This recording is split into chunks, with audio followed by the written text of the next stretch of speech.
tua mamana e lo mātou tapa au I le langi.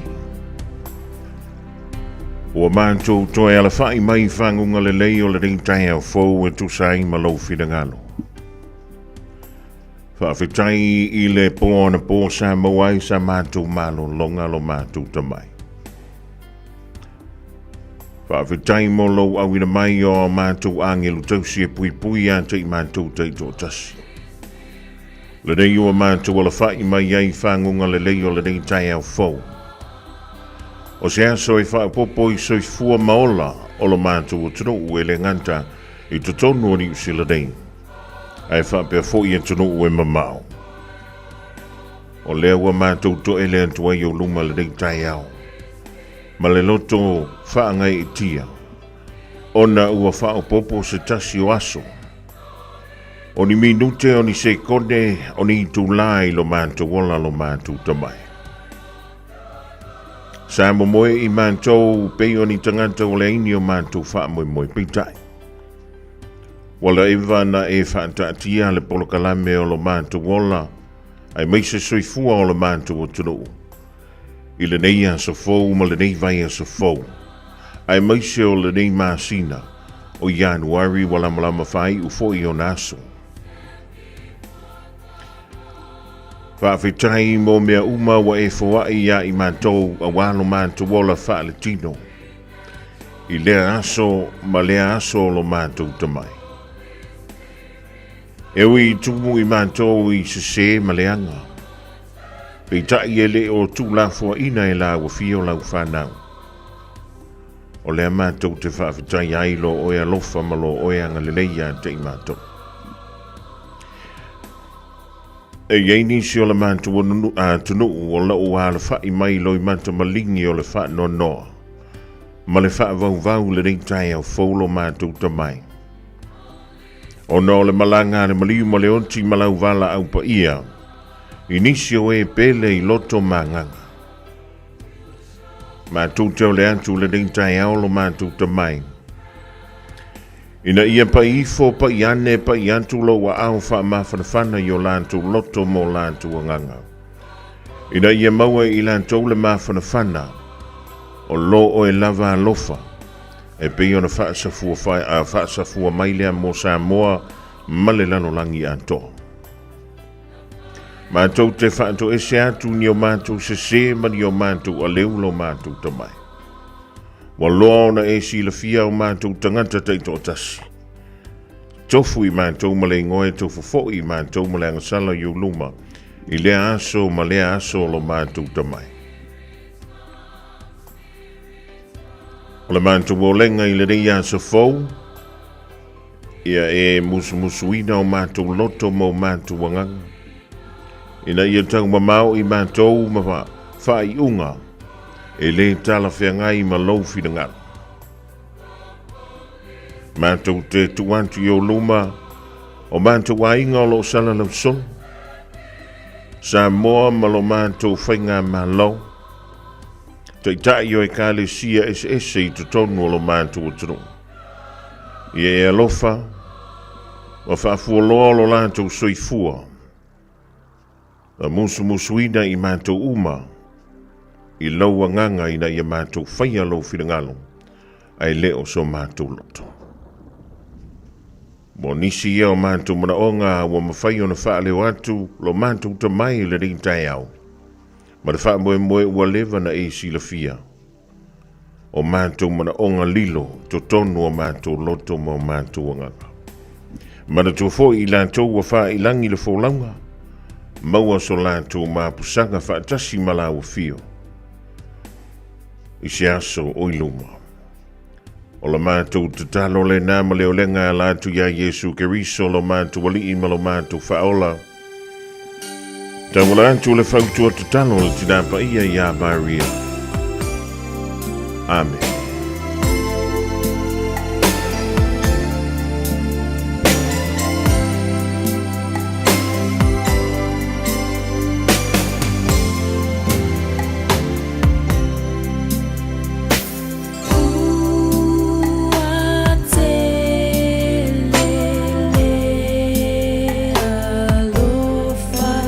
Holy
In this update, schools are heading into term 1 with a growing shortage of teachers and principals. The Education Gazette lists around 450 vacancies nationwide, 12% more than this time last year. Jamie Cunningham reports. There are 44 principal and senior leadership vacancies, including assistant and deputy roles. More than 160 positions are advertised for early childhood centres, alongside 100 at primary schools and 130 at secondary level. About 75% of vacancies are North Island based, with 125 roles in Auckland alone. British Prime Minister Keir Starmer has spoken out against Donald Trump's manoeuvring to seize control of Greenland. The US President threatened the UK and 7 other European countries with 10% tariffs from next month if a purchase deal isn't put to him for the Arctic territory. Starmer says Trump's plan is completely wrong. He says any decision about the future of Greenland belongs to the people of Greenland and the Kingdom of Denmark alone. Thunderstorms might be on the cards for northern parts of the country today as downpours continue. An orange heavy rain warning's in place until midday for an already sodden Northland as well as northern areas of Auckland, Great Barrier Island and the Coromandel Peninsula throughout today. Further south, crews are working to clear several slips along State Highway 2 through the Waiaweka Gorge between Opotiki and Gisborne. Met Service meteorologist Julie Anna Bergdow says rain isn't done yet, with the front still looming over the upper North Island. With that, there's also the chance of thunderstorms, which is where you do get those sort of localized downpours and the really heavy rainfall. The death toll from a high-speed train crash in southern Spain has climbed to 39. A Madrid-bound train jumped the tracks yesterday, colliding with an oncoming train heading to Huelva. Local authorities say the crash took place on a straight section of track that had been completely renovated last May. That's news. In sport, an unflappable Novak Djokovic has eased into the Australian Tennis Open second round in his latest bid for a record-breaking 25th Grand Slam singles title. He's beaten Pedro Martinez in straight sets for a 100th win at Melbourne Park to match 102 at Wimbledon and 101 at Roland Garros. Women's second seed Iga Swiatek also advanced in straight sets. Green Day are set to perform at the Super Bowl opening ceremony on February 9, New Zealand time. The band will play a medley of hits before the NFL showpiece as past players parade on the field in Santa Clara, California, on a day which will provide a boulevard of broken dreams for one team and possibly throw up the odd American idiot. Rapper Bad Bunny will bound onto stage at halftime. That's sport. I'm Jodie Gill. Radio Samoa. Taslima Ivatomu.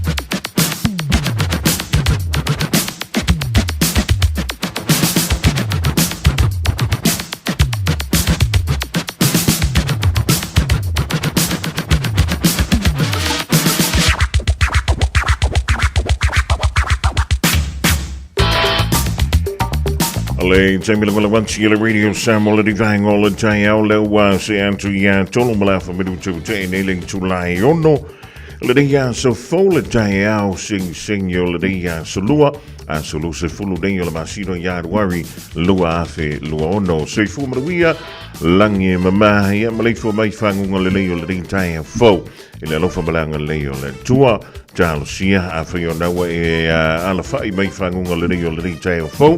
Ja, ua mai a fwoi ana whaisau te talo I bena tātou talo whaatasi. I le rei Taeao e mamoli I a mei ma tātou sā I le alofa malanga leo le tua.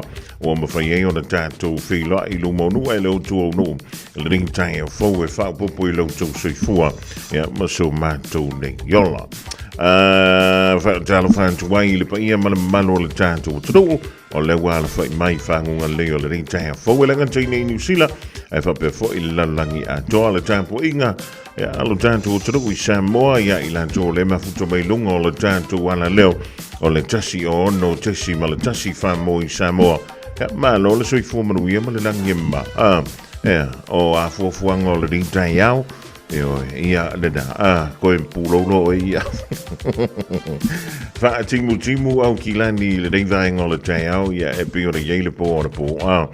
o le tūlanga nei pe o le Yesu inga o le tau e pe o na moli mawina ai wha o le tātou wha talofa a wora pa ia le tua o lo tau suina le puwai le o le so se fanta whai tau ngalawa tala whantu le rivai o le Taeao ma lo le sui fumaruia ma le langi e mama o na iu tātou tamam tina ma tua tui ma le muli panga toro maonta malawa mi se lavano fuanga o tau si ai lo tau sui fua ma lo loina i o a mai o lua o a mai o a mai o tau e se ko fuanga le ria so lua ia le da fai a Malu ki el pas umana chichi el pasi o ne chichi el no Fiafia pe a ko fewa wele le va fu chichi fai le va nga na o te fia lu lungo le va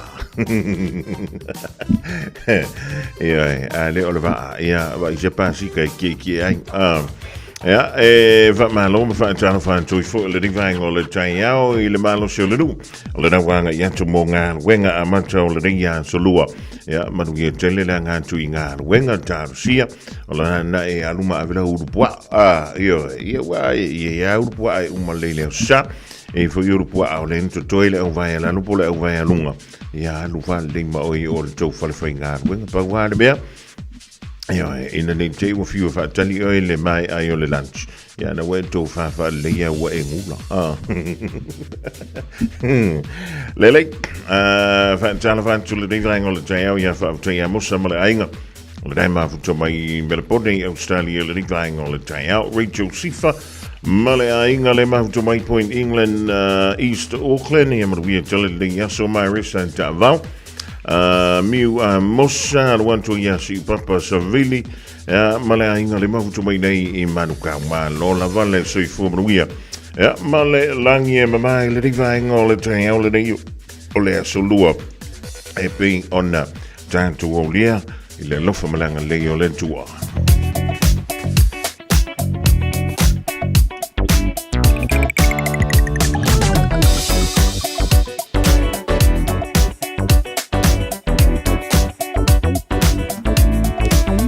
Tano whantu ele pa ia mara malu awe ta vale u te lo foi na wa to te le na wa ilunga o tātou moto wei si le rivai o le Taeao anga ia tu le pe a vave I le fale whainga wenga malo le usu malo le wha malo losi le rivai o le Taeao po mai le official whemalanga inga au ki lani o le wantu mai manu kau nei anga I le city wha solo atu wai lea I na I manu I Albany e lusfun maleono midute I lunga o le State Highway 1 Olangai mai Albany le city fa solo mai ai manu kau nei le rei Taeao luas fulu malafitu minute. Tātu wanga iantu mai manu kau nei mo au ki lani sisifo I lunga o le State Highway 16 e mo le State Highway 20 luas fulu malatolu minute o le sang mai tara tu mo manu kau I le wala na valea e luas fulu malfa minute. Whai o reita blanga mai le pitoro o Bombay anga I antu le city na o le tolu sifunu ma le tolu minute le umi o lau whainga malanga city Bombay tasil minute ese ai e tolu se fulu ma le wha minute o langa I antu I le malewa lele I le nivaenga o le Taeao o le makuama ngai asore I oe maratua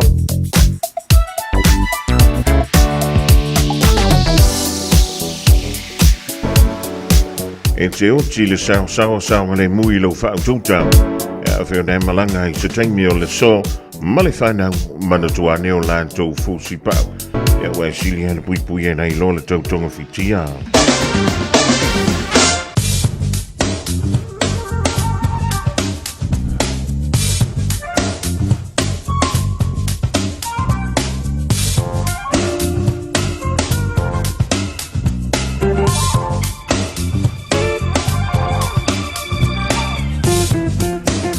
Ola venga nei le tātou tala o le tau e peona o le baile le official va in tau mo le somo au kilani e awala valo no fosi la fia whamai o le so e iei temi o la mamawhai ti munga e whiololo I le anga I antulei le Fiafia na nei. O la whapea o na malosi le palasiani o ti munga I nisi o taimi I le tu I mātu le o le Harbour Bridge I le Taeao Savili o la whapea o na hangi mai le tu I sasai ma lo si mato fa tau I no whaka ta lai o antu le sawa ia valu se fulu kilomita I le itu la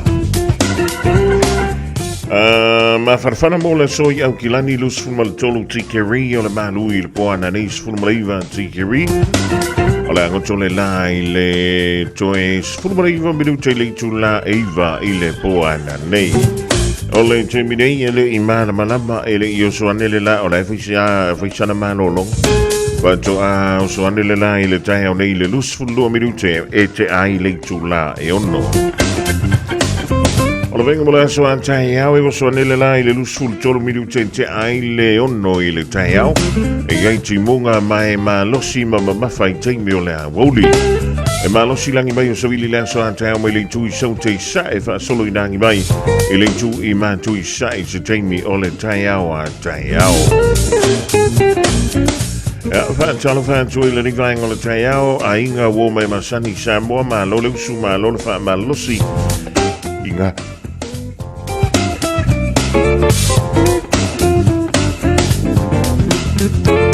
Ma lo le usu inga wenga o le reia solua o winga o le taumo Samoa.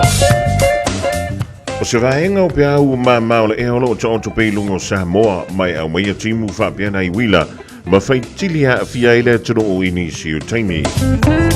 O whautuanga o timu nga mawhalo o whaamalo sia pia mo laufurua uma o Samoa. Whautuanga mo lo longa o whaamalo sia pia mo vaitafe ma no whanga mo la lalo ea a fia o fie. O le venga mo la somo Samoa awa inisi o taimi ma timu o tolu vavasalai e ma mawha ai pupu. Whapiana i wila ma whaintitili. O le venga mo la so a Taeao o le ato uluva solo ai ia timu. Tulanga nai peona iei winga o le tau i le so. To ai fwoi msawainga mo la so a Taeao mo i tanto nei au kilani whapia foi ia Samoa. Eva eva mai pea i le reilo kasi lima i wakolu a mo. Au ngate le sunga mo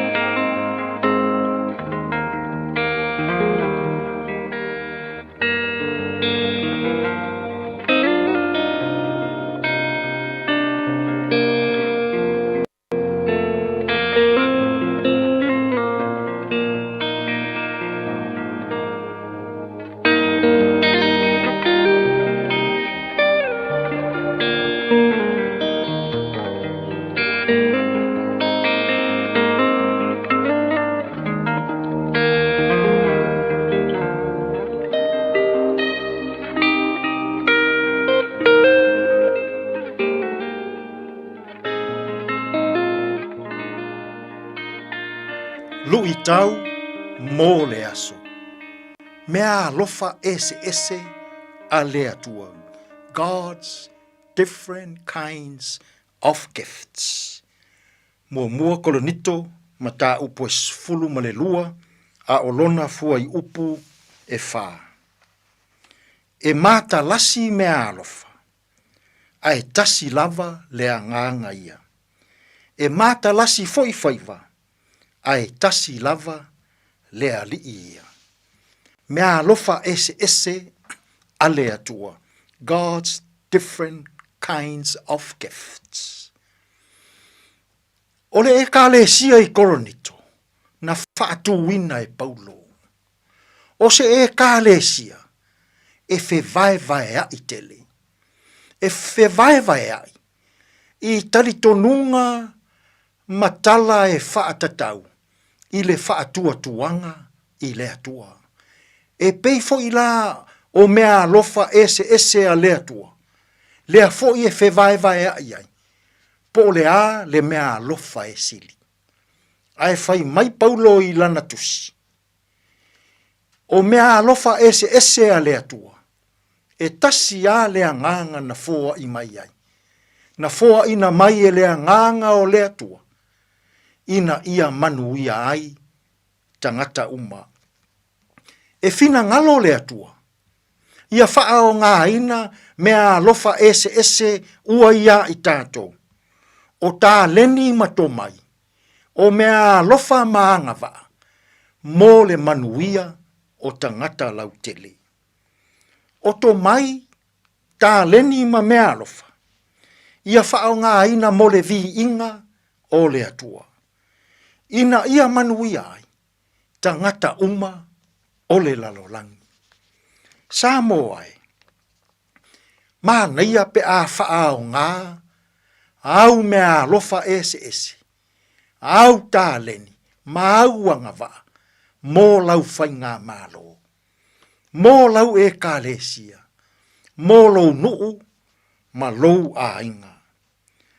Whao ngā au tāleni maauanga waa, mō Samoa, ina ia manuia nisi tangata, i mea lofa ua ia te oe. A wā o lea nganga lena, na fōa ina mai ai e lea tua, ana mea lofa ese ese, mō i tātou uma. Whao ngā au mea lofa, mō ngata lautele. O lea nganga lena, na fōa ina mai ai e lea tua, ana mea lofa, e ui e ese ese, ai tasi lava lea nganga. O lea nganga o lea tua, na fōa i mai ai. O lea nganga fō i o lea tua, ina ia manuia tangata uma, i mea alofa ese ese, ua ia te i tātou.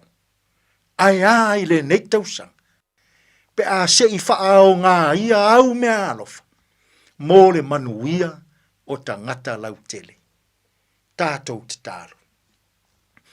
Whawhetai lea tua, o mea alofa ese ese ua e fōa ina mo i mātou, e mō le vi inga o la ua fio, ma le manuia o tangata lautele. Tātou ia ma la ua fio, ia mātou fe au mga aluenga, o le ne yaso, e manuia ai mea uma. Lou lava suafa Yesu, lo mātou alii, ma lo mātou faola, ua mātou tatalo atua i nei. Amene.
Masala, Fa ato ese, sala mo mai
Sifang Valley now the first Samoan Full Gospel Pentecostal Church I Weymouth I Living on the Taeao mo le pese wo fa go ina o la u tauti donga en tolunga tuele por la meda le lui tamo leso le ding Taeao sing singular solo le dia so lo se fulu le ding masida o yard worry lua fe lua ono e fa timutimu le ding vai ngo le Taeao I lo mali fu mai malu saudi atu tanga I tanga wenga I whainga I ngā ruenga tūtua ma whainga whilima o le ding Taeao fōu ia pe a whai o ding tanga lue le Taeao nei a whai o lea wauli I li se mea lea wawea lai fu I lunga o le ri ia e lea o ngā le whanau koe moe oi ea sa whaisau miki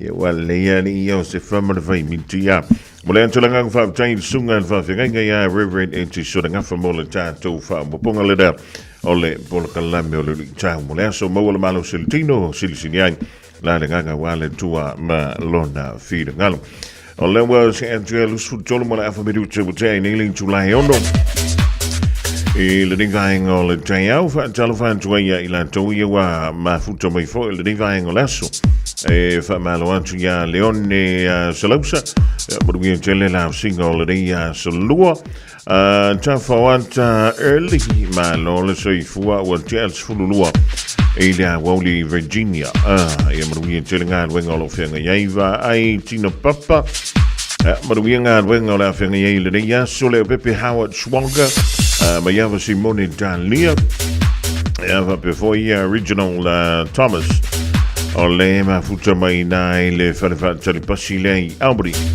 ma du tele ia ngal wenga le afenga yai arona sila ma lo le usu ma lo le fa ma lo sil ring Taeao le solua io o le mele e so fa tim a causa wa me me pise fulu io lo pala city monga I nisio vaenga o le motu nei I matu o New Zealand o lo to e follow mai in tu manisi o lampata inga e pe o ne yai ia le tulanga o le ai ia le ko inga ki munga pe o le masa me le pakeki io tanto I Samoa e anuan wa fo le fa Malu e ar ki me ki kango ko pakeki fo le lipi sa me ya oi e va pena la tu inga ti mule o le fa palasi inisio vaenga I nei au kilani e misela vale tu I matu e pe o le yai Northland e matatu nei au kilani e mo se vaenga le o le peninsula I Coromandel o timunga e fa mai o la palasia nei le Fiafia nei o lo winga e tanto mata la matatu fa te mi se la valunga tanto wala tel e le tui me mana vainga wenga I le Fiafia nei tanto io le a wia lunga o tātou moto wei si le so. Ia whai mali, a whai e motoa ma mawhati munga ma losi le savili, e li se mea la tau si se for se lau kilomita le tu la, wa lau se lau kilomita na le tu la e kere iloa kwai luma. Ke ia na kufa fo se le ka valela yo luma e le iloa luma se mea. Ia na tui whai tio fo i lea fa me ma, e mara tungal tu la, fono le nau fa mara tu pe tu son le lua vai so talwai. O le tu la fono, ale mali e o le tu inga tu la fono. Ai sa o le ia tu la fono, fa mai le tu la fono, o fe malanga inga. A whai e tu fa fo se ile ta valena iau luma. Ai aru wantu lau sunga so a kua orka valenga. E le fa sa la le ta valena iau luma. O le fa mai le tu la fono, ia ma fai o na tu lau ta vale, pe a tu fa fo se ia le ta valena iau luma. A whai la waku e so ar ka valenga iau luma. O lono winga, e tau mai e ina, e mua ua over sao o lau ta vale. Lua, ua whaisi pipi i kele o lau ka vale. I le ka valenga iau luma. E le o whea kula se kala hui le nintai ua over lau ka muni muri ka valenga iau luma. E li se pena e ka muri for ka valenga iau luma. Ai le fise me ole a kuku kiri yei lau ka vale. Wa ole mena e tupu. A la vea la ka vale, so ai o el ka valenga iau luma. E wha asana o le tu la fon. Wa le fa me tu la fon. E tantau i so se taimi ona mawhai e lau ta vale ona ta haufi atu matu. E leo fa merku la fongo. A ku er ka haufi ai se ka haufi me le ka valenga iau luma. Ona fa asana i leo ta vale na iau luma. Ia o ilai apala ye mal me voi le ka o insure. Ia pole insurance. A whai e reila sau insure. Ia o le me o le a whai. O longa winga, o le a koe ki ngā inga koe foi. Ia maisi ko kongi mea ngā o ka vale ai whai. O lona winga, whai maali e lo Taeao. Ia mawa ai po o whai sau Malu o le Taeao e a maka i au ngā ruenga o le so. E malanga ilunga le toafa, o lana tana e vai e whai sila poa. E malanga o mi le mungala. O le a felika ma le liona, sa tau whao i le alanga. O si pāwhalo sa tata, e le ka e le lava lava. Tu lau fia misalo utaita, ai tu mai pas au siva. Vai au fica, vai au tanga. Tato i ale fiafia, o storia ina le loma tua. O le lava va i maluenga, o nai tene foki ma nai tama. Ai fa avava mai male fa fa. A o natu lo via ale i uma o le boa e taatia. Pi o lim se pa o mata, e via o la te a o le ona. A e Fiafia, maua ai sau pangu maua maleula. A wale fai so o ele manaia, e tau vale ai o lo tama. Tu lo fia misalo utaita, ai tu mai pas au siva. Vai au fica, vai au tanga. Tato i ale fiafia, o storia ina le loma tua. O le lava va i maluenga, o nai tene foki ma nai tama. Ai fa avava mai male fa fa. Sasamai, lalon mai, le kai kai o pesa kamai fiai. Saulai, saluta fama sangi, kai baila lor coco la lor upo la lor fai. Ingwing westa fangu, so suska ke palangi. Esilia ken Samoa lo pamongi pe mai. Baby like my fee, I've been searching for that one. A story like my honey, girl, you've been the funnest one. Tony been the realest since the day you made that wish. Told you from the start, girl, you've been my only wish. Worth more than a million, now you're pretty with that face. Si vai va fioti ama, lo silo tino maua maleata. Tu lo tau sami mea e fa asa, ma fa anama o le tau tala. Tau tuana lau tongina, ya atoa uma mea fa apena. Uma lo fiafia a e matanga, o lau songa i ele i uma ona ta. Tu lo fia misalo utaita, ai tu mai pas au si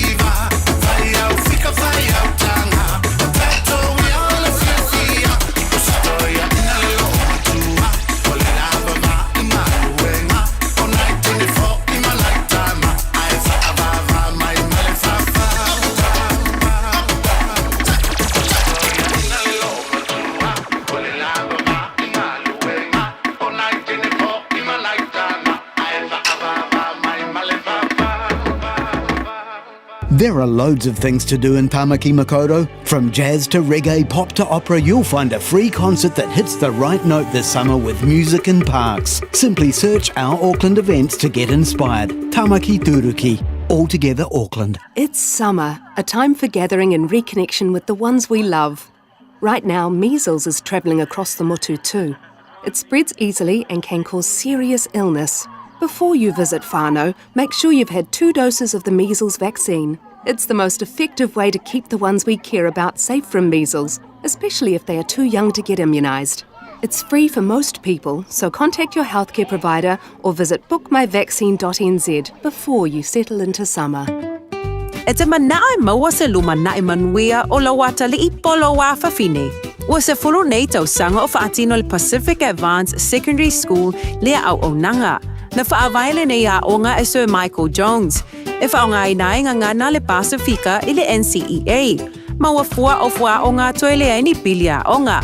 I le tau sanga lua o loa whana maua lunga I le whainumera o alonga whana wale pass na au sia tongi e ulu whale ai I le universite. Po le university entrance I le tele o kolisi I au kilani. Ua uti awa noa mo le lua o lua ono. Mo nisi whamtalanga wala au loa le pass I le over se lau walu o fitu lua fitu fitu. Over se lau walu o fitu lua fitu fitu. Beta Drive Doctors I le taulanga whaatau I mangele, whaapea manrua. Mo le waainga o so ngase pe amana o mia. E whaatino e fo I matupui pui o le whana witi, o tupui pui le COVID is full river, mo I lātou is fuluan tausanga malunga atu. Whaapea matupui pui o le flu. Wala au telefoni, 255-25-valu. Mo so wanoe whaatino ai nei au nanga. O fisa fo mai I mangele I taftafane o le McDonald. A manrewa I taftafane o le Whaletusi po le Public Library. Peter Drive Doctors Clinics. Na alofa Samoa, wa ule nei o kāsputi alu, a wale sui ale ngila ura ule ki o. A eva mai I le se fulu lima iwa kolu, a mo, Radio Samoa, vevela a. O lewa toi luse fulu ma le fitu me du toi o le tale o le tulai fitu le ding Taeao le solua a fe o le futa ma futa mai o futa e maua I o le tutua wha o le ding a le Radio Samoa tasi liba I watonu a mo le ding Taeao fo ma le ding so fo ma lo le soi fo ma wia ma le langi ma mana tua sa wiputi I o e po le ala vale me tawai a lo mo e le a matanga o ngā wenga I le aso ma le aso ia tutawana e whaia e ane te wai o he I yaso a koa ke wai lo manga ia watu ele whale mai fiu e su e se mea e wha mai ia le ai e le ka ngoa ia da o ngai ke aso whai o na inua wala e le au ngaranga e aso ngai ke was pongi sa I mako ia Vira neta sione ete wha tala whātu le fiongo sa la vanu le motele sa la whai Ina I le tumalo fa sale le anga tasi le sene sau ki reti ia le mahuto mai fo I nai ta fua dai ia o a mai le motele sa la whai ia talo si ole re manuia mea Uma Caroline tuala mala inga I mangele sai ia malo le soi fo manuia I le ding ia Taeao fo o e matu sto ina voi le na tatou talanoa ia o le whapena maua I le aso sa pe tu sa leo le afo le nua I le awauti o lea wa whaailoa mai le ding Taeao le Fiafia o lona ainga I rawa mai ona talanoa ma le toina I le leiloa mai eilea I le sfuru I vaso te fulu ma le I vaso lona winga toi lua aso a tol tolu vai aso talua na su estoina aina whapele o na maua pe tu sa leo le afo le nua I le awau le sa na se ima vai today na wanga I tu lau whainga wenga ia pole au Concurrential Department of Conservation e na e whaapipi ia mo meo whailoilo I le mo le meo le whalele ta o le Venus Hut I na le Kaurangi National Park so me le whamtalanga ale a inga o stoina le o le tamai ono sumale ono tau sangala matua lona winga o le whakua pension I rakoi ono tau sanga le matua ma sa whapelea ona le mautonu siona ai so atatu no fama fo yer melea e o vantulo ma le lufu fai tu la o sa ili tangata ua amatolona I seu langona I seu tatu whaalangona E seu tatu manatu A faila e umale lua aso o lang suel tangata. Ia utili mai lopo le alangona e oia.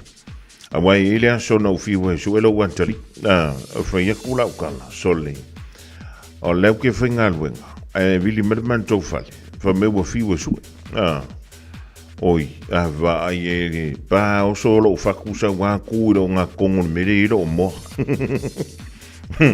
Ia. O wana watu ta amilo ile awala ere ai. O koe sawo o koe ka amilo ere ai. Ia. O sa roku marka vale a makalongo o sabat. Wa o fiu ke sa vali le ia sis. Ia. O Fiafia. Wa uma o koe ngā mawhau. E Fiafia so whakarkari rei kiki. Ia. Ana le tau pongi ane ala. Le Fiafia. Ia o tangolo vili ma leo. O vili ano leo Fiafia. Ele de ia de vili. Kau ye. A kau ngei se leo. Ia ngā umai whalira i ele i whati. Te misala o mono fa mtalina tala le mo pe a malelua e pe korkau sangaru. Ai o le te tamba fai atu.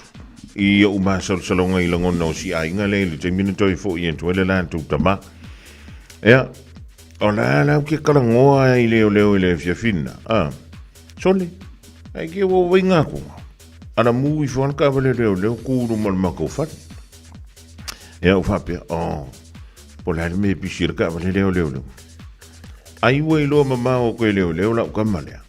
O la sa vali me malista mitich. Ili si tu a wala. Ea tu wei lo ina manta vale leo wale. Wo mo vidia leo. Eri pokia kuyai. O le kausa I. Ea o le popoko vo ina leo. Awa o kai. O le matu. Wakaka vale lo ka fakuka leo. Po la me waku. Ea o la makarangoa la male ofisyon leo. Welkom, koelka van de deude. We je kolo el fasi usi ungal awala. Ai emmo mailo markon wane. Ja, o mailo makamo we ku o so fa fol deude. Ala kolo le deude o fa karamo. O le mela le dei. Bo sa o le makere deude. O mai fa kasia deude o mo mori mai I kongo le mako fa. O le kala mo mual deude. Fa ma. Mariero lo. O fa e mariera. Merkana leo, okay, no lo le Fiafia ngoi. Wa ku le Fiafia isa. Ma ioi, o me angi o ko me ke fa pe nga I ar ki me ki ia wo ku ko ai lunga o ai le fa ya. Ja, o fa tu le bando le mano, ia o ke pot. O le merka, o le wo ko e mau mai. Ele se me okupu. Ai se yo kango ku lai fa karangoa la ko maranga. Ja, fa pupu som talanga le vai ngol Taeao. Pumai. Ja, nga o malanga wo yo le paka. Ili ba ko le paka mal ban tu fat. Ai o le me wo sasi. Wo le ka wo isis. Ja, ili ma sa ni ngo fa pe. Ja, ili nga fa pe na mo meni utamit. Ai ili mol ko me ki u la vale voile. Wa ku fa so ya la fa. Ya ke me ku ko ilunga mala ma sisi o le fa. Ya ma wa ko ilu. O nga sola le o la ki gala. Ya ki nga karingo le nga du yo le meranga ya ole talana au fa longo ko la vefinga o malo pole ai sa malo fari au te fa fitai le manu le mano ya le nga ma on sa I va pena tamit ya me vo ya ri shot ya ai wilia ole talana le ai nga le fa mai ole mafuanga na le ina le lo le tamba ina ua mamafale mo le meo le au fui leli. Ua matua Fiafia le au. I le mele sa savali e le to ina. Ia ma sa whapelea ona se sea I lo male awala sa o so tuai. Ia ma le I lo a I lo. I to tonu o le sifuru male I vas. Ia. O le tūlanga la le daipi o ne iai. Ai o le tala Fiafia male nganga whaafutai. O le ne toi magusto ina. Ia wa o angika ko kala ko fai ngai ke mi panga va pe ele ko e mosto ina le na le lo mole se fulu male I vas. Ia e fa malo fo ia ila tu ina tamu fai sa ili. E o ie te le ia va nga sa fa nga ina e pe ona ia le afo. Ia le helicopter na le Defence Force o lo ia mo me radar fa bitona sa ili tangata. O le telo i la tau sa ilia fo ia o ngā lau ele. Ia, wha lo le whai o le whai. Ele se mea whai ngofi, mai le tau ngofi. A o la ngona o si ainga, talo whai. Ale me pito sili ena wha utai.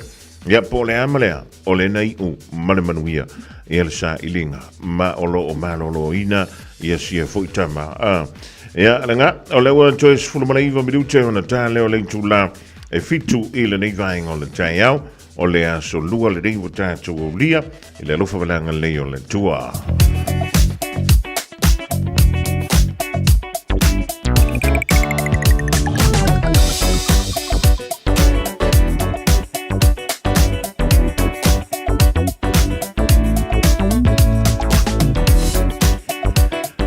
O le vainga fu i lunga o tātou wala te tele i le nei vainga o le Taeao langa i anto le manu le tru i ngā luenga mata o le reia so lua ia po o le mana vai fu i o au ngā luenga whai malia lu sa i le nei vainga o le Taeao.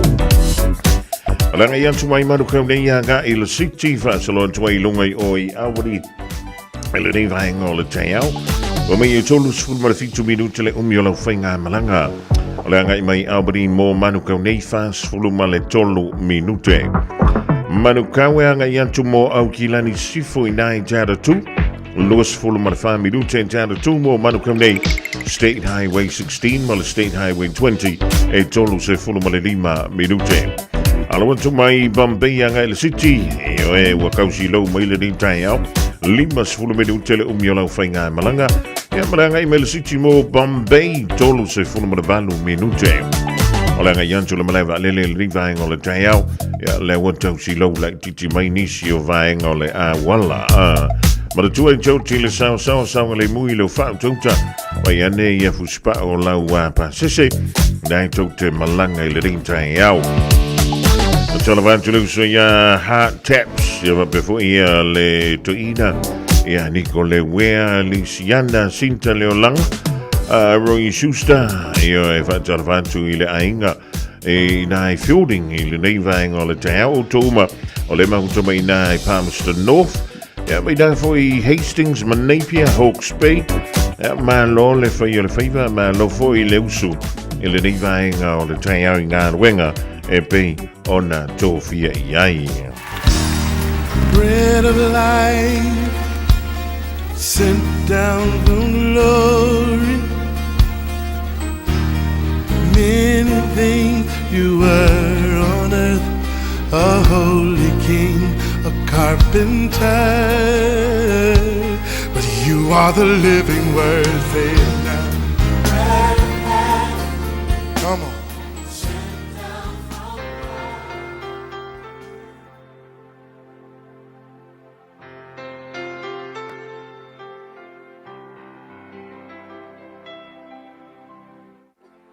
Ele amatanga o le nei vai aso o te whawhiloa e foi tātua tunu mai le tātua polkalame masani o le areto le ola ia ele nei vai aso alo lava le soifua manuia.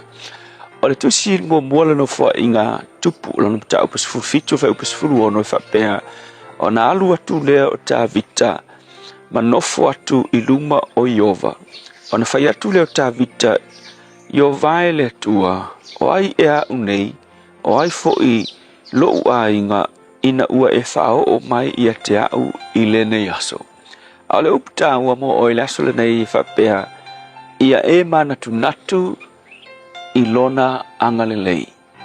O e manatu natu i le angalelei o le tua i lo wolanga ma lo ainga. E le ngata i le malosi ma le ola o na foa i a te oe. Ia e whapena fo i mea olo o whamanuia tua i le tua i a te oe i aso teitas.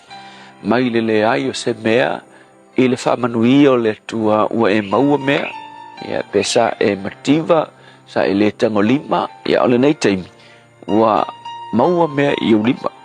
O e ma fau loto i mea na ia mata ua i a te oe mea ua foa i le tua ma le teita inga le tua.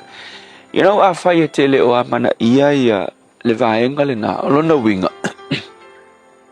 E o ina e manatu i fo o meanga ua e maua ma le malosi ma le atamai mea umalava na ua e manui ai. o menga maua I lo malosi. Tai pei o ka malo fo ilea le tupu ilonga lea papelo ni el tuspa ia e ingoa ia nepukanesa. Pe maitala tuspa ia na whaaya ina ele tua ma wha malu ele tua wha mau a inga ina ele tua ilona vai tau. A le mela le tupu whai ua le acknowledge pe awa ile tua I le malosi ma le mamalu ma le oa. Ai whai mai ua mita o ia mai ua savali lungolo na whale ma wha peifo.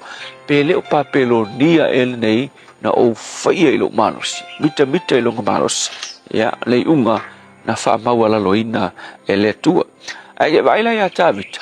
O tāwita I le taimi longa o tāwita ma le mamalu o tāwita le nga mawhauwhaua e whai se whale mo Iova.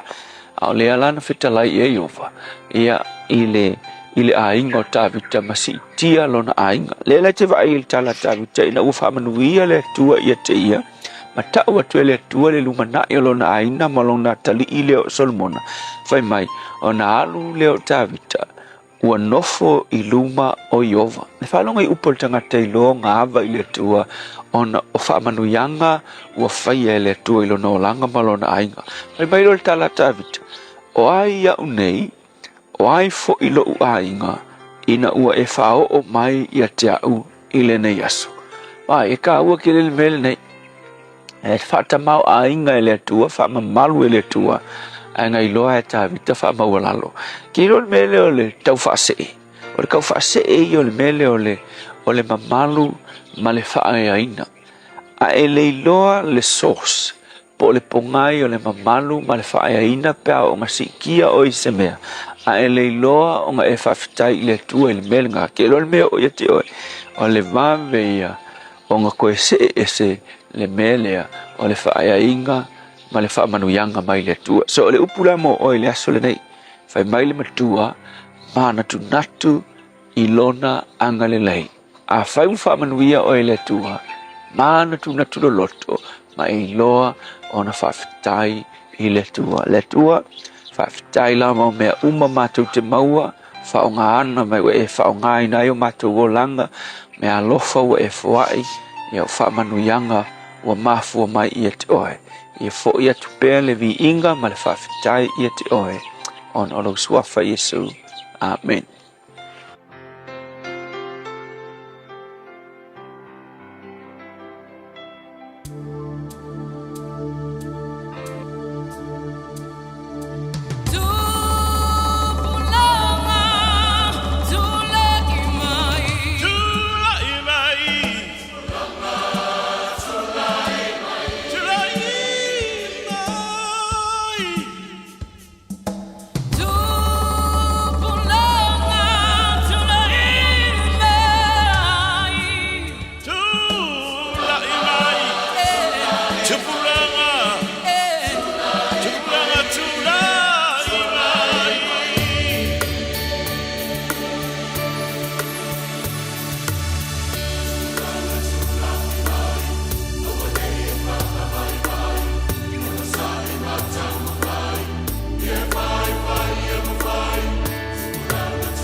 Malao umanat mo ele tulang isuing of ole olanga ole petia no tanga sama e pa ua ile amasala eta ta tu ma se fa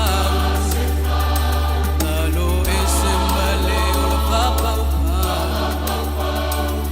so tula imai sauro ia Yesu e mawai no file mu tupulanga tula imai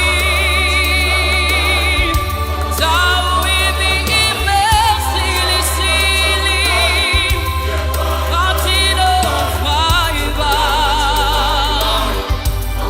maneta umafai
So from Malina lo televo e whakasa mai le whianga waiala i Samoa malevi inga nao le tua e le ring Taeao fau e tolunga tuaile polakana melari toleola e piora funga da tumuntapareina sunga le Fiafia au ia pasta la whae le kopa le Assembly of God i lano i savai o la tamus whapupunga e le taimi masani la so a Taeao ba tātu wuli e le lofa malanga leo le tua o le wan tue ono malafa minute.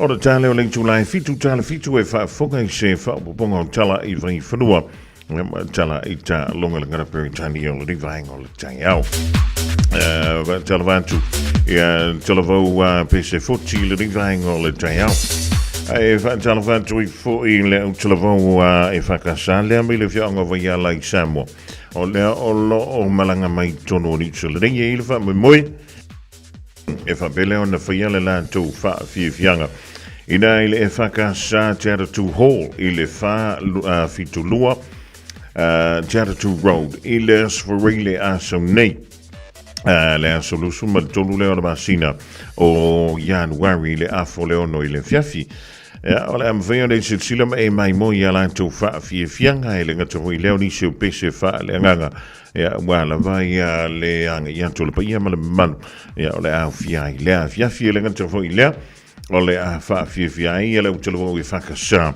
alle peninsula i Jaratu fa tano fantu ile rivangol Taeao il sunga le fa finga ia Reverend Philemoni va pe foi ile fultua ia lofa male ka le sia fakasa e na Jaratu fa pe foi le tole e mi sei le foi malanga mai o le au televo e whakasa mai le whianga vaiala i Samoa. Ua toi limba minute o ta leo lengtu la e fitu le rigaing o le Taeao ia vai se whalau vai se kia lo makua marko inga le rigaing o le aso ai tele yanga ia tu mō ngā ruenga tute ma whaiva lo whilima e pe ona tofia i lo tupa ia malo to mamalu. Te alofa Samoa o Mr. Cowboy Lenny. Whaafafonga ma mai mo mai pea i le Radio Samoa. Yeehaw!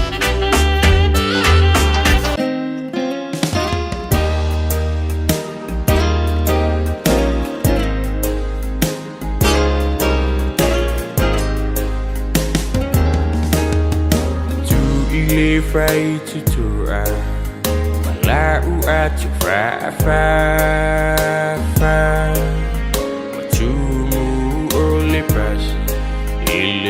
atili utingata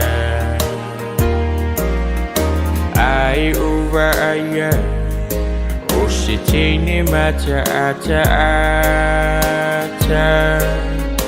Taunu ia pia ua ono Fiona au tafa Ele o oelea na romiti ai Wa o sau paiat ai e sila mai A o sau tali mai Ete maliai A e io e mai O te si io e masapasapai O tau mate ue Po o ai o silea po Ilana atso fa'afafa Male pulo kiau koe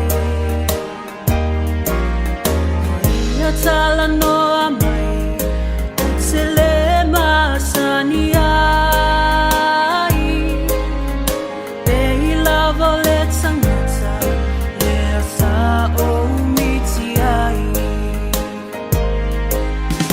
Pele o oelea Na o miti ai Wa o sau paiat Ai sila mai A o sau tali mai E te maliai A e io e mai O te si io e masapasapai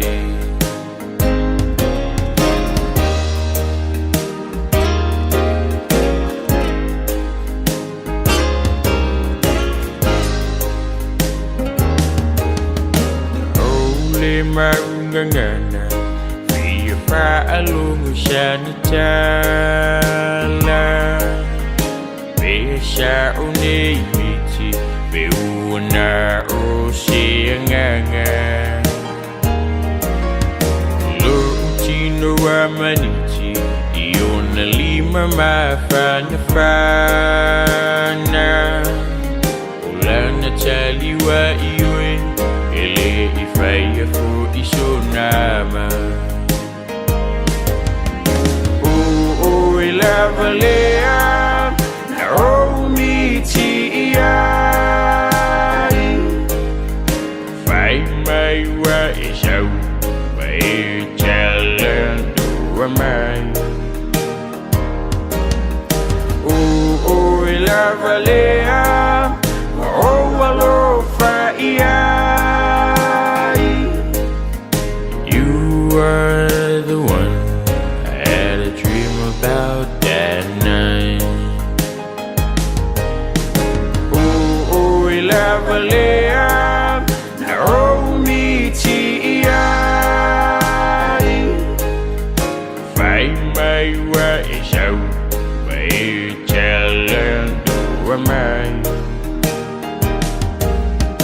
Oh, ilavalea Oh, walo fai You are the one I had a dream about that night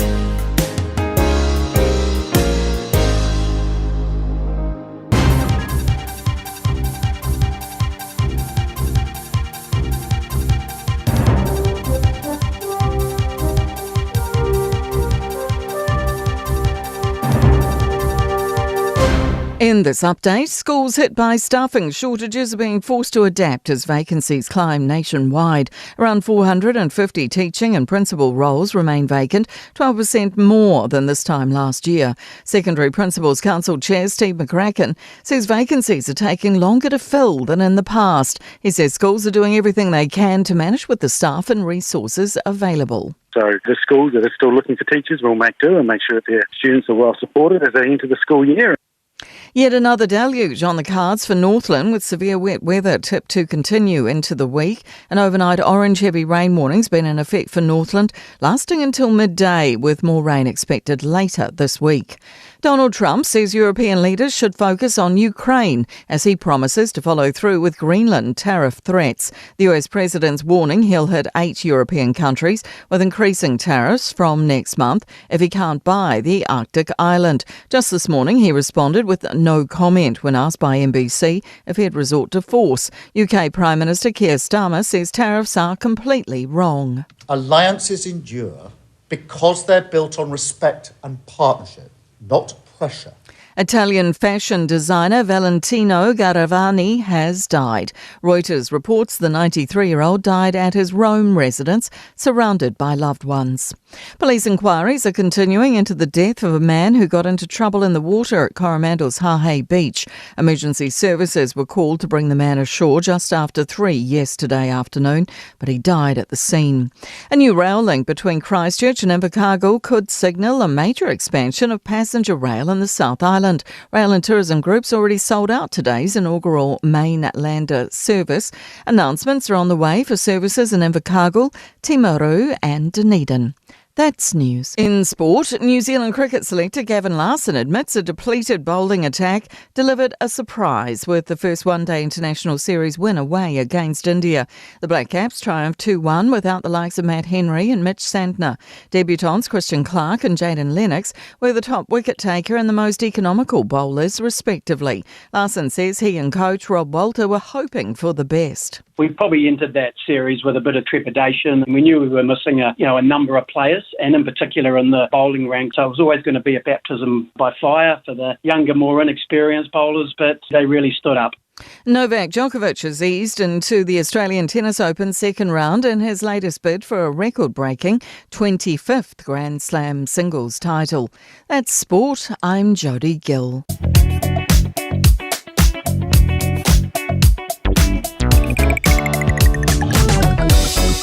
Hello, tolo minuto tēne ling tulai fitu vauta yan tuli Jody mo tātou telefon matalai talong o lari vang o la Taeao. Malo lusu malo la malo si lari vang o la Taeao. David Isaako ya barwia tele ya ngā weng o la whianga yai. Lipo sila tamai lunga o la tātou la tele la lari vang o la Taeao. Langa yantu mai manu kaunei. Whaasalo atu i la siti anga yantu lunga i nai Albany. Tolus fulu malefitu midute yele umi e te malanga tuai le ding Taeao. Malanga i mai Albany anga le siti whaasolo mai mo manukau nei whaase fulu malefitu midute le umi e te ilungai o le motorway. Malanga i atu mai manukau nei whaasolo tuai i te ara tu ilunga le State Highway 20 ma le State Highway 16. Luas fulu malefitu midute. Te ara tu mo manukau nei le wala wale tasi tolu se fulu malefa midute. Malanga yantu mai Bombay anga ele siti le Taeao nei 5 minute. Siti mo Bombay tolu se fulu malevalu minute. Malanga yantu le maleva lele manukau. O le ai whiarono mai le pisi o le rivaenga o le Taeao. Mana tuai te oti le sawa sawa. Sawa le mu i lau whaau tauta vaiane. Ia fusi pa o lau pasi se Michel whanau. Pea whainai tau te malanga i le ring Taeao.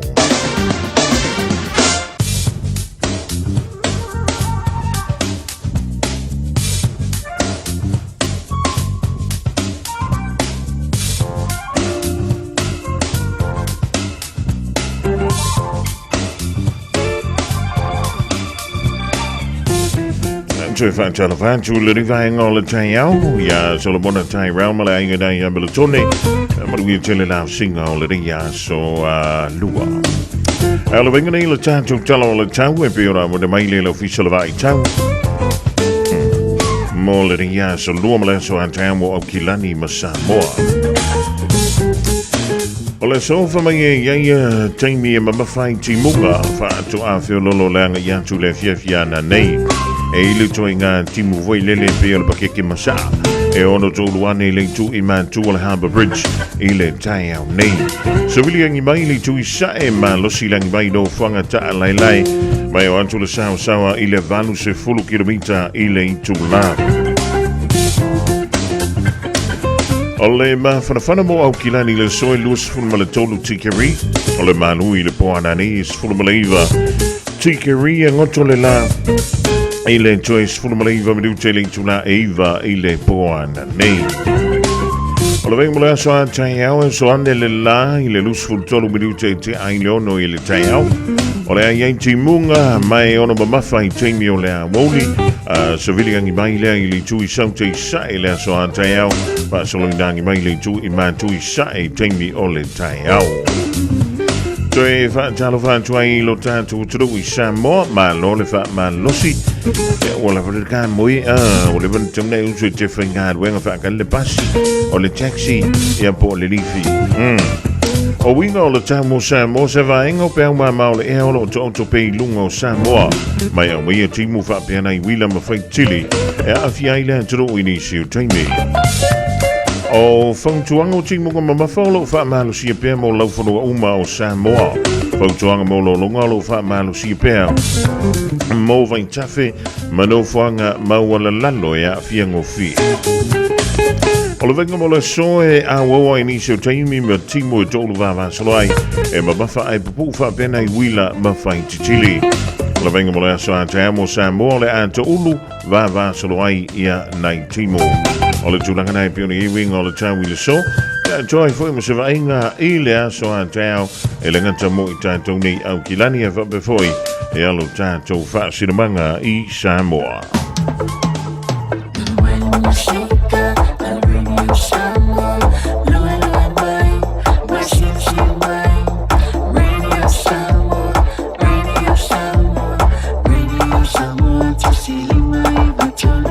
Radio Samoa. O le wa fitu mla fa bidu tu te ne lin tu lai fitu fa mla tuan tu tanto fa mla yango a sui fuma so fa now e ba fi ne vra o mi ele a fo le fitu le Taeao nei le tolu fitu ta silima I tolu I me li mai pe fa lo mai e lungo le Facebook mo le YouTube la wala leo le leiona motu o le pawa e mala malama pongai Pealo na mafuanga Atonu e fai malu io se tasi ile nei o langa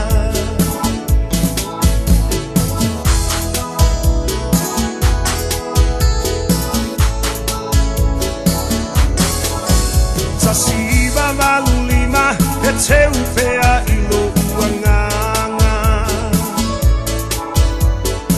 Matanga o le pisinissimo se la asanga Olo amale fale aeta o fie matai Manatu ile malosi langona ile vai vai Mapu maiti na ole ola Samoa utele fatufua o se tala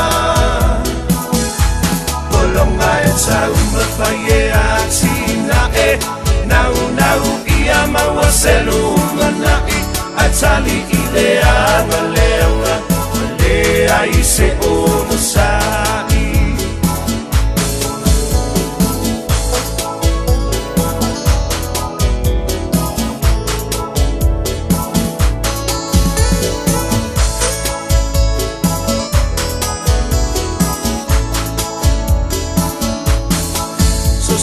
Mai tau sanga feanga I pea mawhai ngata Nono fo I malono uta Wa pei I tau se panguta Salafe avea I solo molia I le tula fono Fai mai e tafi ese ita o fanue umi o sa olo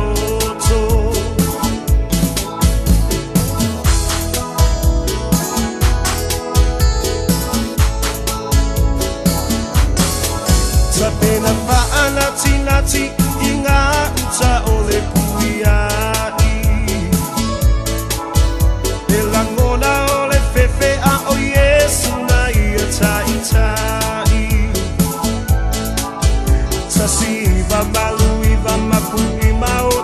tau pau ai amata le tanu finau ina ia mautu mapu mai tina ole olanga Samoa utele fatupu au se tala Polonga e tau mawhaie a tina e Nau nau ia maua selu manai A tali i leanga leanga Lea i se o masai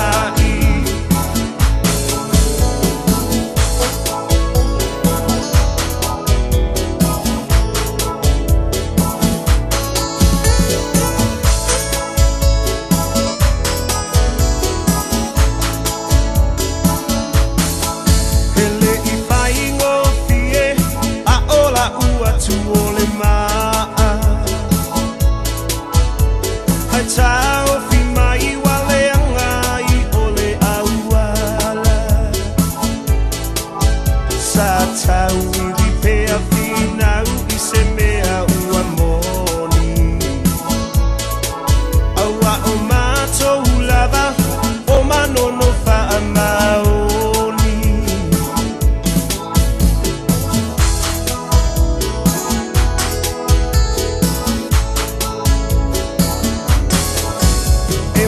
Yellow I mata na au mai ale oli oli Awa e tofi mai langi ole nu e whai mo tofi O wha manu ianga e maua I le loto o le sahi Le makuitinga lea ua whaai ngoa ia upasi Mai tina ole olanga Samoa utele fatupu au se tala Polonga e tau mawhaie a tina e Nau nau ia maua selu manai A tali I leanga leanga Lea I se o masai Mai tina ole olanga Samoa utele fatupu au se tala Polonga e tau mawhaie a tina e Nau nau ia maua selu manai A tali I leanga leanga Lea I se o masai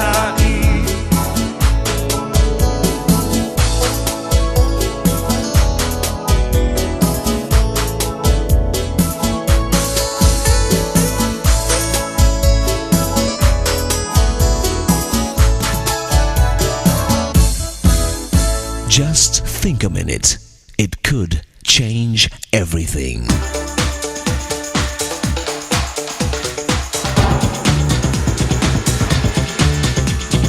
Think a minute. This is a true story about an American president you've probably never heard of. In March 1849, President James Polk was just finishing his term as the U.S. president, and the newly elected president, Zachary Taylor, was scheduled to start his term on March 4th. But March 4th, 1849 was a Sunday, and Zachary Taylor was a very religious man, so he refused to take his oath of office on a Sunday. But according to the U.S. Constitution, President Polk could not remain in office even 1 day longer than his 4-year term. So who would be president for that 1 day? Well, the U.S. Constitution instructed that the head of the Senate would temporarily be president until the new president could take office. The head of the Senate at that time was David Atchison. So, for just those 24 hours, from noon March 4th until noon March 5th, 1849, David Atchison was the legal president of the United States, and the American president you've probably never heard of. But that's not the end of the story. You see, President Polk's last week in office was a very busy one. Senator David Atchison did not miss 1 day of work. Neither did he miss all the farewell celebrations and parties for President Polk. So when Senator Atchison finally went to sleep late on Saturday night, March 3rd, he was so completely tired, he told his landlady not to wake him up for any reason at all. So she faithfully followed his instructions not to wake him up, not even in time for him to publicly take office as the president. In fact, Senator Atchison was so tired, he slept all day Sunday and on through noon Monday, March 5th. David Atchison, President of the United States, actually slept through his entire term of office. Quite amazing, eh? But you know, some of us can almost sleep through our life. Not physically, of course, but we can sort of sleepwalk through life by just going through the motions of surviving from one day to the next, even though we each are made to make a difference in the world. So today, why not ask Jesus to daily take control of your life? He'll give you purpose and power, so you won't have to sleepwalk through one more day of your life. Just think a minute.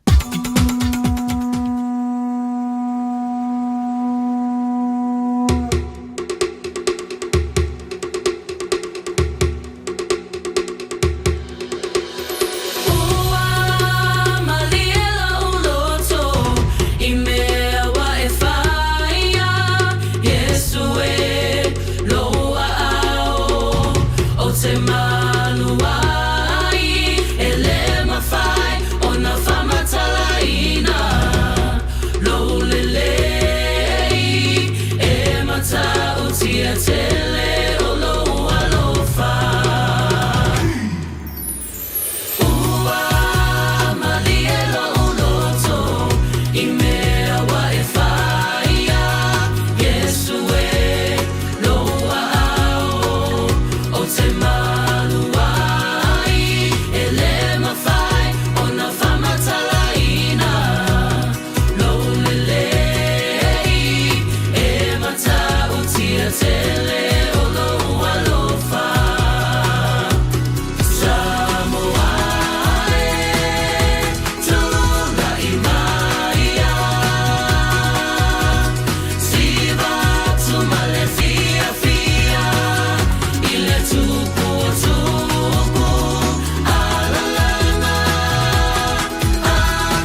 o le vinga o le tuai le divanga o le Taeao mai le au whipesele da a le anointed praise. Ma le pese wa whai waina mo lie lo loto i da ulusfun mal tasi bidu te ute ni le July. Fitu toe wha talo wha tuai. Le divanga o le Taeao le dawa tau lunga tu le polka la mida o le think a minute. Mo ema o le divanga o le aso ia ua la vai le tātou sabalinga. Wha le nganga i le ria Taeao le aso lua. E wha upapoi lo soi fuama le mātu wala. Talo wha tuai lau te paa ofe wong ki o le mafuta mai Samoa. Le divanga o le Taeao tonu tasi. Before ia pati meki maru i tele ia ngā wenga o le Fiafia ngai iai. Whawale le fua semi maru i tele ia ngā wenga o le reia solua. Ma auto umala walo whea ngai i ngā wenga tute ma whaiva lo filima.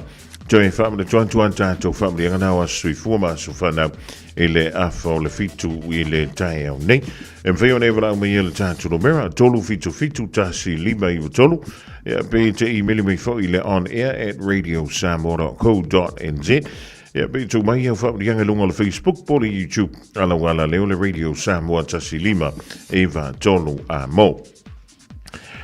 A whaie ioe, e te malanga atu inisio atu no uia lalangi au fiai ia Peretania ma Kanata a Whirika i saute ia manisio atu no light. Ia, o laua ia lantou tula fono mo suia, ia mo i latou. O tangata no ufo ia ta ilua sit senio ia atu no. O le suinga la tabai ia o le suinga o le atu no o Peretania. E i la tau wa tai fies fu tau sangon no fu tono New Zealand. A o lo tau ave perno la tau sit seni Peretania. E o le tau telefoila. Ua le tau e wha ngaina la tau tus folau wa Peretania. E pena expire ma wha pe ngā koe lavon tatia. E te lola le me mali e le o sa wil suinga i oi Peretania. O la wafa maili tu la fono Peretania. Tu sa lava pe e te siti seni New Zealand. Ma e sit seni Peretania. A whai sit seni Peretania. Ia le whaatanga ina ona e tau whale mai tono Peretania. I lo tusi fo lau New Zealand. E ta tawana ea. E ta sanga so tusi fo lau Peretania. Us fo lau fōua. Ia na whata am whai ele ona e tau whale atu tono o Peretania. Longa wing. Ia ua toi whaapopo e nā le sitau. I lunga o whainga malanga i lantu. Ia whia malanga atu i Peretania. Ea o le foi lau te fai tau o toi. Soli, e wha pena foi Afrika i saut. Ea wha pena foi i le tunu o Kanata. Ea a whai e ki sikseng New Zealand e sikseng i Kangaka. O longo win, tau toi whai lau tus fo lau Kanata. O na sa awai leo le tana foi le. Hioi. Tanto wo i oi ai kupito. Ea whai le tūbanga wha ai kupito. Aga ko mai foi ngei i salai. Ia ngo whaile o kuma nga wha i sala ia e se fo ia. Ia ngā le nei fo i vai tau o le tausanga. Ia ai pūle a stafu nei le lao lona sa. E le sau fua le si ia tunu. Whamai, e le mere a whai e mako. E pūle a rako ia la tauta iala. Ia ma la tau whemalanga inga ma ia tula fono o whemalanga inga. Tala whalawa o le siu fonga le nei o Samoa, le Radio Samoa. Pese fletu ua ia fasino mai le na whaanga e la leleina o New Zealand.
Fiafia ai lome, Fiafia ai lome. Lome, lome, lome, lome.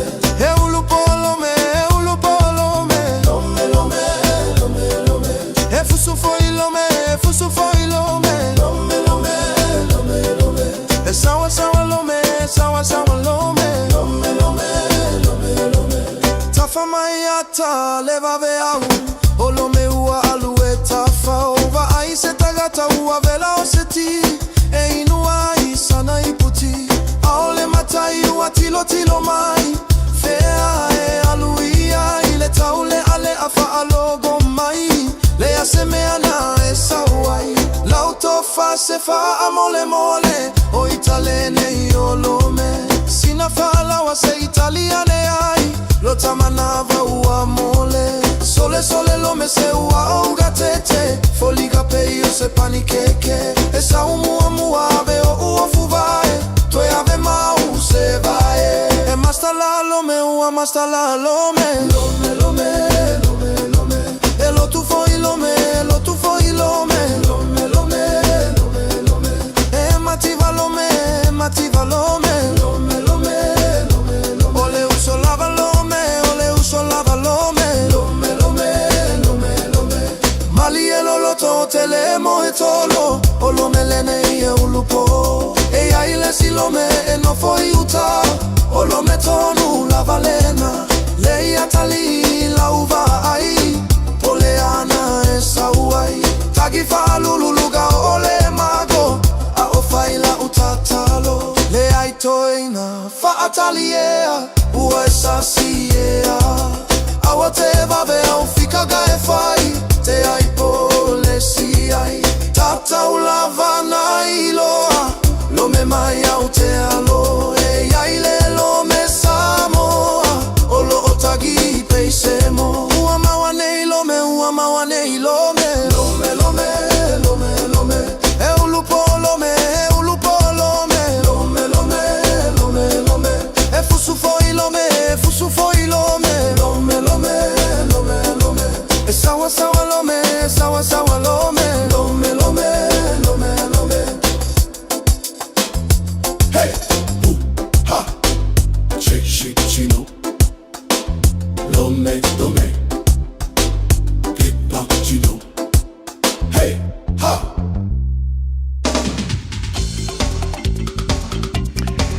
Ole Timmy le wansi le radio Samoa le divang ole Taeao le wa fa tonu le tu lai fitu ya wo me for le Timmy o family yang was so fu ma so fa na ole pa ia ya ma le mamalo lo tatu tru fa talavanti ya so pe siu Yosefo ma si Liverpool lo fa ngalilo le ma to me nai Hawke's Bay ya ma Hastings le divang ole Taeao talova ia toi tama fai mai tolu fitu fitu ta silima Iwa tolu whaamurianga o ansa sei fua maa so whanau. E pēr whio na isa tasi o le ainga. O lo o whaamura tuina le sona lo na so whanau. Ia po lo na so soi fua. Ina wun talantu e le tātu leina mo o e le ringvaenga o le Taeao. Talavantu e fua ia Kristina talavasa ma le ainga le mauta mai nai me le pone au se tālia. Ia wau taile mauta mai le tautua whaua le ringa le radio Samoa. Ile nei foi Taeao whaatimu timu le nei o le aso lua. Ala aso lua se fulu nei o le masino Januari. Ia lua afte lua ono. Ia wale whawawina leo ngānu. Wenga tuche ma whaiva lo filima. Everybody, come to 1-1. If you wanted to know we're jamming tonight, hey. Everybody, call in 1-1. Just to jamming, we're jamming tonight, hey. Everybody, come on and 1-1. If you wanted to know we're jamming tonight. They sing a song, they say, I told them who, baby. It's burning up in you. Drink on the couch, lady. How you feeling tonight? Everyone feeling alright. Tonight we dance, yeah, tonight we shout.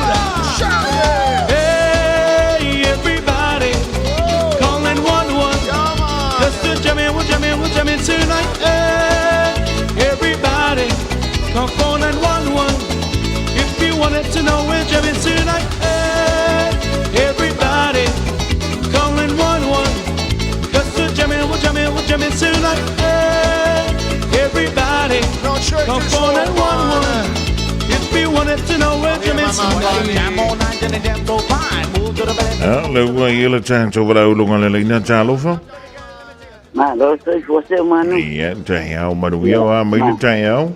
Manu ia lava fasta ile lo fore tua. Le lei maua le no. Ia bala wa tue. Faman ya tula sana wasta sil fanau. Le ri le pop edi. Sinaso. La ave taxi ne Taeao ia. Pop fa lo mai ia. Faman ia le tue lo was fanau ne Taeao.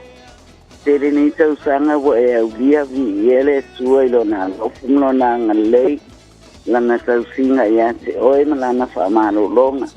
Koe mawani sias tere awata tu maastanga ma oe le asali. Ia olo whaangam whamnianga mori atu i o uso mautua whawhine lo salau i tu e whaar ki lope. Ai ase maaste wha manianga malo whaanga o lo tinale ilunga leina nita Ina solevi fale asi. Pasta ise manu mole amnoa manielo wate. Fapena foi va tele vala mai atu el tina tolu fitu tasi lima i tolu e ale tanto no merana talanto mo to umalava ye famra tu ile so. Ja o aso soi fu ma so fa na wa amuyo to lewa ma wa foi le ya so fa popo ya so le soi fu. Ja, ma leo langa nei, inyo ja, fo na wa tu la ta fo ile pensione. Ja, wa ki di nga manga, ya nga me alo fo la so aso fa na. Wa. Ja, fo na wa wa ma ta fo ile lena wa ma tan ta fa le ton wa mala wa ai. Ja, wa ta fa le ton tu wa fo ile le mala wa savali ya. Olongo wingo ki le fa le kongo ka ko. Wa tata wa ona fa ia se fuanga. Le ri vai ta wo le tau sanga. Ai mai sai le yo mai ia le afo. Ia le tau malu lu so le. Wa manga ia le malu le wo ia afia fifo. Sa wa le mo le le savili ia wo tau malu mai le afia. Ia sa wa lo mal kimu wa ki di nga manga ia.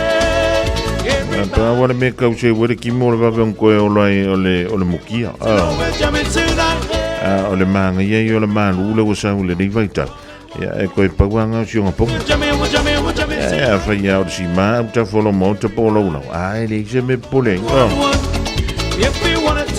wai ko le mo ngala wa o ya mo to mo lo family to in so to one so for man so fan now happy birthday yo Ja, mo beni ja so stelle van pendita to te maftai maile to tuamala ondanga ala radio Samoa te siliba iwa tolu amo ja mo ani me alo fa setele ja elise me alo fa silia tu nei lo le aulia le fa popolare so le ona male malosi ja vai lo fa tai malo vi ga fa fo ile ana me o me o tanto moa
It's summer, a time for gathering and reconnection with the ones we love. Right now, measles is travelling across the motu too. It spreads easily and can cause serious illness. We can show our care for whānau and protect them by making sure we're well when we see them. The first symptoms of measles can be a fever, cough, runny nose, red eyes or rash.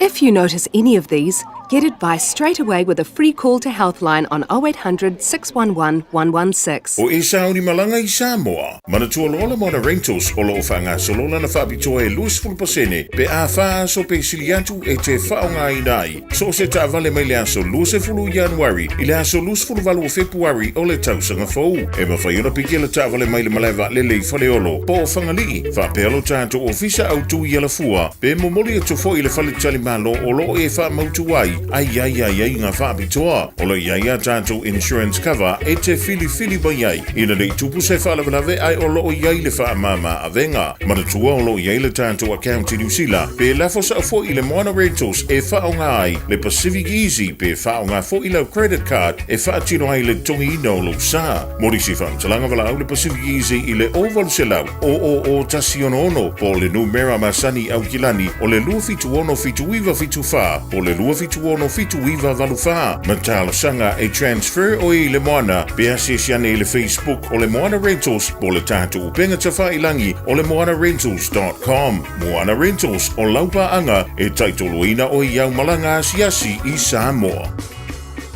Talofa Samoa.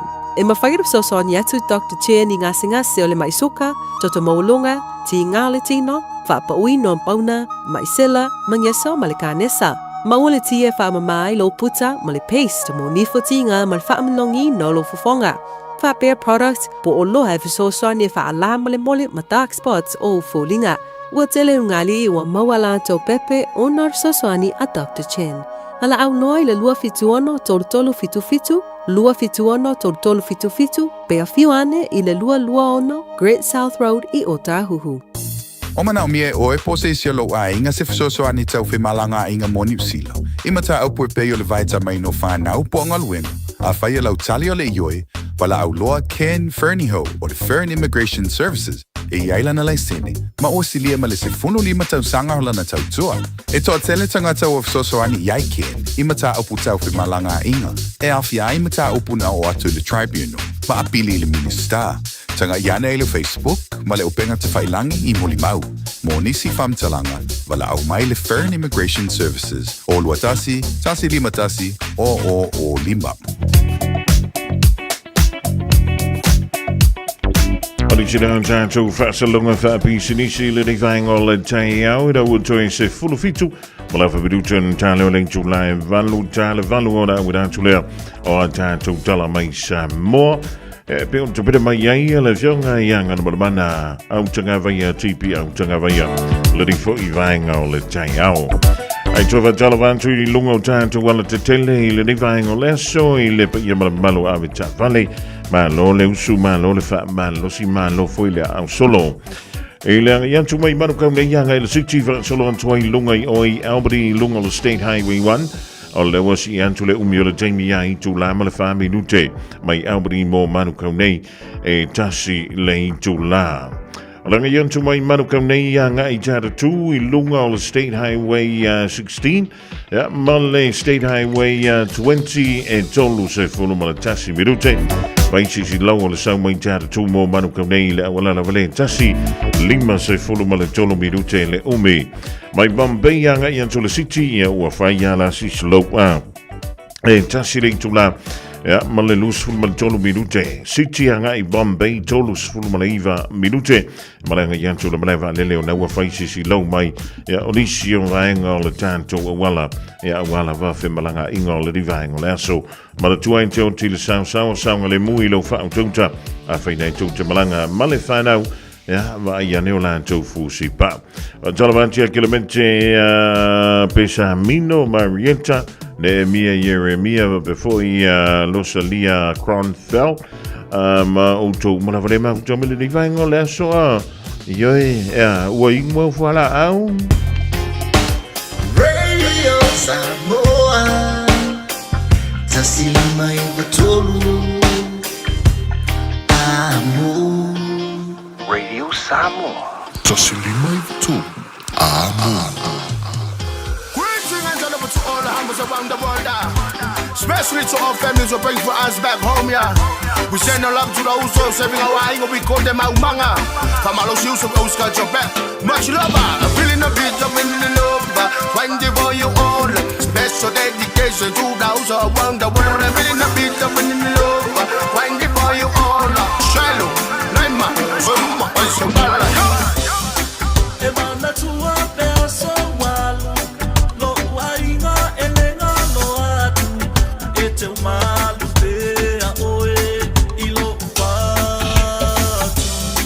Pe amana tu ile amatanga, e malingi ayo ulot mata, fiafianga ilo wa asino manga, susu ata amalama.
Patu le tsai le puna manuia una o le tua si et so fa timo manilingi va au manuia mo na yuso lo fe ngai male tua o le tsalo le male o le ngai le lo suafa o pomo de rapa kama fa inga popo kuringa mang o fongo de ngu o pakinga a ko nga la fo peso lo ku ke pai kai se ko so le va o le kau ku le ai o se fo e pe le mai o maka o le ko ma fa ia kula o fa malo si o me o mangai lo ai le ko among sale o so fa se ai ma tapua e mai o le tsalo wa manuia so tata ma fa e pe le lo so le tapua e ma o lo fa i fa tam a e ta we manuia su ele fa amalama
Fiafia mai ma nei ma Leon Rolani ma stau le divang o le Taeao Ira uto I se fulumala fa veduto na talo ling tulai valu le dia Taeao po o le aso lua le dia tatu o lia faisi susu ya ba se o lungo tatu o le tele living o le Taeao a fai te tau mo no mea o na ki au moli ya ki ane au moli pa fai le o ko meki le o la moli o la ta vale le living o le Taeao Talavanti ia Patrick Faleono Lupe Sililo male ai ngai nai marurewa e fa pefo ia fa ma venga sau fai maru I tele ia ngā luenga o le ia soi nai kalai stete tele mau to mai le tautua fa wa le ia si fonga o Samoa Radio Samoa tasi lima I tolu a mo ia onga I totonu o au kilani fa mai o antu I le fa ko kikia lima se la fa se lau fa lima e avanoa whaia onga e leo yeini si o whaunga ina I le timirei. Ia ma ua makua I si oki ai ma whaia onga I totonu o a onga o le sauni atu. Ia mo le amatalia o a onga I le rifo I a tausanga fau. Ia mai le nafo I numera e wha se fulu ma le wha. Ia leo whainga leo avanoa pule a onga o lea olo avanoa I le timirei. E le nganta I lea ia o lau iei whai mawanoa sui pule. I te tonu lava ia o au kilani. Mana tua le whainu mera lea. E na o au kilani e le o au fiai New Zealand a toa. Se lau wonos ful ma le wha ia avanoa. Sa wha pelea o na wha salalawina. Moa o ngā amanta. Ea male se lau male fitu ia o ngā tūlanga mua mua. Se lau tolu se fulu male lua. Ia o ngā tūlanga lua. Famai e fitus fulma le 5%. Ia vanoa mo whaia o ngā neima pulea o ngā I le motu I matu. Ia po le North Island. Se le naunus fulma 5 I au ki lan son. O le makua maka au ki a. O whaia o ngā mapulea o ngā nei. O nisio I lato. Motu ua New Zealand. Ai malanga atu I Australia. Marisio antaro. E lenga tailea. O nisi. Ia o le wasu ia lantu ngā luenga e se mai ai I le tūlanga sa whaia o ngā pe pulea o ngai foi. Ia I wa whaki si vaenga. E le whai ngofi. Ia le whenga iei foi. Ia male mata whaioi leo le avea o e ma se pulea o ngā. O te mana tua le pulea o ngā lea o ngā tūlanga mua mua mātou te tūlanta I soli. O le tele o le tei. E usu ako le pulea o ngā ngai li ka ngā le rima le vavea. So o malava. Ai au foi la le timi tu wa ila onga o ia fo le tanga te muli alu ese male fale a o na unta fa bele so le kalo fai ia wa le fa pe tong ye di over time meni fo ya onga mpule a ia ai fa ya te le tong ye pule a ia mo tala fianga ye le no fo ina le fale a onga e fa uma nga le nga pe ona tofie ia ai fa ona ia te le to mai nga va ia avei o mo se fa ya onga ia o avanoa nai pe o le tau. Ko I kikia wha se lau 5 wha se lau wha 5. Ia avanoa whaia onga. E pe o le tau a mailea soti. No, laini avanoa whaia onga. E pe o na iei tonu o au ki lani mani usila nei. E lea songa fua lea son nafi o lena wha ilo mai iei ua fili nei mo se teimi le tu mau. Ia le tomaitai lo ia maunga Precious Chang. E avea I ma lo ia sili o le tātou malo I Samoa se ia iai se taim e pe ona whae lo mai lea e le whionga I le lipa le mia o le tātou malo I Samoa le sunga la aulia le mali toa palanto I vau Fosi Schmidt I lana whaantalananga le malau susitala I lea so nafi ua mafua lea ona o le wha ma vai ma iei po le mai ai o le tolu tausanga o avea le whionga ia sua Helen Woolwork ma lo I sili o le tātou malo e pei o na iai ia mamai a lea I le afo I le amtanga o le reifo I tausanga whaasa o antu e le tolu e wha tausanga ia le na tau ave mai e sua ia le tau whingana o le lo I sili o le tātou malo o le whionga ia maunga o lo iai lana tike ringi lea o le Bachelor of Laws ia le Bachelor of Commerce mai le University of Victoria I Wellington nei New Zealand nei ia e pe ona iai e le nganto I lea ia o ia la pisidisi fatasi ia ma le tomaitai ia Muriel Louis e pe o le iai tutonu o pia ia fa malo fa taiele ia maunga mole sa ili malo ia manuia e lo tula mai le vea I oe e malo I sili le riva tau tutonu o lo tātou o tudo o I Samoa. O le taimi e le Radio Samoa le wā toi 5 marafa minute o na tāle o le tula e valu i le riva ingo le Taeao a whai o le vutua mautamai tālofa malo le soi fua. Pa uto e mino tālofa mantualu whala au mpaki piva Evelyn Fatoina Nansen Awa Eva before ia leo pepe pilione mala inga inai o Tara. Radio Samoa. Taslima ivatolu amo. Lonu ue Samoa wai la le le vasa. La le oe inu o le vasa.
Samoa ya mala mala maleta ina le sua le palua va male sulla tonga ya manatua utukula ngatala voine ya so semana ufa ali ali malu le fa Samoa wana ole nanu fa amole mole so te filo malu ole tu feel tene Samoa ya mala mala maleta no le sua le palua va male sulla tonga ya manatua o tu pula ngatala voine ya so kasemana ufa ali ali manu ti le fa Samoa wana ole nanu fa amole mole so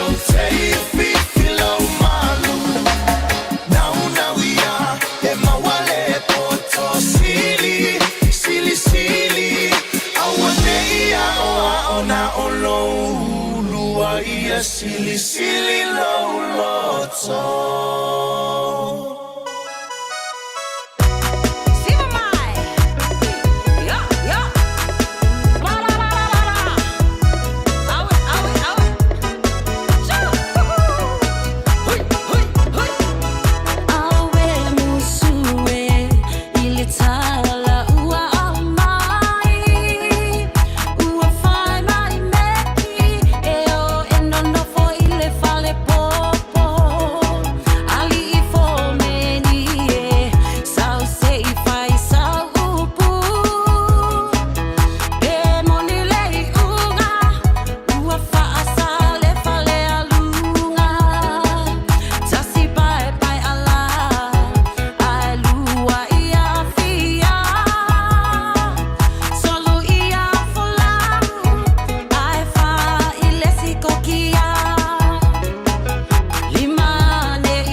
In this update, European leaders are calling an emergency summit later this week to try to de-escalate Donald Trump's desire to control Greenland.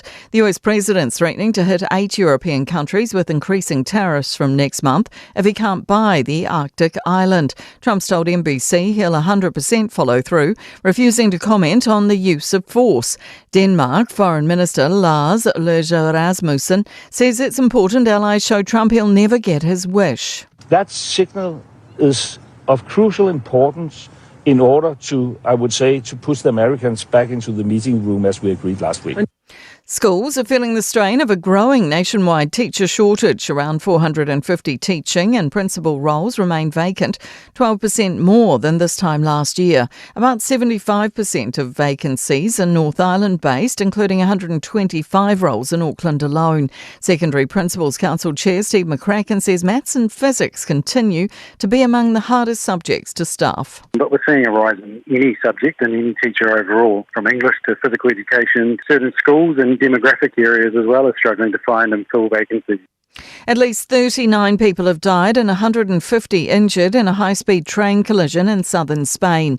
A Madrid-bound train derailed yesterday, colliding with an oncoming service in Huelva. Authorities say neither train was speeding. The track was renovated last year and the derailed train was relatively new. However, Channel 4 reports train drivers' unions warned of severe wear and tear on the Madrid line in August. One New Zealand is switching off 3G, starting with Dunedin today. The telco is pulling the plug progressively, with Christchurch losing 3G on March 3rd, Auckland on March 10th and the capital on March 17th. All three of New Zealand's mobile network operators are shuttering their older 3G networks to concentrate on the new 4G and 5G. That's news. In sport, Novak Djokovic's entrepreneurial antennae have been twitching after a straight sets victory to advance to the Australian Tennis Open second round. The 10-time champion has noted similarities with world number one Carlos Alcaraz's serve, and he wants a cut. As soon as I saw it, I sent him a message and I said, we have to speak about, the copyrights. And then when I saw him here, I told him we have to speak about percentage of his winnings. Every ace, I expect a tribute to me. Women's second seed Iga Swiatek also advanced in straight sets. The All Whites will play 75th ranked Finland and 52nd ranked Chile at Eden Park on March 27 and 30 in their final home football matches before the World Cup starting in June. That's sport. I'm Jodie Gill.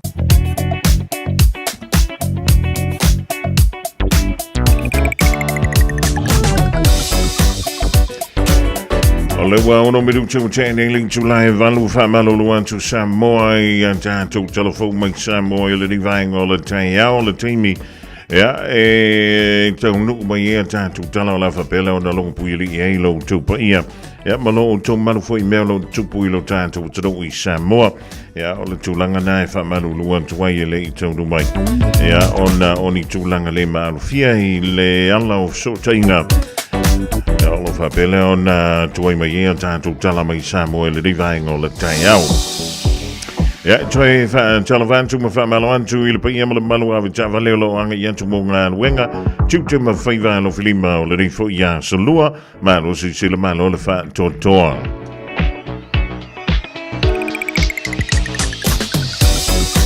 O le anga i mai lea i manu kaunei langa i atu mai manu kawanga i le city. Solo tu ile nai Albany le ding Taeao fa mai tu la malaiva minute o le sa mai Albany mo manu ka nei le dei va en o le Taeao e tasi le tu la o le lo tu mai fea mai manu ka nei nga ia tu nai tara tu e lunga o le State Highway 20 le dei va en o le Taeao e tolu se fulu mo le fitu minute tara tu mo manu ka nei fast fulu mo le minute mai Bombay nga ia tu le city e tu lama le luas ful malaiva minute. Siti anga i Bombay e fast ful malaiva minute. E malanga i antu le malaiva le manu kau le rivaingo le Taeao ia o a matona si lo mai tanto le rivaingo le aso ma tu ai tonti le sao le mu i lo fa ututa a fio le malanga ia ma le whanau le Taeao wa iane o lanto fusi pa u fa mole.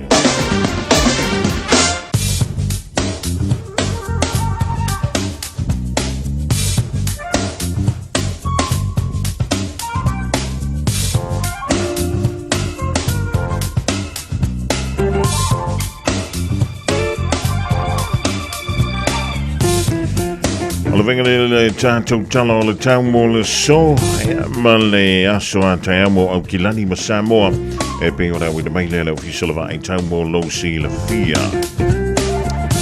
o le so le famela official va i tau ma mafati munga e le so fanto a fionono langa yantu le fiafiana nei e le tūlanga nā o timu ma mafa o la vapela o na tōluane pe palasiane i le tui mātu o le Harbour Bridge i le Taeao nei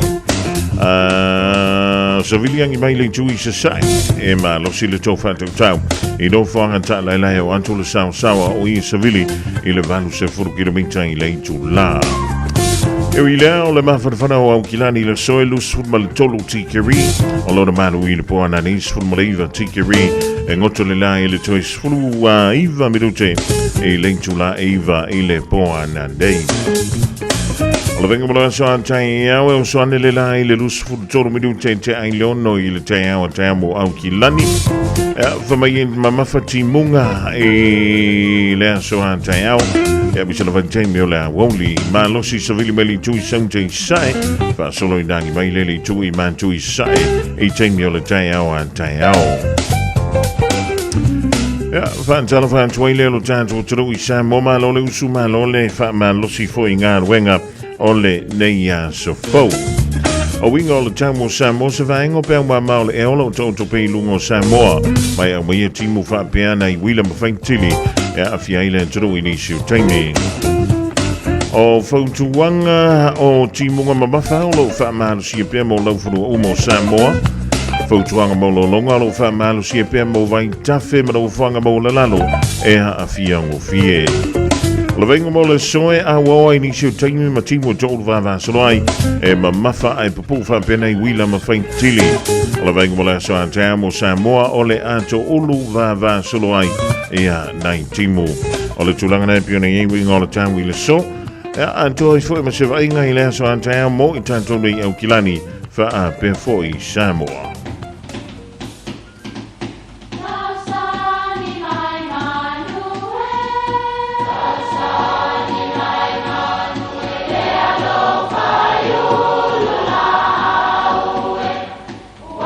E o whanga manu i ululu o la au, awa e whawhanga i funga o la au.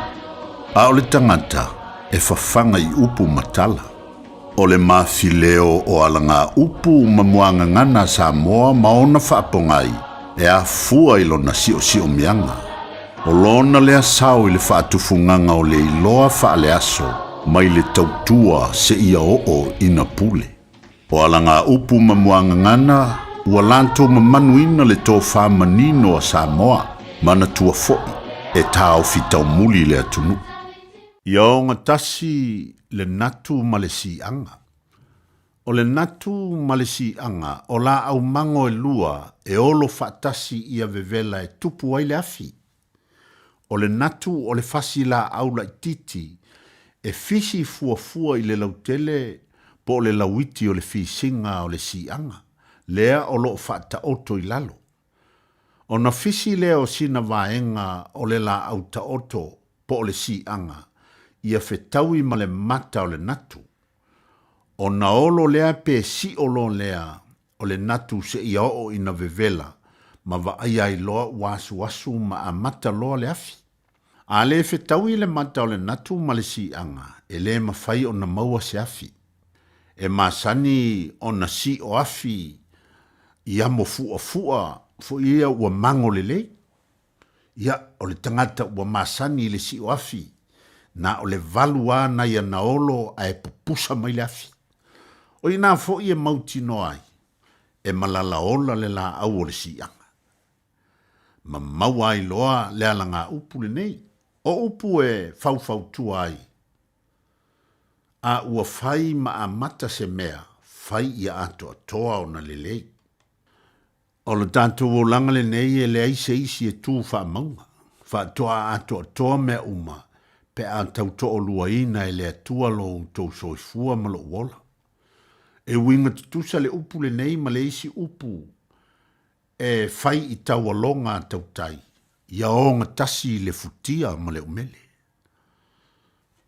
Ia le manu Samoae, se antu fantasi lo tau i loa i le ta'alonga, ma loutou loto nu, tali tonu mai, o le a manuia tātou le ipu o le laulangi lea o le a sauni atu iai. Ia o ngatasi le natu ma le si anga. Ia manuia lau whasaunga le ne yasu. Oh,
Fiafia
le divang o le Taeao ina ua lua se fulu ma le tasi miruta le bote ai nei le tu lai valu ya foi o le voto ma to le divang o le Taeao talo fa malo le soifua ma le langia baba e usi mai la fa fonga ta tu tala mai Samoa usi mai ala fa fofonga o le fa poponga fo ele nei o telefon mai Samoa au ina sa mai mo e lau le tio falongo le Radio Samoa tasilima iwa tolu amo.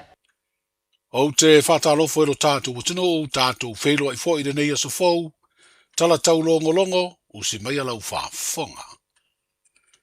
E te tau na whao umātu i le whaamsinonga i le aso lulu o le nei vai aso, fo la sanga ma whinaunga tusi alo i alo o au fia, i le tangi tau pālota whale ali li tasi, a o le i o atu i le aso tofi o le vai aso nei lava, o le asu e ai lea mata upu, e peo na mori ai whainga wha ala tua le sui whaipule o whale ali li tasi, le fionga le sui pāne mia.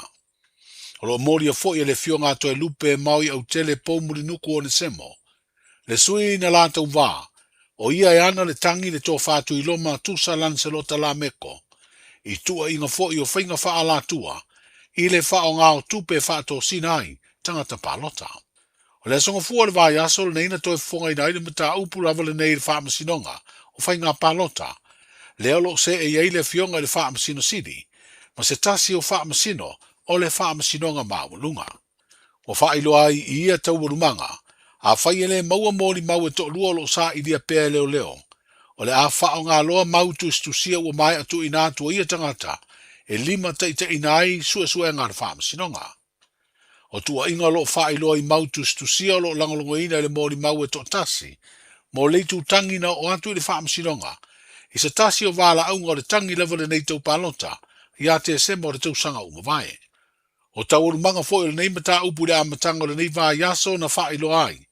E le lo i o le ofisa le lo i a siri o lo tūlai mo le ofisa, o whainga palota, o lo wha awa o pea sa i ringa i mori mau e tolua, o lo iai le tusi sai na wha tonuina, e le wha sinonga. Ma ua mautu fo i sa i di ringa le vaenga le ofisa o malanga inga le malo. O lo iai pea i la ua nei o lo sa i ria, i lo tātu o tino. O le ali ilo ia ia Alex Sua o lo tūlai mo le tutangi. A o le tamai ta ilo ia ia Miro Lui, o lo fina wina le te a le suifa i pule. O le nofuanga o iei nisi o pisi nisi e peo ni supermarketi, i to tonu le fio anga o lo li i le tu malo le vai maunga.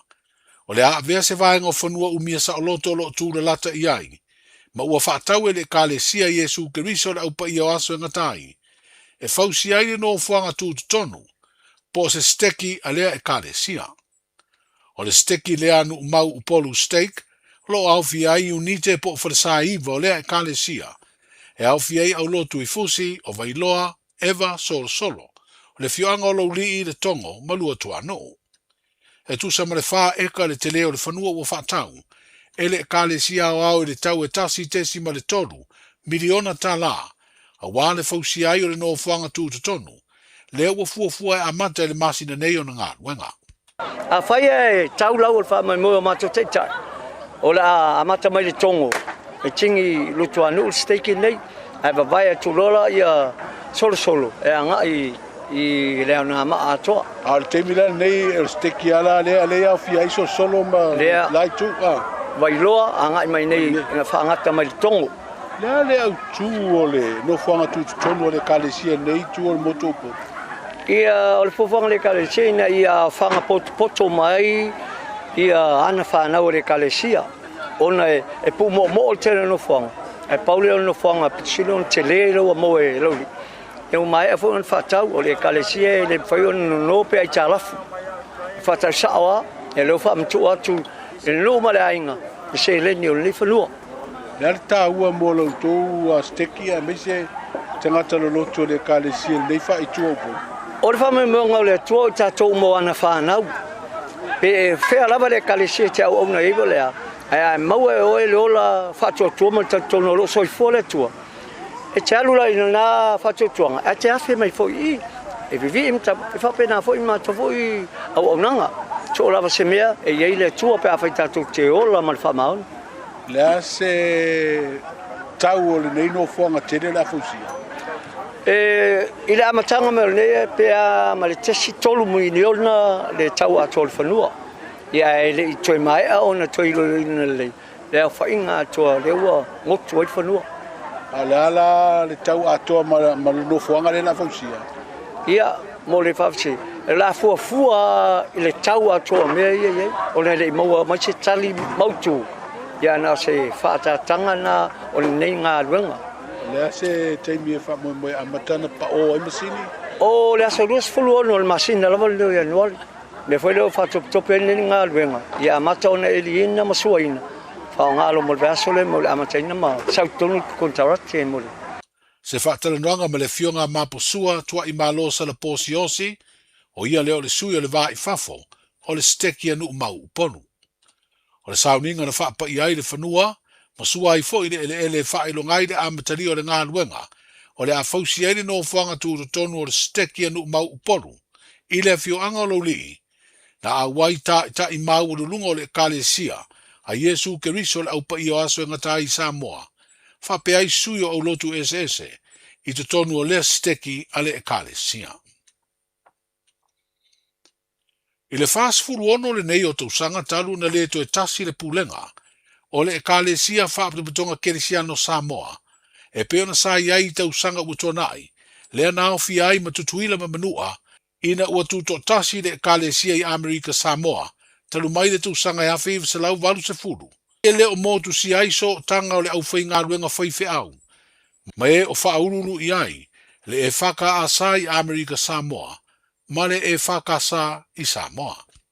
O le asonga fuana ma e aile maafutanga tolu aso a whaafengainga, o i la tau o au sina o le ekalesia o lo umia tofi o whaife au toe ina, Lea na usuia I Malua le laumua o le ekalesia whaaputuputonga keresiano Samoa. O se mafutanga ta ilua tausanga ma tau Fiafia, e whetu wha I aile ngā ruenga wha whaiwhi au, ai maise o le ola wha le anganga o tangata lotu. I le tali malo ai o le fono le autoa ino le ekalesia I Samoa, I le mafutanga le neina mori mawina I lunga o wala, o wha asana launga le e whakasa, le to tere le ufai ngā ruenga whaiwhi au toe ina mo lantou wharetua, na malanga mai Amerika Samoa mai lantou o ngā lulue, isi atunu o lo iai le e whakasa, mai whapena fo I le e whakasa I Samoa. O le whaaso le alofa masani le tātua nganga tali malo, e ala I mea alofa na tawarunga iai porokala me le mafutanga, le ana o lava ina tatalai I o le malo o wā whaalo alonga masani, ai maise o tupe maisi o loa, na whaatino ai le whetu whae o le alofa I le mafutanga whaiwhi autoe ina, o ngā lulu pea, manisi ua malo lo pensione le ngata I le motu I sasai, ai whapea fo I motu I sisifo, o le atu Samoa o lo ola o lai, le ngā luenga le ekalesia whaaputuputonga keresiano. O le asolulo le vāsonei o whaamoe moe toe teri wai au malanga, mai Amerika Samoa, ma toe fo I whaafengainga mo whaletua na malanga mai atunu, o lo whaamautu ma ngā lulu ai, I le tausinga o lafu ma moe. O le tamaitai lo ia mai le ofisa lo ia o lui ma Jang Law Firm, ua venei ma lo ia sidi ale malo I se tūlanga le tū mau. E whaatali ai le whaasalalawina o le avanoa, ma maua se tasi e tau veina le atofinga. Wa whaailoa lea whidiwhidinga I le fionga I le pālemia, o ia foi o le minsta o lo iai le vainga o le ofisa o le lo ia sidi. I le whailoa inga ma le vasenga o tu sitala I le asonga fua. O le fionga ia maunga Precious Jang, mo le si le fia. Sanga lue mua le ofisa o le lo ia sidi ale malo ni tau sanga utonai. Ma sa whidiwhidi ai foi e vea ma whaatonu, na whaaururu I ai le ofisa na whina wina ma ta upu tau whaamasinonga. O soli ngā tū la whono I le whaamasinonga, po o le Director of Public Prosecution Office, le ana a mata whaanga ioi le tau sanga I luafes furu maleono, ma tūto tasi ai lea au nanga le malo, mai le ofisa o le loia sili. Peta ina tāpunia le malo lea ofisa, I le tau sanga na saso ai luafes furu fitu, ma toe ave ia na ngā ruenga I le ofisa le loia sili le malo, se ia o mai le teim nei. O le tau sanga I luafe lua, na toe sila ai le malo I le nā teimi, e toe whaatū lea ofisa, peta ia o mai le teimi nei, e le I whaatino ina. O iei nei le fuafuanga le malo e le toe whaangai o ia pisi ni sila iti, o lo I tawhatawhane o le maketi o ia I savalalo, ma pisi ni sila iti uma o lo I le itu I se sifo leo no fuanga. O se tasi leo no fuanga le taulanga no so whai e leo I le vai aso uma vai, ma mawai nisi o pisi nisi o lo tu lei ma whaatau watu, whala au whaasai no le aisa ma le maruana. O whai roa le pāle mia le wheloa inga matu sitala le amatanga o le nei vai aso. O le ato e whaale leia lea no fuanga ma fausia whale whaatali pasi fau, e fua I le teime te tala aloa I ai, le maketi fau I savalalo lea wa maea. O se maota tele o fausanga whao na ponei, he ma ua whailoa le pāle mia wa avena na whao tuanga, I le pūlenga o le maketi, e te tau o na wha mua, awanoa mo tangata whai pisinisi o lo fia maua se awanoa I lea maota fau, wa whaingoa ina nei o le Savalalo Market. Sa matou fono nei mal minister, mantanga le sana si. E te tau o na mai o io le lei I latou le a occupy ina le tatou fale. Ave le awanoa ia I latou o atina. Awane o vai atu o ia ini whai ngā kengi po ni tangata po se kamai, po ni pisilisi o lewa na mata ala tu atu fo tu whao lewa no lea. O mana vela wapo po ingana ni minsta ia male tanga luengo sala si. Lona lua o le ata pena whatasi el LTA, tanga luengo sisio manga, tanga luengo whainga whaiva, ia malintanga luengo sala si, e toi whaafou ator tatou kapaka leitua. Toi fawisi tatou fale fatali pasi le kiria se o male au whakau trucks e vai o. Ai sau ator fatali pasi sau atau mai le I le fale ia. Au ane toi iai se metasi toi whai e whafoina lango ina le tupo ine whawitau. Ave la tau to tonu e whalai la ko pankeke Makirikiro ai le camera kirera la fai kongo make ki faule. Ina ia wane tu lai mese me fa pen au fafo. E le tau unto tu fele utato vai ni le risk male la matia meia. E ai olo fa solo terno ngai tau to risio la to ka pakana tua. Atulanga me tu oi pasi fa tulanga ina ia le ngata ina. Matango fia tato maketi. Ai le leil tato pa stop. Le teitai o le malo le fionga i le pandemia, sunga la uli o le mani e toa le uatea polata i fosi. O tala i o le nei aso, saifu. Ta lofa lava, o le siu fofonga le nei o Samoa, le Radio Samoa.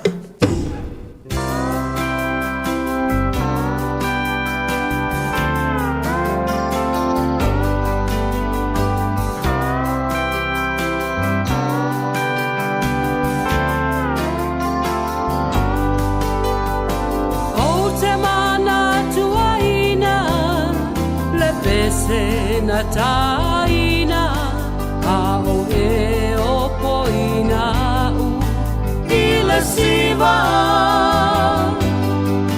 a o ta feliu liwai le musika manaya o le alofa ua a mataina pe e te mawhai sa sisiva pea avea o e maupanga i po umalava pasafa amasani a o ta veo ai avea pea o e maupanga i aso umalo uolanga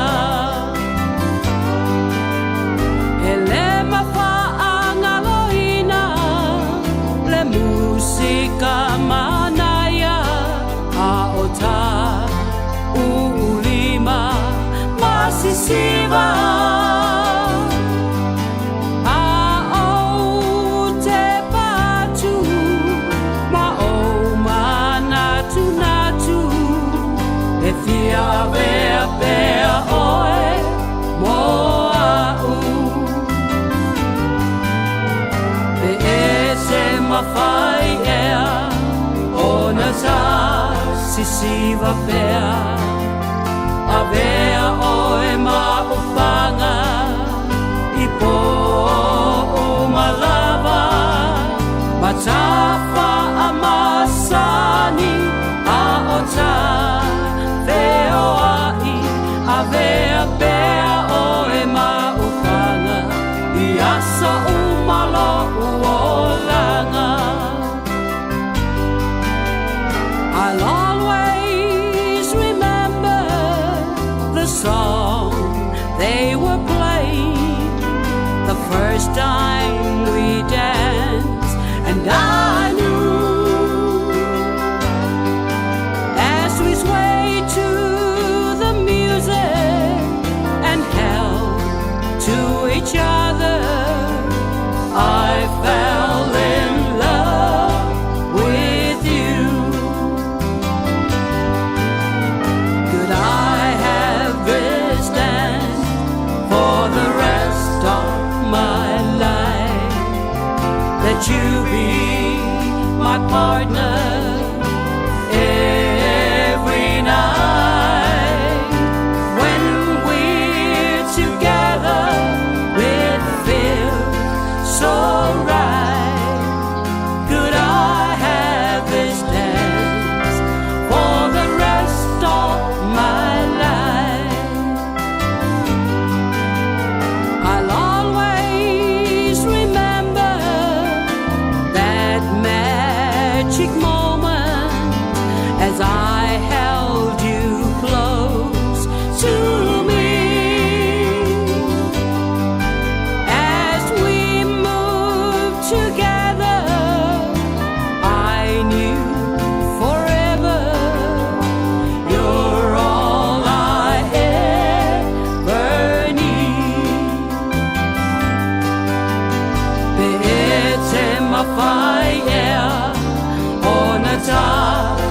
siva pea avea oe maupanga I po umalava matafa amasani a ota veo ai avea pea oe maupanga biaso umalo uolanga.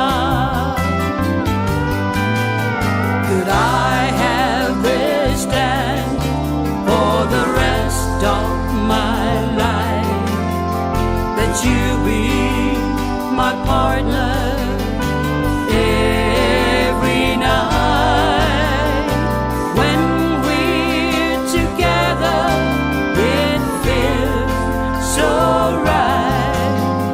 Could I have this dance for the rest of my life?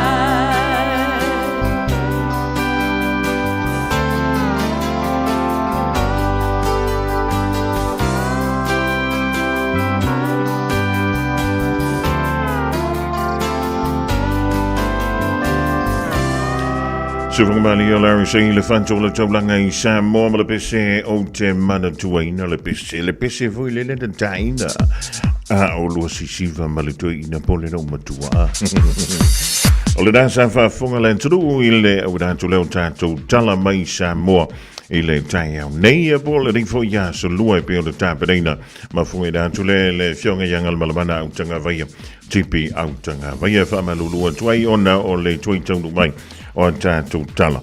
Ia, o le mafuanga le nau atua i ona au inantu ai au te pole. Mawhaiona e tue whaafunga i tātou tala nā mai Samoa i le tā. O le se fulurua i le awa uli o le so, ia, ma le tā o le fitu i le po ana nei stemi o na i lunga fo i lea o le tātou YouTube ma le Facebook. Ia, tātou tala nā mai Samoa. Walawa i a lo whaafunga. Ia, ma e sila fia i mea o lo tūlai mai tono o le tātou tano i Samoa. I le rifo I vai tau o le tau sanga. Ia ai a whai o lewa tau e mahuta mai. Le rifa e ngoro le Taeao toi wha tala whātu ia le tātou polo kalame e lau wha funganga ma lo le soi fumaruia ma le langi e mama wa iei le suinga tele o winga o le tau. Bea ona mole mawina le intutonu o au ki lani nei.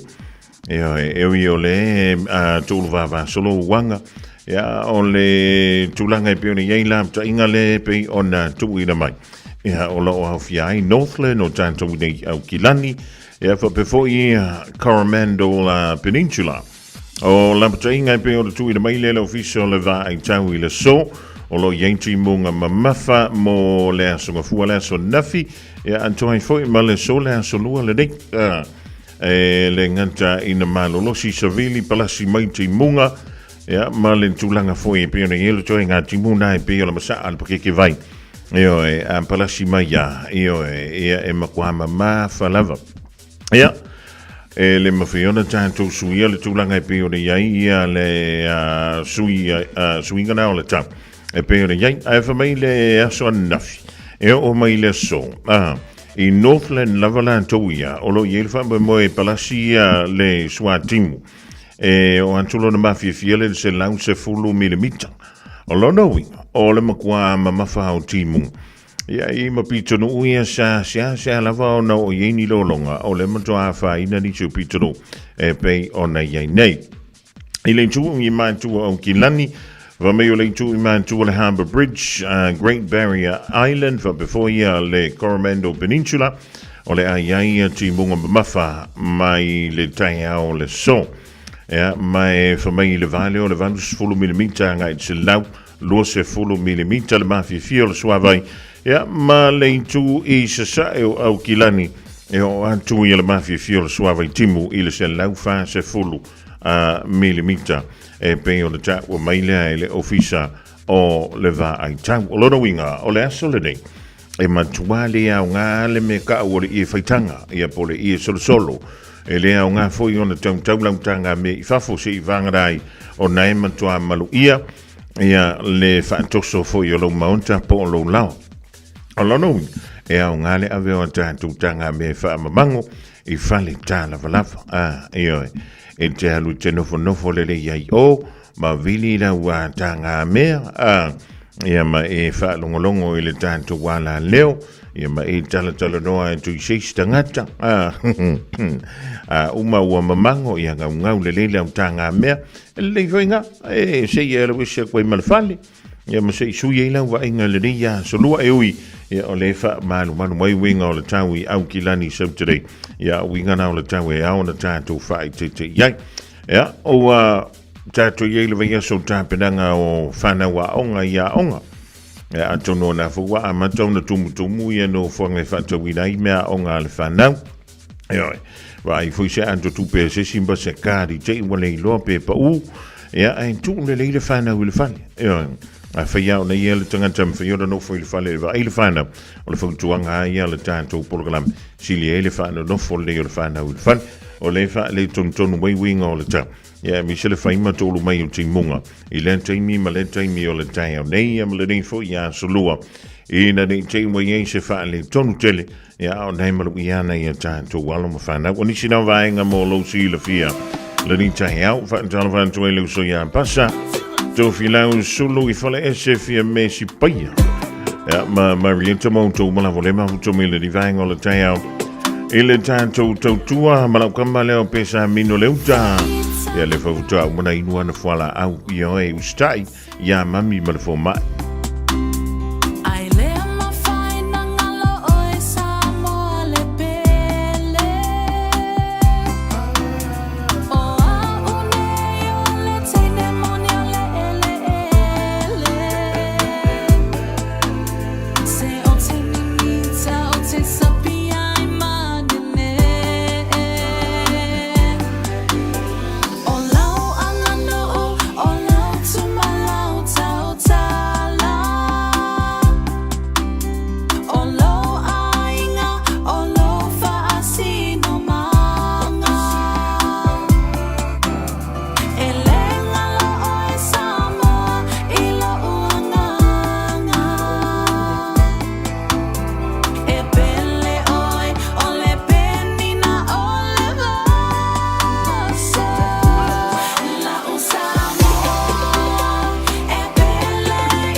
alata ile sipula vea vea olo o ile faato anga ole lupe la lele ole mo etau fele ole mo uolele maufa a pepe pepe le basa tele le taba e ua pa e pa e uolele atu isa sa e maona fulu oto muli e umi umu pa auli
Are you and your whānau fully immunised against measles?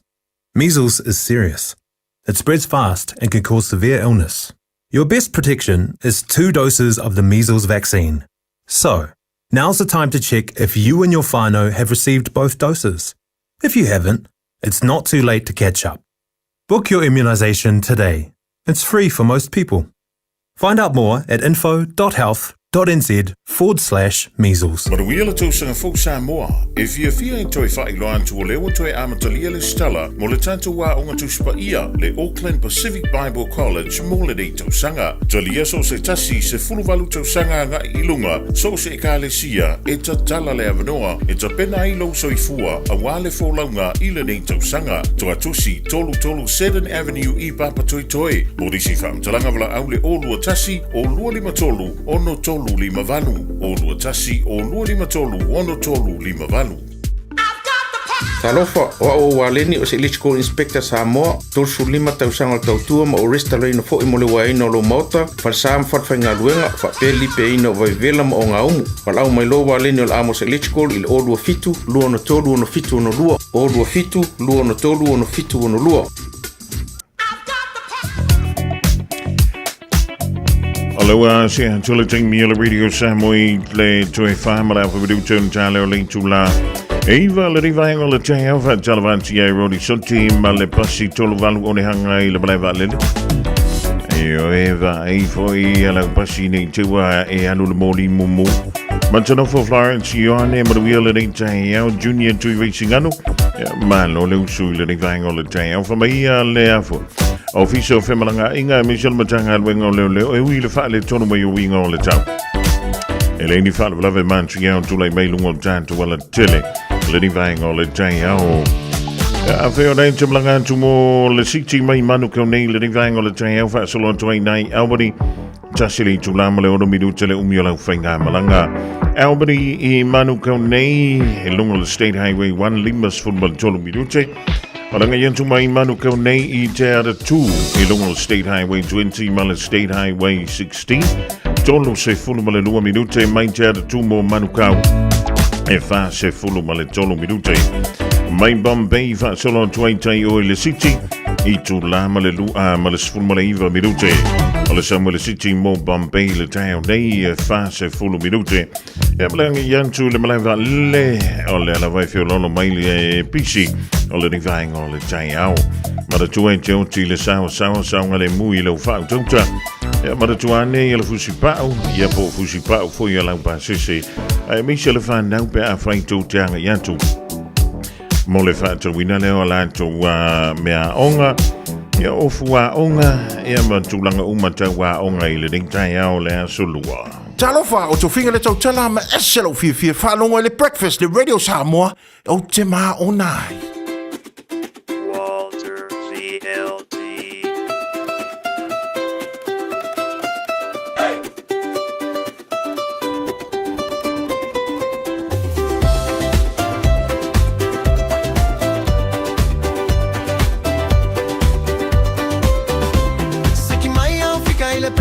Fa apaleni ai lau va alele awane ia fa atali le talo fa bano ai le tali va ele fe ela le ta ami yoane I tipu ai o se fa la lave e va mai o e wale popole se tu malo ale fe e amole lue o se mo I se ova se lue tu ai lue lo ile fe tu ai lue mai tene mai ile pese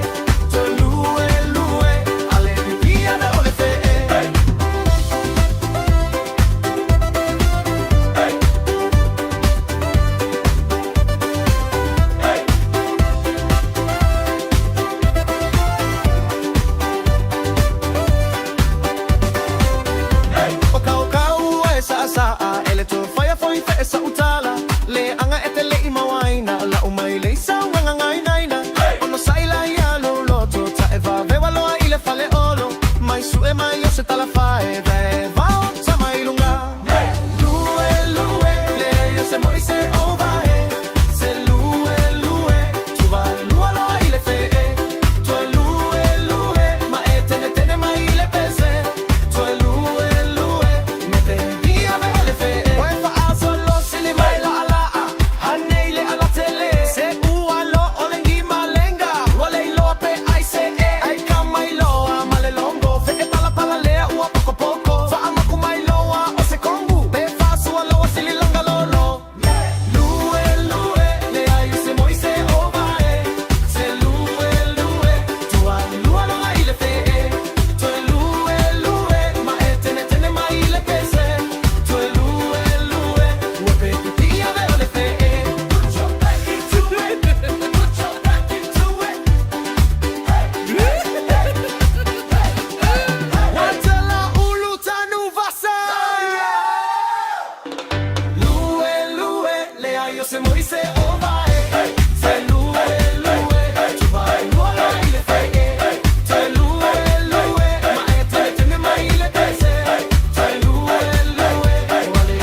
In this update, European leaders are drawing a line in the sand over the United States' attempt to take control of Greenland. President Donald Trump's threatening escalating tariffs on the UK, Denmark and 6 other European countries unless he can buy the Danish territory. UK Foreign Secretary Yvette Cooper told the House of Commons this is a serious moment. Greenland is part of the Kingdom of Denmark.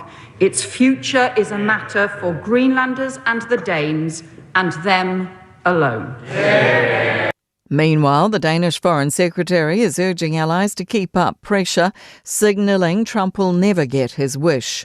Survivors describe being thrown through the air into darkness after a high-speed train crash has killed at least 40 in Spain. A Madrid-bound train derailed and collided with a train heading to Huelva yesterday afternoon. More than 400 people were on board. The head of one of the largest mortgage broking firms is questioning an interest rate hike by our largest bank. ANZ's lifted its rate 10 basis points to 5.79%, bringing it in line with most competitors, but well above its one-year fixed-term rate of 4.49%.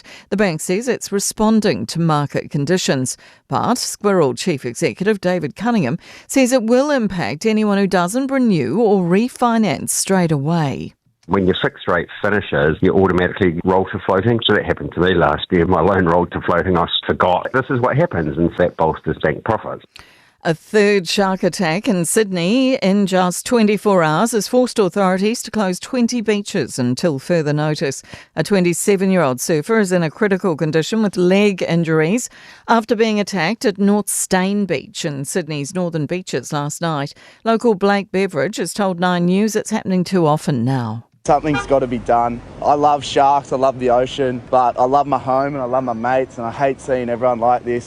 That's news. In sport, Black Caps selector Gavin Larson is singling out the performance of debutants as key to a maiden one-day international cricket series win away in India. Christian Clark and Jayden Lennox were the top wicket taker and the most economical bowler, respectively, helping New Zealand to a 2-1 victory.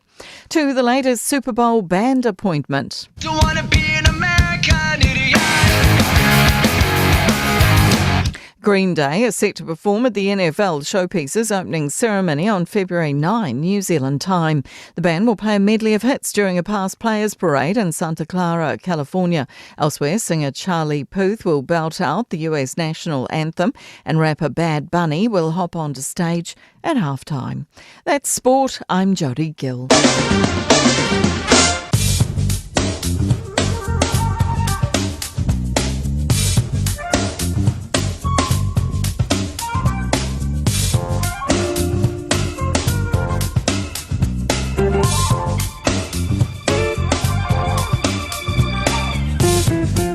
Lewa tolo mala fa mediu chemo chandele chula iva o le na wa fa funga I se fa bo ponga na tanto tala e vai fa o le divanga o le Taeao le dio le so lua se fulu o le diva sido ya wari lua fe lua no pe ona a le baile le ofisa o tala fo wile ngara peritani ya tala ita longa ya marugi chelele fe nga yo le tru manga wenga ya o to ma ya wa nga ya tu nga wenga ya bo le da fo tia e to nu wa te aleva ya Malu ane moi umbi o le so fa mai le tala o le tamo au ki lani e mafati munga inisio no fuanga ya ma o le afio lolo le tolu mai o timunga mo wanga I le Fiafia na nei mafati munga ya down pause ile tu ma tu o le Harbour Bridge ile di Taeao so viliangi mai le tu sae to fatu tau I no fuanga tala ila ena ile valu se furu kilomita I le sawa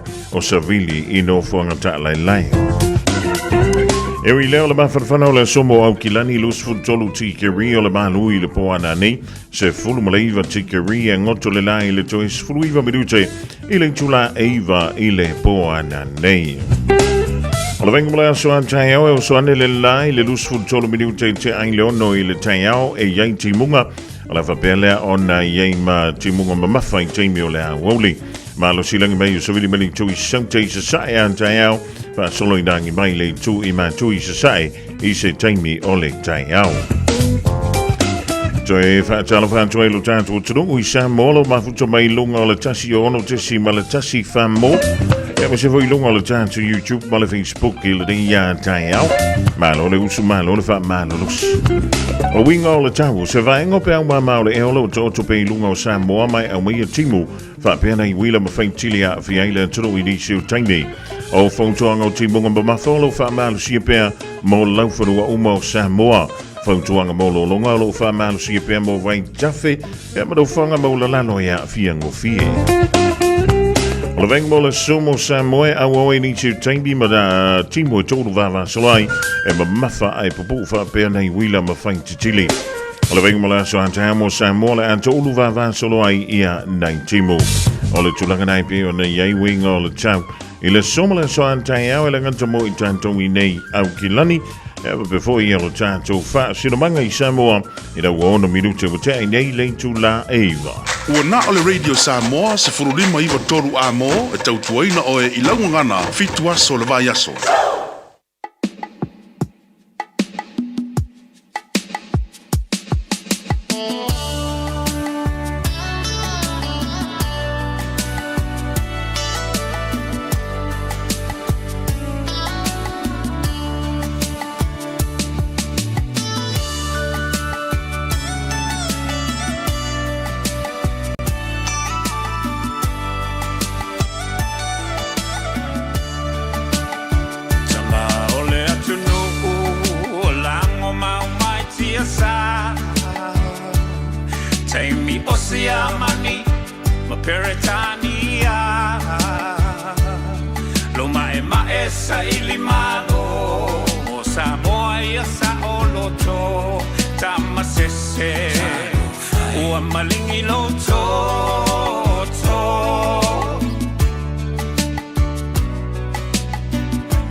Fiafia mai Robert and Karima, DJ David le ring all the Taeao. It was full of malelima mala for minute. O te niling July Eva va Chalavantu Mantanofo Florentione. Ma eroni sotti mai lanto malema to me le ding Taeao le malupio. Malema to me dai sini au setalia. So take me a little time mau na bawala le tanto filo ingam le fionga ya ai ono kena I ono mai Hawaii. Le ding fo ya so lua le porkalambo mo le ding ya tau sanga fo. Ya wala wala longo puya li ono tupo. Ia malo to malu I melo tupo ele nganta e Hawaii ava pe fo il malo cello America.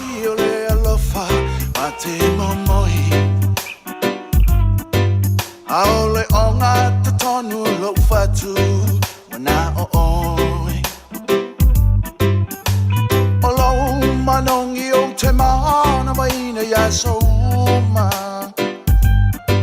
A o folinga e tu mau mai pea yo uluma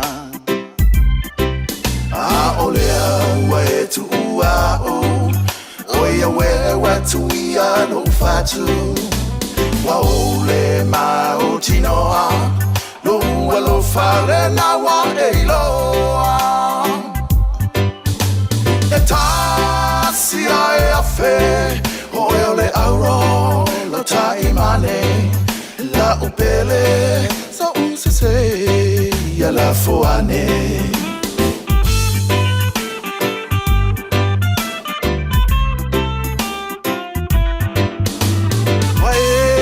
Aluma veloma fau Langona e o tino ane a fa avavau Wasau tualashi o uma fau fauna La upele ane ano o la polonga A olea wa e tu ua o Oia we tu ia no fatu Waole mau tinoa No alo fale na wa eiloa E tasi ai a fe Oeole auro lo taimane La upele so usese ia la foane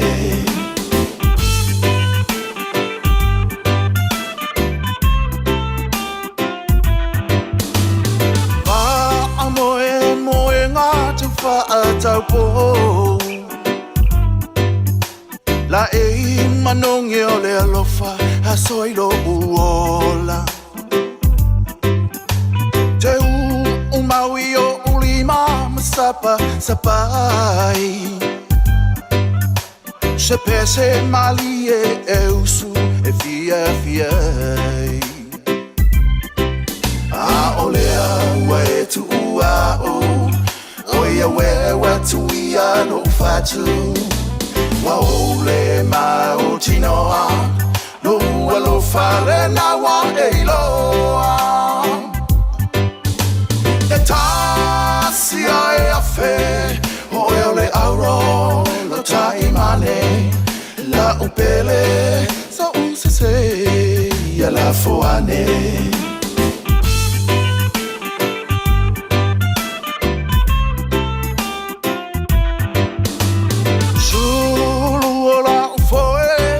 Faina oe Wai umea watini lo na taunonga O ani alofa o totoe ilo uloto Uale toe au ngai upulele atua poto Awa olea wa etu ua o Oia we tu ia lo fatu Waole mau tinoa No alo fale na wa eiloa E tasi ai a fe Oeole auro lo taimane La upele so usese ia la foane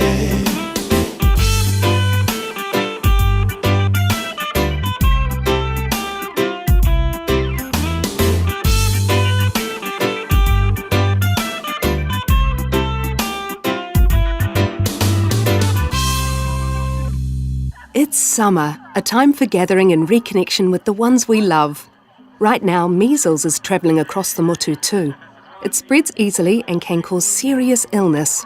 Before you visit whānau, make sure you've had 2 doses of the measles vaccine. It's the most effective way to keep the ones we care about safe from measles, especially if they are too young to get immunised. It's free for most people, so contact your healthcare provider or visit bookmyvaccine.nz before you settle into summer. E te manae maua se luma nae manuia o la wata li I polo wa whawhine. Ua se fulu nei tau sanga o whaatino le Pacific Advanced Secondary School lea au o nanga. Na whaawaile nei a onga e Sir Michael Jones.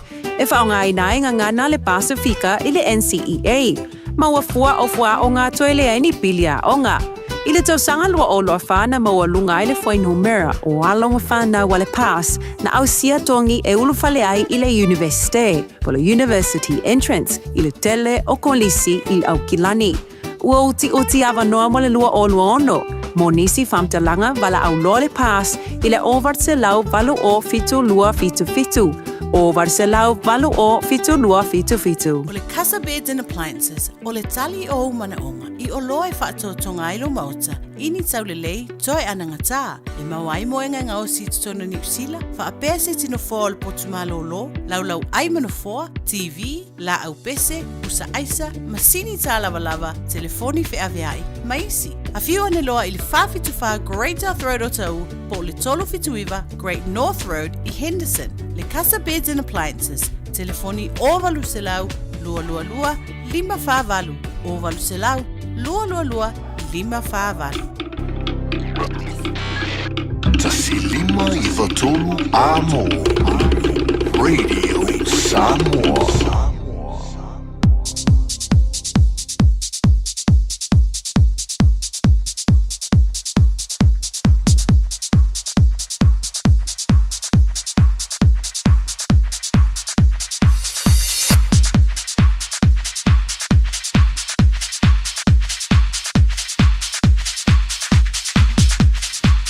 Le te milongo la wanti le radio Samoa le rivang o laso lewa lusful tolu midu te bute nei a le tu la iva I au kilani ni usele nei Fiafia kanga o la wama o le tato filo inga le nei fo ivang o le Taeao ma le fionga ya ai ono kena I ono mai Hawaii a wa fo ia le longo puili o lo topa ia ya malo o toma Malu inisi melo tupu bai le nganta I Hawaii fa pe fo ile malo tele o America fa atalo fa tuai le nei vaeng o le Taeao lo fionga I ono ya manuia fo ile tau sanga fo malo le soi fo manuia ma le langi e mama malo pa teno fo I fionga ile o tau tei o tanto po klamini fu Taeao va tai fo I le tau tua ma te vela le tau tua fu le tanto tunu ya e fa talo fa fo ile malo le tunu le ne fo ia so ia la so mo le nei le ko tau sanga sa va tali fo I se io o mai se tei io ni tau sanga io na mata tu do tanto fo karami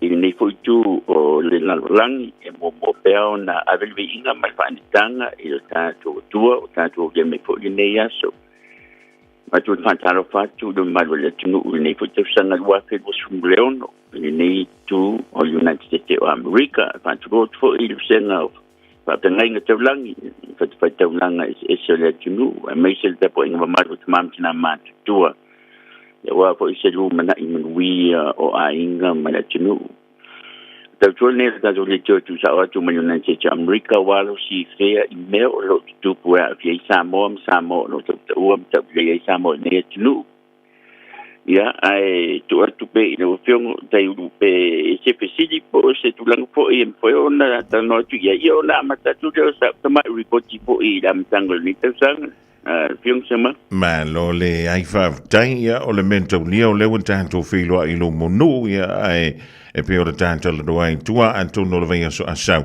fa o le tia mai le amatalia fo o le tutua le sunga le o ia te vai ya o le toe ma fanai le o le lo ma tanga le nave is fo ya anto no le toe po mala e ai ono I le mai tau mai le tanto o tino o male la no langi ato o le ele tulanga le na pawala usili le te fielo la ele tulanga le o tatia mai ia li fidanga lo fa li o le tau prestene ai ono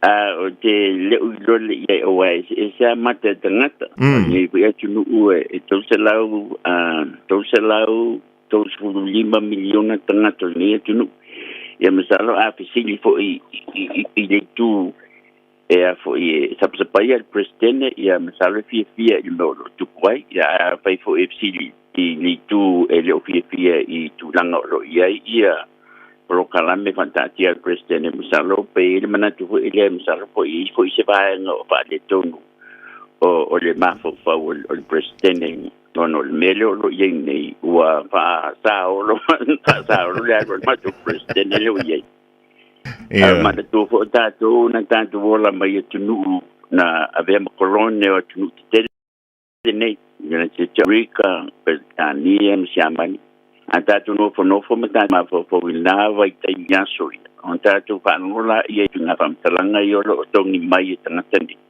antatu ma fo le ia ai finga le al fiat watu ba le tunu vo ile e fa kolone pe fa tau pe ave fa malu si la tunu yo na wale fa na ia fin ile ia se ta pasa ma sta fi ona e lo la tu ala tu tele tupe ala tu telefona tato telepomo o to tele tangata e mativa mai le se me foi ona Taeao mai ia la tu foi manatu ma le pawa le o ia la tu ia e ia no foi le tu le te e batu pel pa tai ona o familia nga telefone le tu ile lo tito langa tau mafai Madi se lo foi ia president ia tu nei ta se fo vai temi na mata mai ai ya so i volevatu ya ai piu titau mai o mai ya president Carter i vai temi fo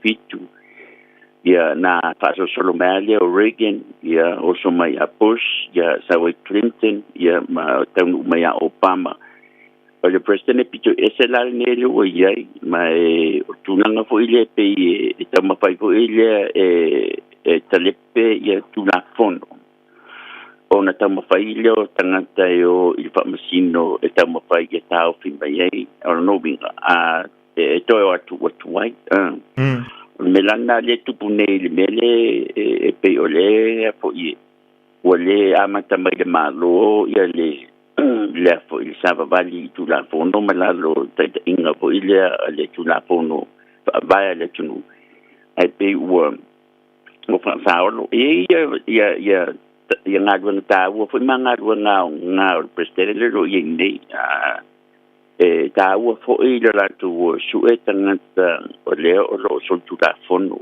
ile tu nei ma ese Mali ole merna ia ole merla ia tawo ma tawo no fai belo ia ole wala ve fa so lo ato ia msi chengo na tu nei ia Anda tu no fo mtato ba fo tan faccio pito o siambania soia. O hitila. O le papila ia soia. Engalo tangata sa papila ia hitila i tonu o siaman. Mari.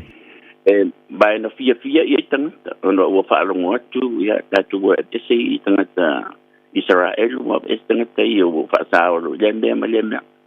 Ia o la volta tu mamla ma fu I tal faccio piccolo tu on fa fingo fo le on ta tu va vai mero tu nei o vai e foi temi tate tala no atu tangata ia e pi o la ma fo ile I meo lo tu nei lo ma fo ia fianga o ta tu tangata ma tu o le sina vai nga ta o te la vai o te le io familianga o mo meta o social services I le tunu nei e fa mo ia yo ta tu tangata pangati tangata e mana onga fa pitoa handicaps ma tangata foi matu o le faina pe wa inta vale o le faina sa vale o mana o mia le meta de care center o tele o pokalame na o le snap tu langa o le afo I o sosani foleta tu pe I mo me ai food stamps section 8 o le tele pokalame na o tipi ele prestenelo lo yende ya ole me fo yo te tau te ye fo mo fo si tengo te va vai tu o istanga te Samoa na ola mai mene ola mai le food stamp na ola mai ya fo I sosani el malo awai ile yo mai ni Samoa milionaire Mani. Na o ia onga e whaifua luna winga. Socialized education. Na o e le tōngini a onga na onga fuai mo high schools, mo a onga fuai misenga mai la tasi tau le sulua. O le, ai te uwa vai atu, o tau mana o fui le Fiafia i le mele whai mai presidente. E tipi e sosoani ia. Le sa o la mei o la tu mo la tu matua. Mani. So o le si na whawhinga tā fo i le awa e ia fo tangata la fo mai upuleta i te whai mai o le upia poto. Ai, o te le o nau le tūlanga fo i le a mea la o wai o te le o la ia whamnianga sosoani. O lo wanganga ia o te fia sosoani o tātou tangata mati. Tua mana mia awa o Amerika Samoa. Se fa te tinga tanga tau Amerika Samoa e o la lunga Medicaid ma le Obamacare.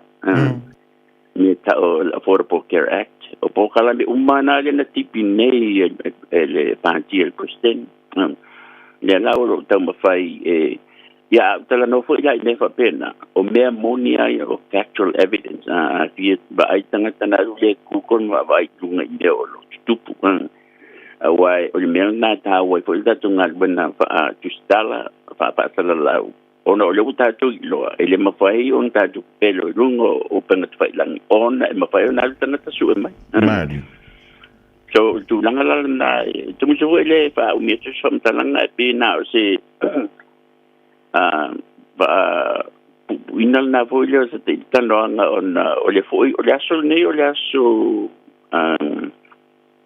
aso malolo o le atinu ne te le lo yei ai mane yo fo lo tala no tu ono le aso malolo ni ta o le Martin Luther King Jr. Day Mari ya na fo te si le fia o le face outlet po Dr. Martin Luther ya o ia o sa te ia le me fo le civil rights movement Mari ya o le sola e tā wai i te lo tangata lang o United States of America o le aso tā wai ne o le MLK Day. O le aso e whamanatu wai i le sāng tā o le aule o Martin Luther King. Sa e ta ia le mau o tangata ulim tangata lanu e tangata Samoa ma le Pacifica me ta o civil rights movement. O le ata mo whainga na amata o le matautia o le whainga lanu o tangata ma le whainga lanu o tangata pae i le atunu nei. O lea fo i whailonga tangata na hawhia i tangata lanu umai i tangata Samoa, i tangata Pacifica. Mai paupo leo la somaro lo federale, wa lo ia i se tangata ili i avema presidente i United States of America.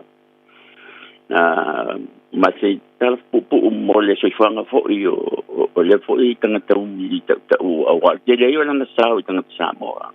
O le sipo le na me tauna si le fia le tungu. O lana sao. Na matamanya nga luang ng siwa ni malima. Mai na maliw na watang at nabalingin na se tasi daw o lingon nga James Earl. Le siwa no bal. Mai ito suwi pa sa nga maliw. Martin Luther King. Le ustang at matua. Ay la ilifang mali. Tauti o tulang. Ma ole asong fuwa lalo na todo masino yun wari daw sa umma. Famanatuay le MLK Day. Mai ole salo foi onisio ya onga ile tasibo on tot na faili la no foi la Martin Luther King ta langa ta uala masanian ta wo fo emisi. I have a dream speech in the National Monument Zabalinga Washington Montreal la ngai masa no e luanga o fai mamau ta loto nisi I have a dream that my 4 little children will one day live in a nation where they will not be judged by the color of their skin, but by the content of their character. Sana miti na mai se taimi fa masino ai tangata pa lang yon alo to fa ile loto o le fasino manga malata mai o tangata ai le lanu lang na pa. O le foi la un ya ku so do survalu. Kasi von tolu na haungan ia tangata na ia na ngai tangata Christian o tangata pa mai ni le tunu ne tangata Christian ina ia sosoani o no poronga de lo tangata lan le mawani ya onga min ngadwan o le le sia afianga na msal fo le tau ave mamao sa example po swati inga le tupu fo me na New Zealand msal tu manto fo le down rates ma dielo so a tell la papa en overstay na to tell tanga te papa en tanga te palang overstay to no New Zealand a oi tanga na tulifa tu di solo embaye si tu lo mamalo le tunu mari o tan Samoa melna ya fo te fano no ila vai si fo meio lo tu pune no sa pai tanga Samoa o tanga to he tau ma pai tu di Samoa ile tunu nei o le fa o le sound nga matango fi ya matini lu telu le divine o le Taeao ai on ile mai tau tu foi le telefoni e pe ona au ina mai ya tu mi sile ai le o Minnesota ilanga ya tu le o le vaenga le for immigration mal customs ya le na you lava na mali se tasi utina ya fa mai wa to ti jamali which tasi suile o le ice e pe ona yai o la so ngona ile tu langa ya malango de foi o le ta tu tu wida e le tu la i me o nei fa fita ulia e se vole mer ko plestene le fa le venta Ol memoria ia tu la fono ai o ma fatati awan fa signia fonta no no TV ia le chief of police in Minnesota pa pena fon fa no in the ia le pule le ice itu langa le mana matu va vai uma fo ia ta beta i se la wa ta na fa so man ia ol memoria il vai tanatan galanta ma fai tine ia ta so la ese awa wona I lo le me tu poi ia e to telo tangata I ba ko na to so mai pa poita vale ma ba wel vanga le ai o le manatu o le famtalanga ali tu ali ai spa pe na tam fa ile tine e so ia listanga ia de tamalenu o le mela no mai tawin o le famtalanga ali chief of police ale pule o le official o ale matanga luna a Minnesota o ia sava ia meni o lana ia tala ele ise mea pa pena la na tau sola esa le teine mai elise mea le pona tu tanga te kumolta vale paula volme ele so tu la kono le teine so pe o mela la na ile o le memonia ia tau tatu fa longo uma I leo tanga malu le malo yeah so we have to respect our law enforcement and police all the time, every time, Ai se foi le fa la mai o le National Guard foi le pe o sa no le presidente stasuli poti fa pe a le usta I loa I le kovana I matangata no o Minnesota le tulanga na pe o danga I tuile ice lo no winga le avala au lo le National Guard pe fa ngale military America e fa tino I se tasi tu la fo na pe fa pe wa u tau sanga wa sili marsela u tau sanga le toi fa ngai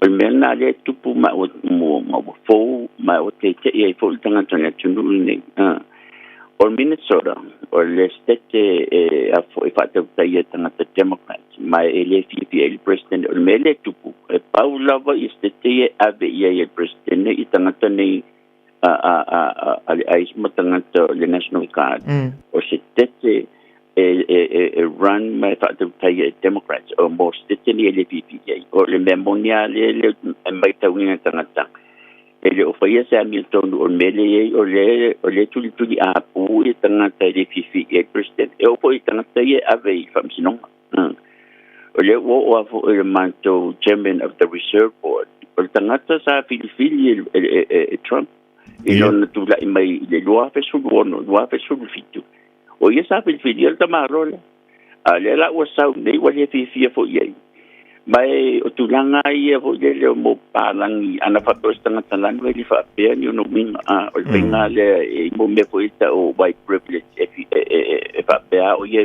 e pula o so se me tu wa tu le le mai la yo na lu le se lo mo so o fangatala na le mai for ye se ata tunu tangata ai o ya fiano da tangata ye pi o ye o te tau senta matau mai tau mai tu ye mea a fia yo ta tu tanga awai ya na family no tu pe ole mele po in na sosani me ko ye take avlo for you Dr. Martin Luther King mental civil rights act tu la fono e fa sai ona fa e se tanga tamai nga ma onga ma pale mo le tele public facilities ilunga o fa sino manga le po tu panga la nu me kali siempre tu nunga mi tu ai nga tanga ma tu nu sa wa tanga le ta o le race color religion sex and national origin ya bonisi fo I o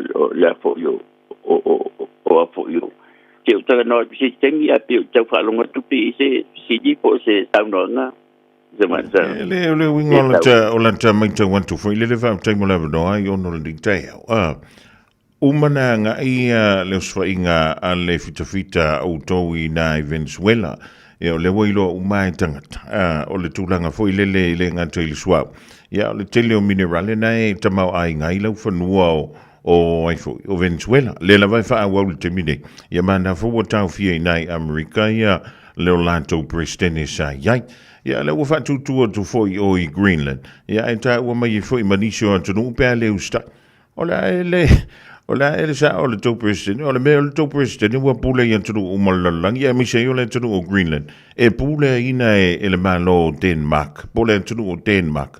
Ai o lo I tonu foi o le whaala popotonga le ale neito ia Denmark, ma Amerika. O le mena, manto foi tu la mai mana o foi a se mai America ba le neito.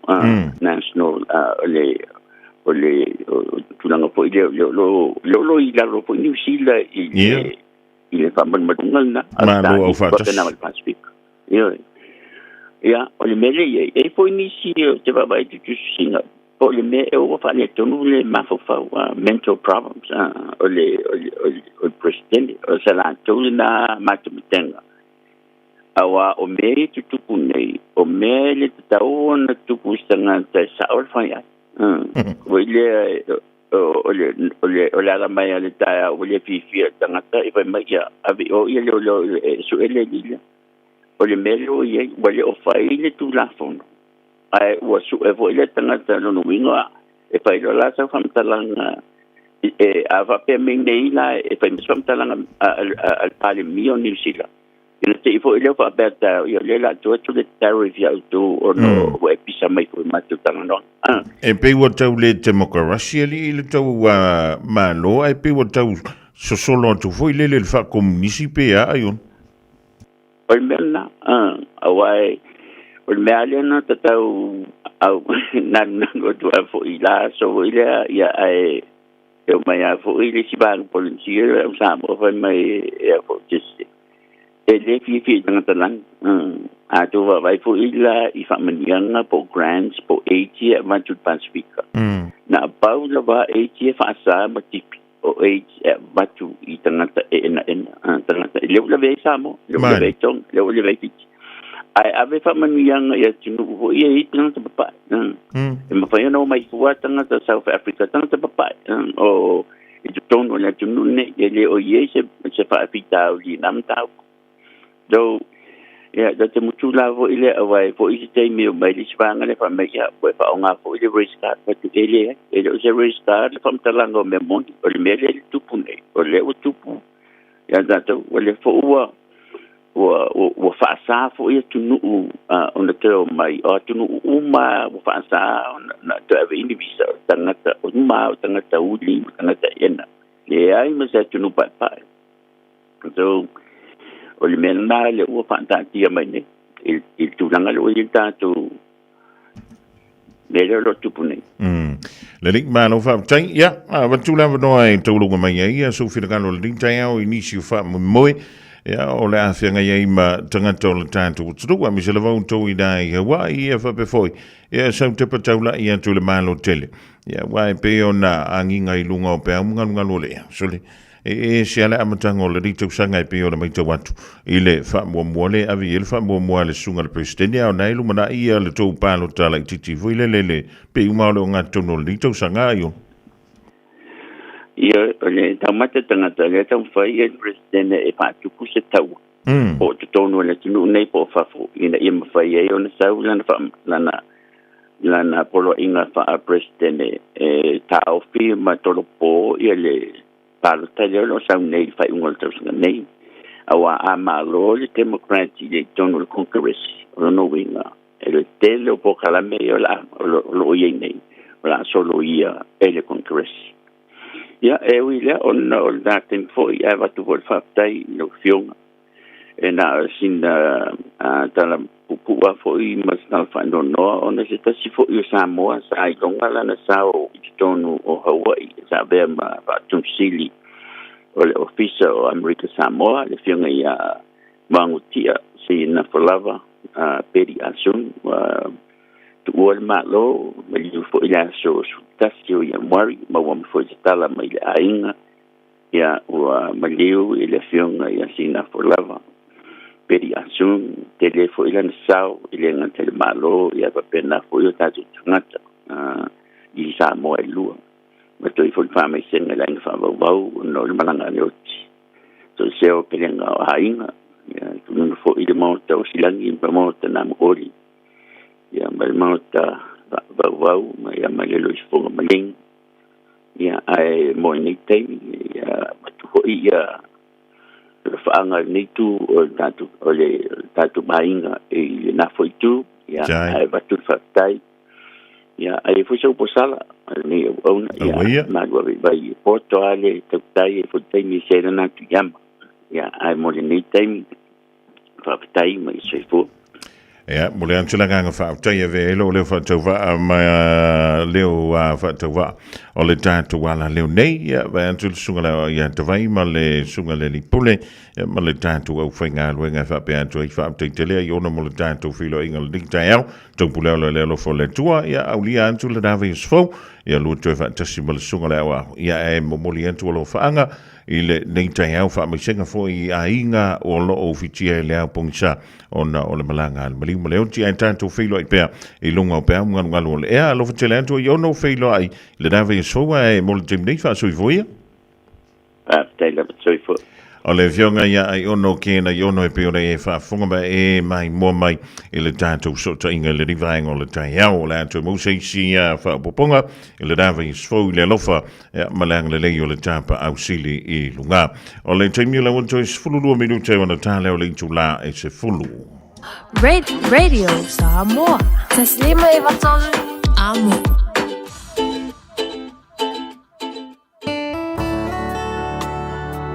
Ua awina atu le upu o le poto i le nei aso o no le langolango mai a linga Fusi and Sons Funeral Services. Ua mawhai o na tu whātasia ua unanga tāla whea ngai i ni tautau ngō fia tele. E fso soni atu ai, a o whea ngai oe ma le popole ma le whememea. E mori whātasia atu ai ma wha mai senga, ma wha mawhana whananga mai a linga Fusi and Sons mo a inga uma o Samoa ua whea le maliu ma le oti. Malau mai loa ia lingalinga Philip Fusi lingalinga. To ia whaapō lingalinga, to ngia si ulavea, pesu mai i le luas fulvalu Canning Crescent i Mangeli. Nālofa Samoa, waule nei o kāsputi alu, awale suia lingila ura ule kio. A eva mai ina se furu lima iwa kolu, a mo, Radio Samoa, vevela a.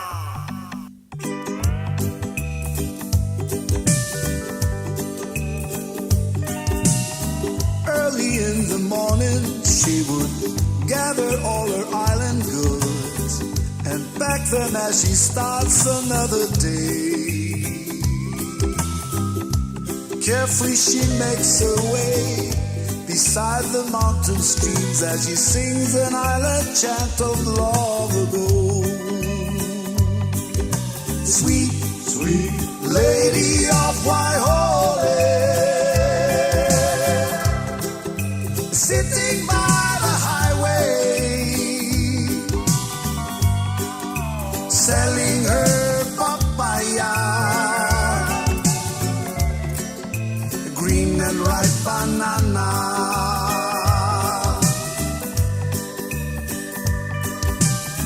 Walking down the damp and rock and roll, her humble wagon stops. She watched the sun peeks through the valley skies, smiles and wipes the sweat up from her brow boots on and start a journey through the highway rising sun. And she would sing, sweet, sweet lady of Waihoe, sitting by the highway, selling her papaya, the green and ripe banana.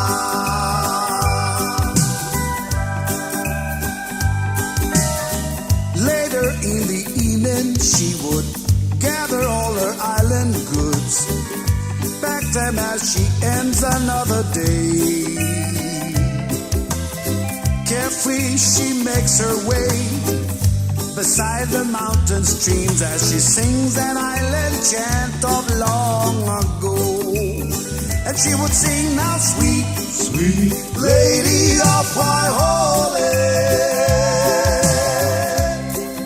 sitting by the highway, selling her papaya, the green and ripe banana. Sweet, sweet lady of Waihoe, sitting by the highway,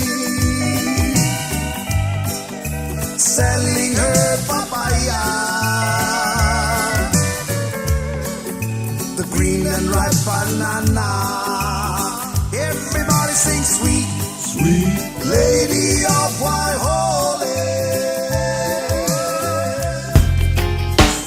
Radio Samoa, tasilima ivatolu, amo. Radio Samoa. Tasilima ivatolu, amo.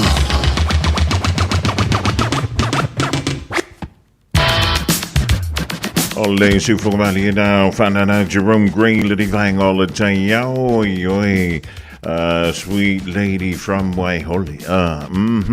Ole one to a fitu minuto le turn tally to la e se fulu, one to the one to enama se to Samuel Dia Solua, Solu se fulu, Liddy Basido Yard, Wari Lua, Fe Luono, a freeway, Sangana, le took to Bali, Ilatan to Mount Tanga, Potolo to take. Le temi sassi lana vai te to le tuola o to sei formula bantu wola le ras fu wan te au tanto to e filo e foi e lunga o pea mga lunga luna e te pena mai le sa o le telinga yanti tia e mal programe leo le Fiafia mai to te mafuta to ai pea mai a telefone ma tala dalonga langa na peritania o le ni te au se yo le foi e se temi o le a wodi o le so e maru e tele la singa o le afia ngai fa te lunga o tanto o le tele faisi ma se ono le fai ma plasi mai o timunga ya anto ai foi ma wanga ya Michele to fa to sovili inisio pi to no o lo ma futo mai e lo tanto tro ele nganto yo kilani ya fa pe foi ni sila ma le lano langi a to velo ya Taeao e nai lo na lo fa malona ngalo nei e mo te bidei ya ma wi e le lava fa nga malo longa ya o nga wenga tutu ma fai va lo filima e o a fe ni su nga tala e le leipa ma wai sa tupe ele leilo alu te su tonga ele leida ngai mo ma ye mo singa sele ai a fe un su nga kala yo ke u fa u ye pe a fe ye mo sa me le le man tu au fa la au Tolo impatautu male peli sulla mai molino le tai tu pito ia pia si o utaula manaya e fe pula mai le sau o ata uma o fetu o le lani e sulungia ia umasia uhani a o basa vali vali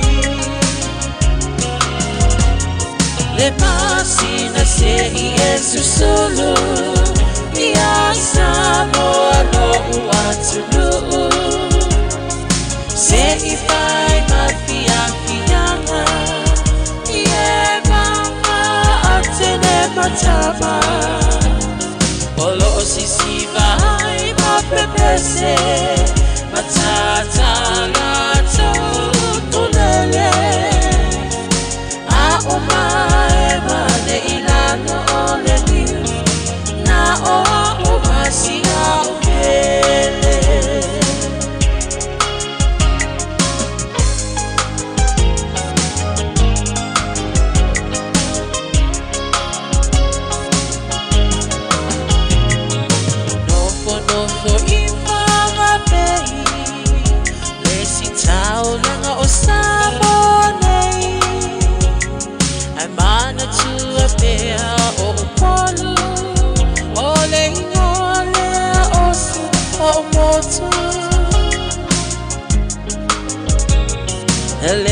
fai lama o na ngalo le tape mali o vai singano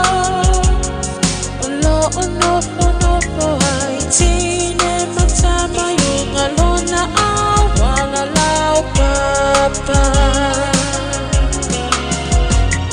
le pasi na se i esu solo ia samo alo uatulu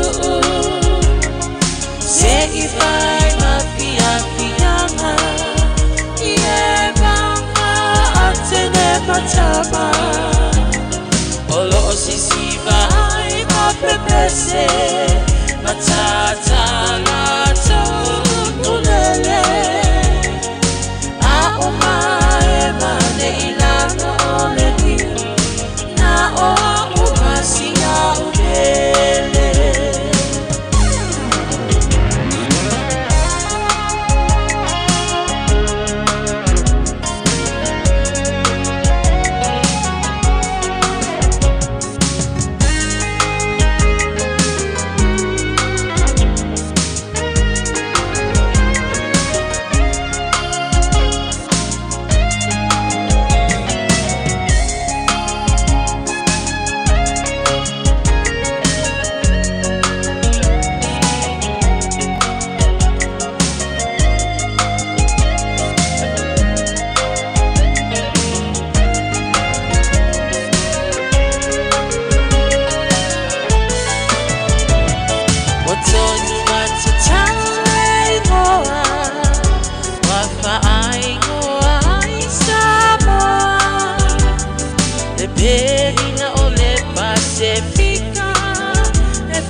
Wafa apea ona lawi loa ile lalo langi atoa walai ona to atele le au mai mo ia Samoa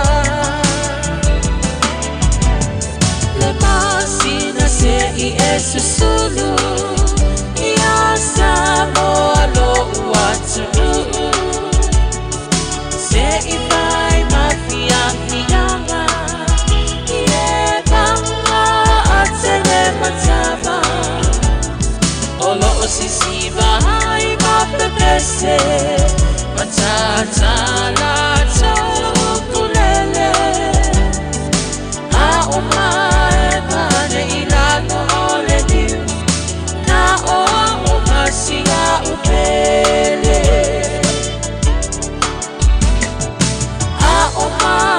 mane ilano ole niu na o umasia ukele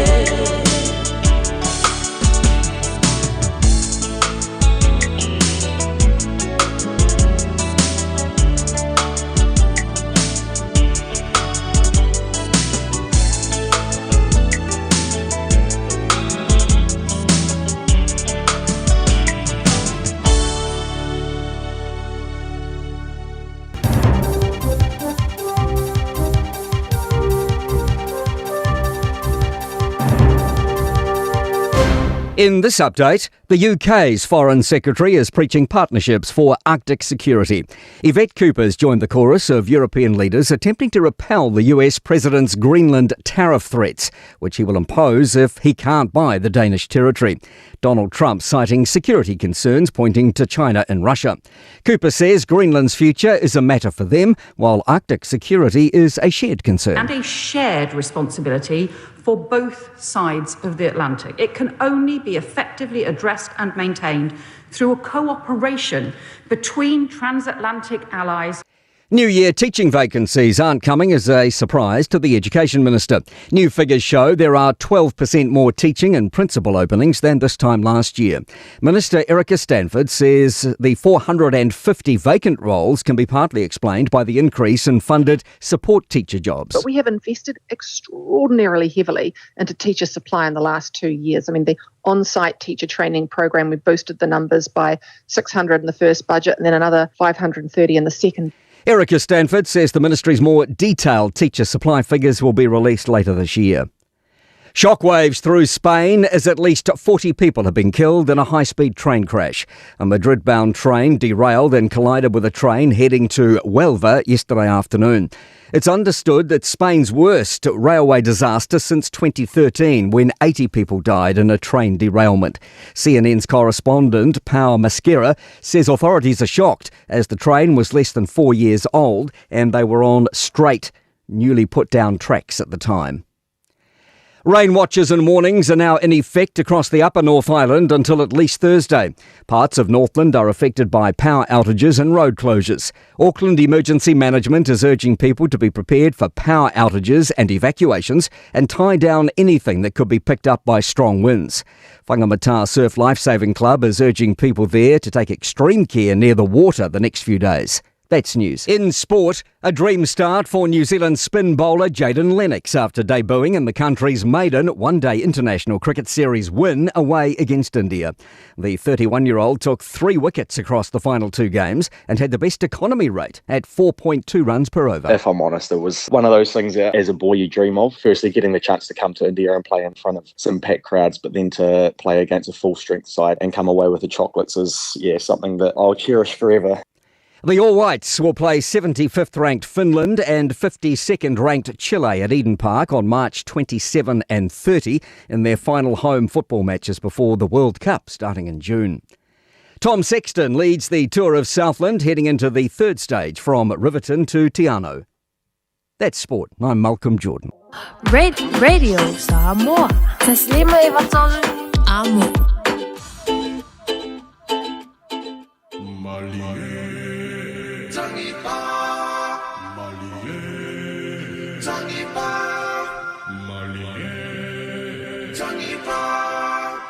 DJ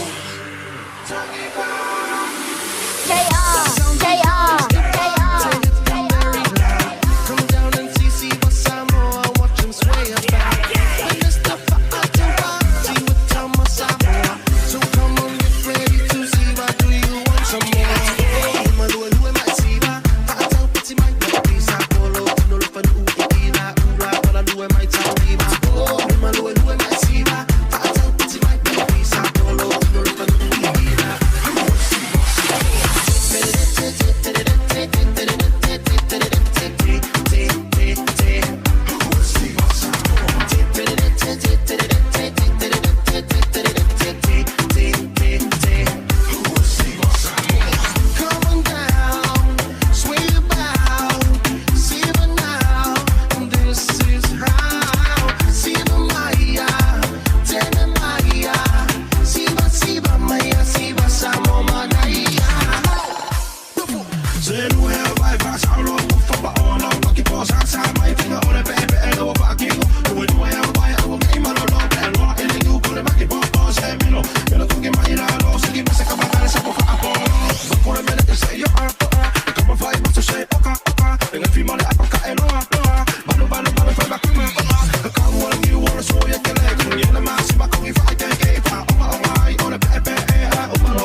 Ya, le au fitu minuto ti ane le tu las folo i lunga tau tubra udanga tu fonga radio Samoa ta silima vitolo a mo mal tatu poklame pe ona ye le tau le Fiafia mai i le nei foi Taeao le solua ya o mai fo le tau tubra udanga al to faya fonga mo se mon francisione pe ona ye i tatu poklame amata le nei Taeao fo ia mal tau radio Samoa se futma lima i vitolo a mo e le fala matu ol fa talo fa mal fa fe lo i pa i mo lunga tatu wa tunu ia wa mau mali tatu tau mal tatu udanga pi ona ye poklame tanto o radio Samoa i le aso mle aso. Mese le Taeao fo, ma le aso matongo fia i le lofo mle anga le yo tato mataisi le langi.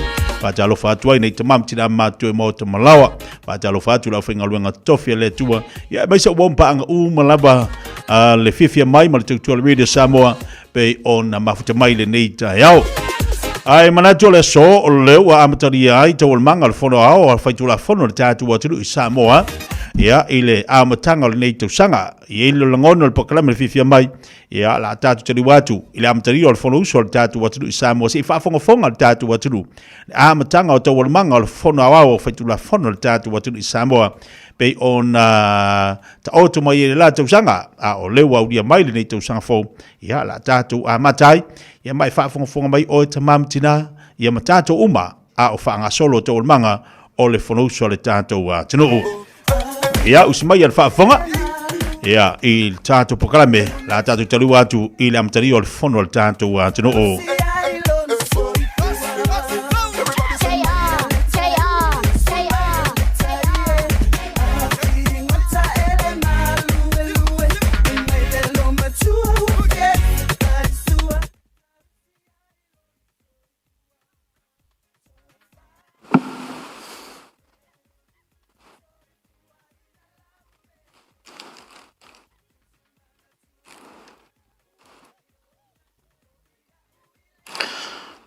I le suafa pai o le atua o le ona le malosi umalawa.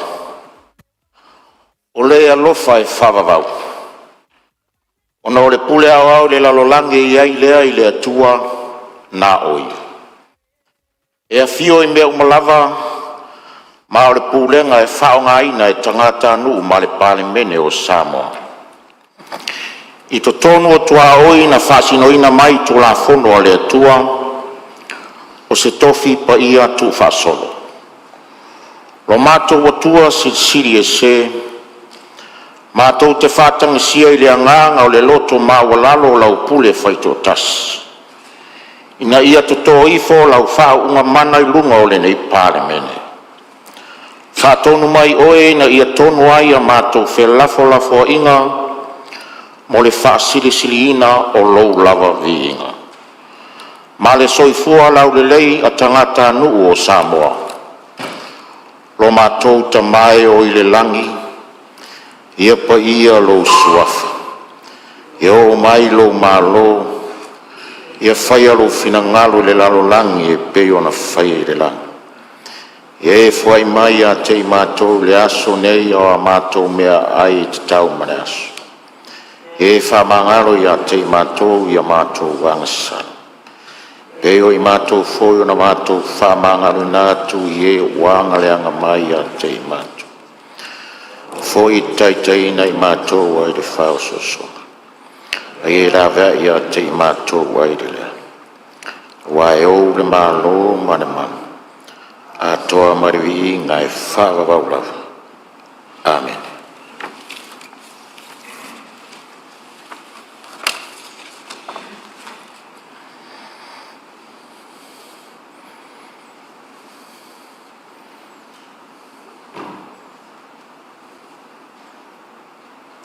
After lana mai.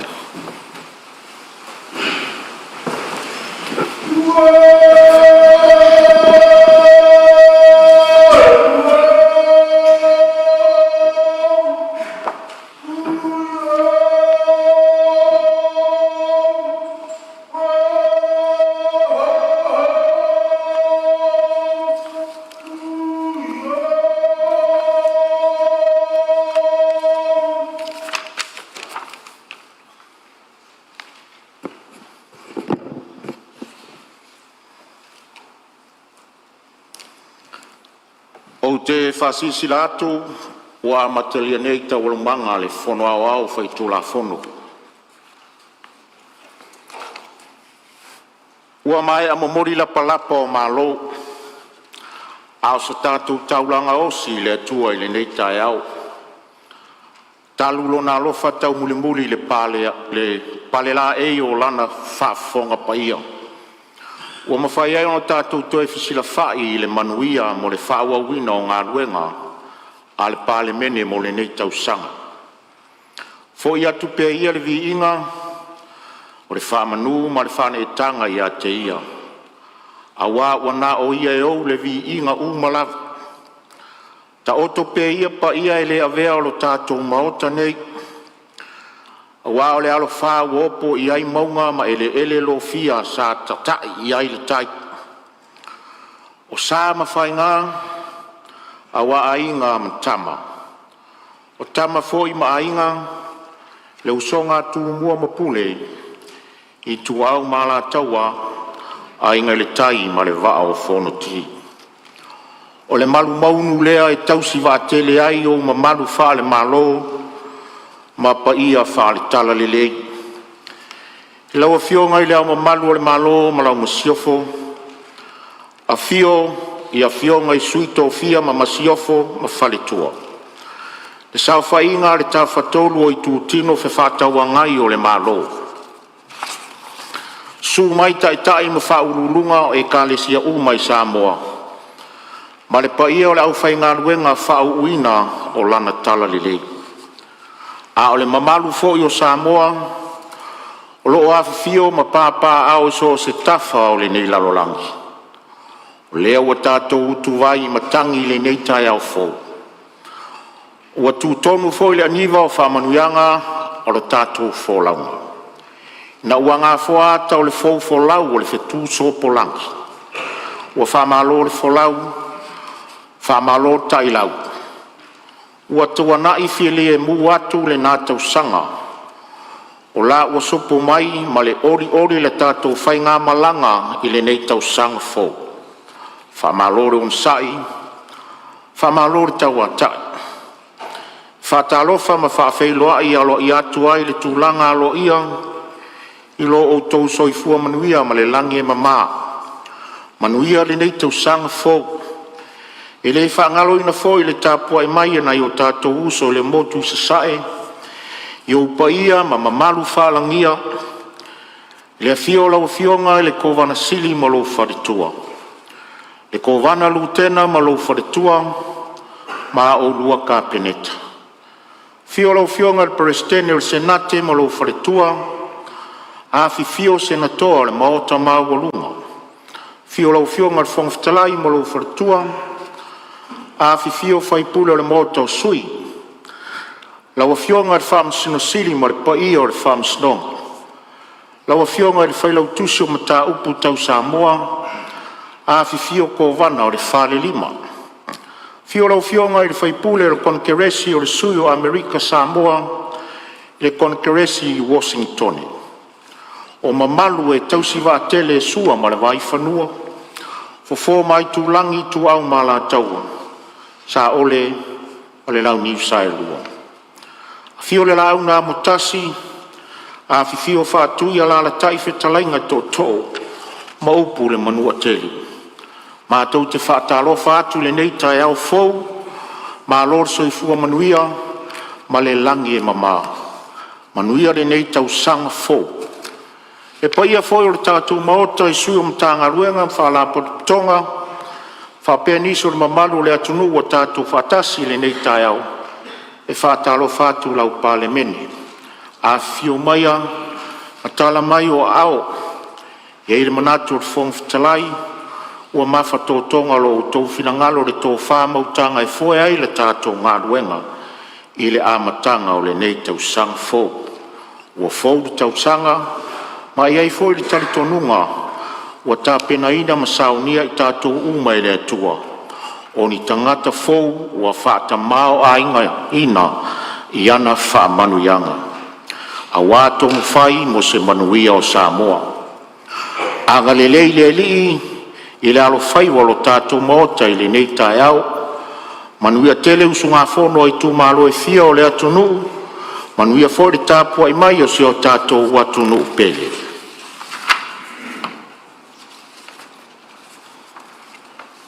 Isi fasisilanga ale fonga fitalai.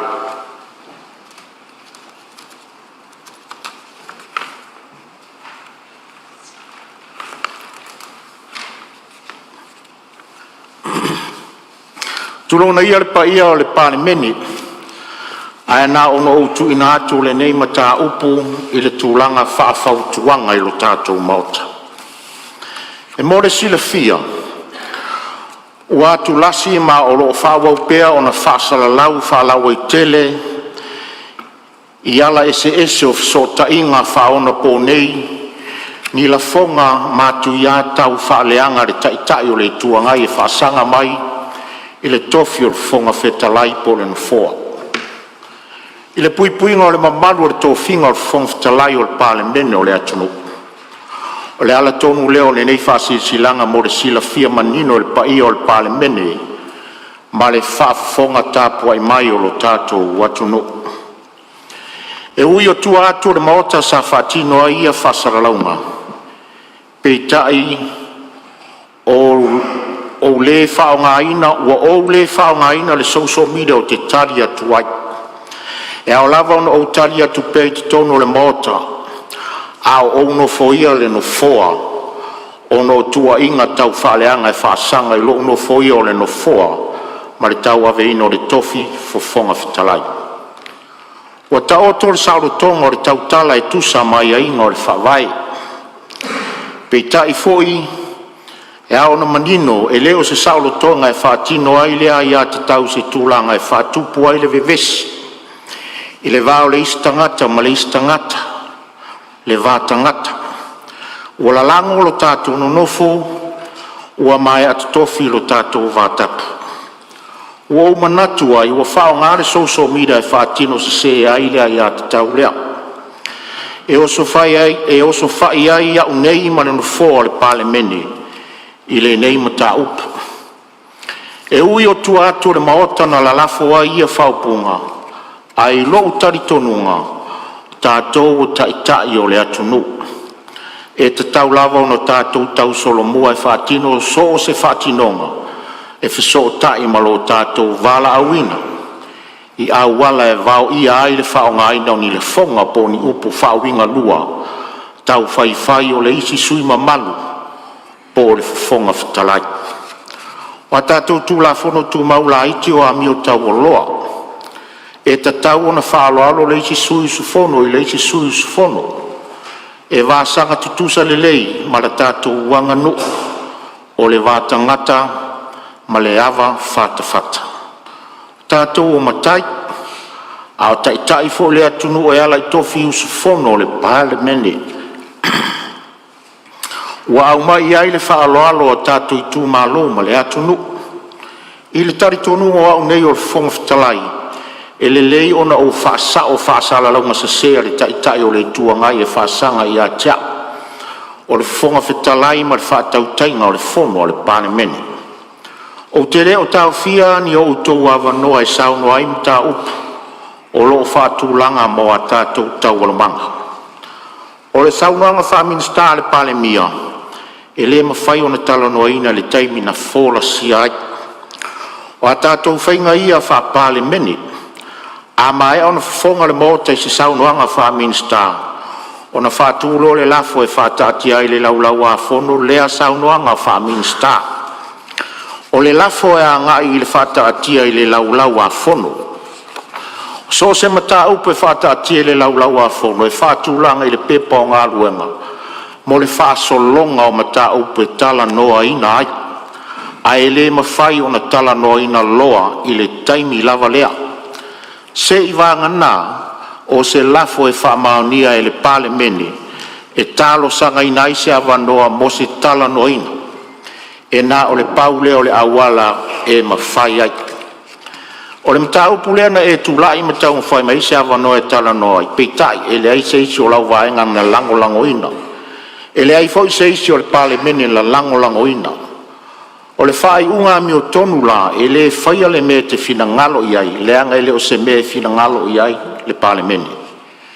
E le o tu sai ma tu la fono tu mau a le pale mene. Pei tai, o e whasara lau whalau i te le o tau fia wano tau te sau no ai.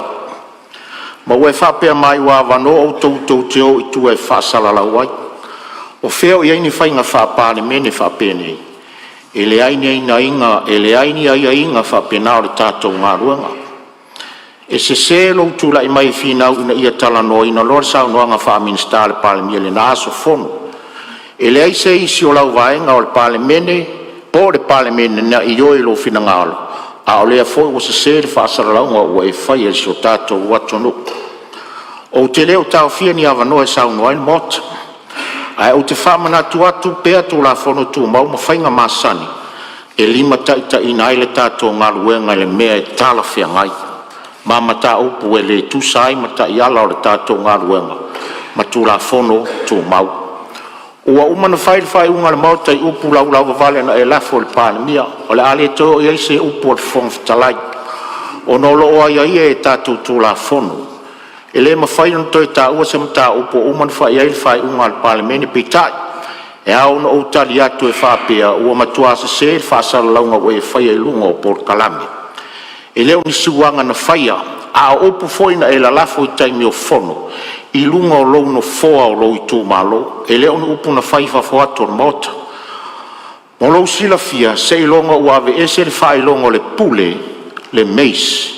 Ma tu tonu le maota le e i o lumatu le whailau tusi molona soa tau. O nao whato a whapea lea ua mae a se whanotanga o le na aso. Whaia le whaiunga ia te o no tonu le maota na e la fwai upu le tal whea ngai pale mia. A lea ua e whasala lau o le pale mene ne e talia so se whaitala. Tu lou le ngangana Samoa. E o lava i upu e whai le maketi e moria i lava se susu whono. Aua te tau mamaina le mamalu o le whono le atunu. Saunuanga i e whaasese e le atunu ma whapea ai o whainga ia le pale mene mana whai unga. O e tau whai ma whaasara lau e whapea o walu watu pongi sa i lava ma le whafonga wheta lai tai se sea le pale mea. Ua mai mau lo whalo alo atu. E le whaia whapea nā lau ngā ruenga. So ia tātou te whaasese le atunu. Taluai ona o tau talangia ura palapa ele ma fo ia te au whasara launga whapea e fou le whonga talai whato a whatau sang. E vai e fou se tama e le malama. O lona winga, ia e valea le whonga talai turo wa Samoa.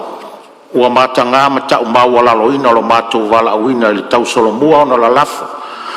Ma whasara launga ni whamatalanga tau whai te se le tau aveina o le whore nei. E leo ni upu e taringo fie leanga ua tau maua lalo ina i lo utamari anga. Ua tau walea ma wha amata ngā ina a. Ai maise o lo a inga mali tū malo male lalo langi atoa. Ua au lau tai lo tangata e lea whaina. Pe tai o te awa leanga o le tū malo male atunu. Pe le ua lava e lea lau fionga e folonga tā aore a o winu pe iai. O upo le atunu i le tō whawhita lai, se ua na o tama whai ngāna whata avale lana moso. A whai we manatu o vai e le lei pea ona o whape atu, o le atoanga le nā o so si tangata soifua e vai tau mwhai. Malama tangata uma e sila fia le atua o na o le atua o iai le poto, na te lilingi mai a i tātou teito tasi. Tātou te le maua lava le poto i so se mea, aua nā o le atua e maua ai, pe ao tātou whātanga sia lana mea lofa. Lau lava le nāwa ai whātangata i a tau, ai e te le o sila fia le sila mai le atua. Ia tātou tāngo fia, mau tātou whaaloloia le no fōa le pāle mene o le no fōa le atunu. O puia e masani o nei saunua ia i le mauta nei, tō whinga uma, tō whinga mai le atua. O le whaiva foi, malau ngā ruenga, malau mā whau le tua soani mai so vai. I lou talitonunga, ua le tua, na ia tō fia. O ia foi, o ia le poto e whaatino ai so vai ngā ruenga. A o lou whaamalosi wha tangata a o lou whaamasino wha tangata o ngā ruenga. Ma la lafo mai upu tau whaiwhai. O te langona le whapena lo tātou wala wina. O te lea man ia fo i le anga ngana lea ti Apollo i le mauai se nofo le lei o uso ma le atunu. Ua o mātau ai le social media ma awala i tua e o so whai mai ai ni foa. O ai ea o tau matua ina le maota o au tō wa fionga lava na mua i malai. O po le atunu e le o lou lewa i se mea o na iai lea o oe o se tangata matua. E leo le telefo o tausanga le soifua o se tangata i loa i matua a le tō whasina sina ma le laua o se tangata e whaapea ai o matua ai e manino lava i lana tō whaafahari o nāna o whaapea atu o te whaaloalo tele i au tō wafionga. O nolo o manatu tāpua inga whaafonga mai ana i o tō malo. E le mawhaifoi o no ulafo atu se uputau whaifai po sangangana mātanga i se uso. Po se si suisu fono le paleme. O na e maualunga i a Taeao le tātou wāna nofo, ma le tau aloa le tātou walauina. E tumuau le whaaloalo le mususunga le anganga pa ia, a wāre whaafoina o le tātou ngā ruenga. O te toi whautu atu lo tātou mauta. A lolofa matausi le file mu o le tātou walauina. O tātou, o tai o le atunu. Tātou whaalei nei a tātou mataupu, whaatino le leile tātou ngā ruenga e mala mai, ai leo le toe o i tua le social media toi whaamata ngā mai ai la tātou lava palemene. Tātou tausi le mamaru ma le tau aloa le palemene, lo tātou lea tite le nei taimi ua whiri ai tātou le tunu. Ina nei sa whea fua le maave ave le fua, a o se luma whaatumu i whale le tau solo mua i suus fono, i ale tūlanga o whaamalama i nā tunei. Ai pe a fai fo e rilifa sa o mai tau whaatarita noanga lau fionga le tai lo i tuangang angai ma walesi whasala lau. Olo o mai tau ina lo le whaonga ina lau mata tioata. Po lau sun class. Olo na winga lo ato o to le lau sila ma malosi o fonga. Ai ono lo nau tai le le sila mai le tunu i lau fi au tau muli lea whaatar noanga ma le forsanga. Pe tai o mai tau ina pere no foro whaonga ina o lau mata tioata. A o ese eilo no foa o whaonga soro tau al manga al palemene. E ui e leo se mata tioata whai tau tusi e whaonga ina. I a tātou whamaumaunga. Ono o manatu lea o whonga whitalai. Se i wanga la nawa o tau lima ina se whaamauninga mai se fo mai o whafonga. Po mata. E te tau wai ona e whaonga ina se mata tioata a vea o se mata tioata whai tau tusi. Ono u fato ata lia lea. Ai mori taimi nei malia lo finangalo. O le ale e toi whaatanga ina le whonga whitalai ona e toi no fo ia le foa. O lau tu malo i tonu o le palemene. Whaatasi malau mata tioata o lo e whaonga ina. E lea whaina o lau tu lai ese malan foa. A o le usuia pe ua mai a usuia le tātou whamtanga. O whaasisi lātu le neim tā o pulo nau tā ia malu le tau aloa le palemene ia i tātou uma.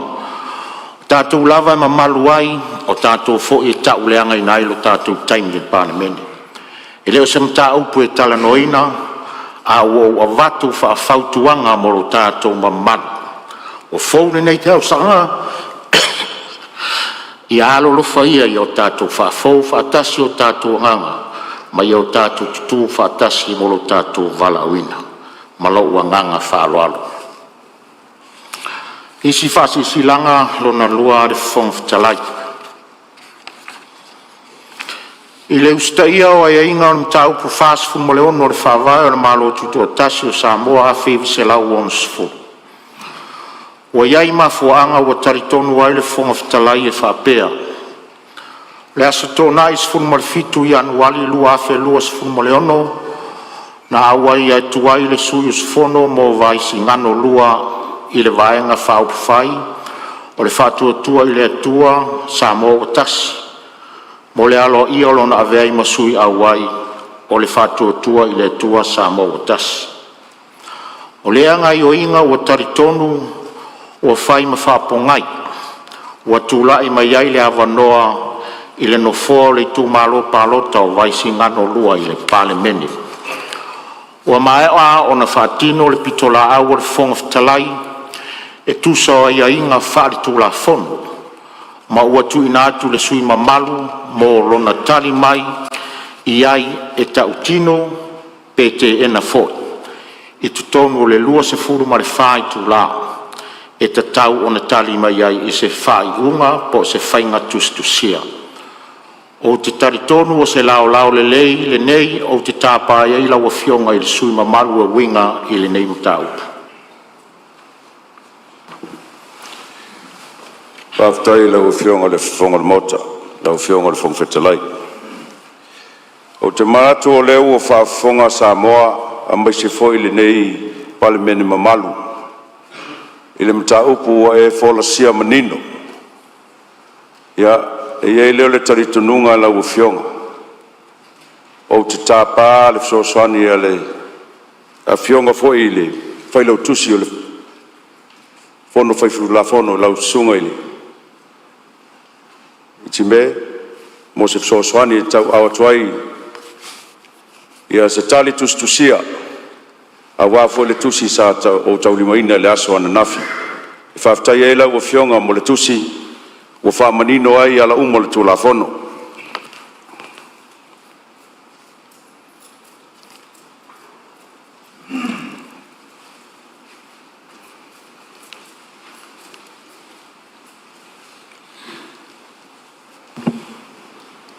Mo le silafia e le mamalu foi o le fono uso a mese palemene a ale whafonga tapua i Samoa. O le nā o tali manino atu I lau o fionga e tusa ai ma le tusi na o tau limaina. Ma o te tau tino ai I ala le tūla fono sa whapena o na e au mai le tusi ma e mo le tuela o nganga whaafitai I lau o fionga. I le vaenga mai e le taritununga. O ala le tūla fono o ala I o le amitonu. Ma e taritonu foi o le tau unga leo le neim taupu, mo lo nganga whaaloalo.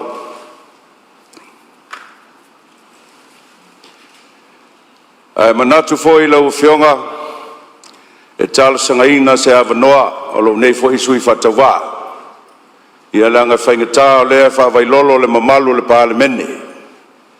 Whafonga tāpua I Samoa, maise so I tu malo pele, waisi ngano numero lua. Se whai ai se tala pupu, Ia tau na moli ai se upu whaamanusina a wale tapu inga o lo I tūmalo. Te talo atu lea malengang whaaloalo I lau fionga I le whafonga le mota. Whaftai lau fionga I le sui o vaisi ngano lua o tau lima ina alo ia neilo tali tustusia mai e tusa o le tusi al fonga fitalai. I awala whare tūla fono e uia o lea ua o tau lima ina nei le taimile nei. Ia a le avanoa nei tu natu e tusa o lo te talo mai lan foa sau noanga e winga le mta upu nei ma le nganga whaalalo. Whaftai tele lau fionga le fonga fetalai. O te manatu o leo ua whaavao tutui le mota. O le mota e mai tau ai leo whaalele upu ai mai se foi lau mai tau laulu. O le mota sa o Samoa e vevete ai upu. E tala ai le fili whaatulatoa. A o le mota tala whauto I foi le upenga tau taiae. Ai mai se tau tai to tofi. Pe o na iai o tau fionga sui mamalu le palemene. E I lere tari tonunga.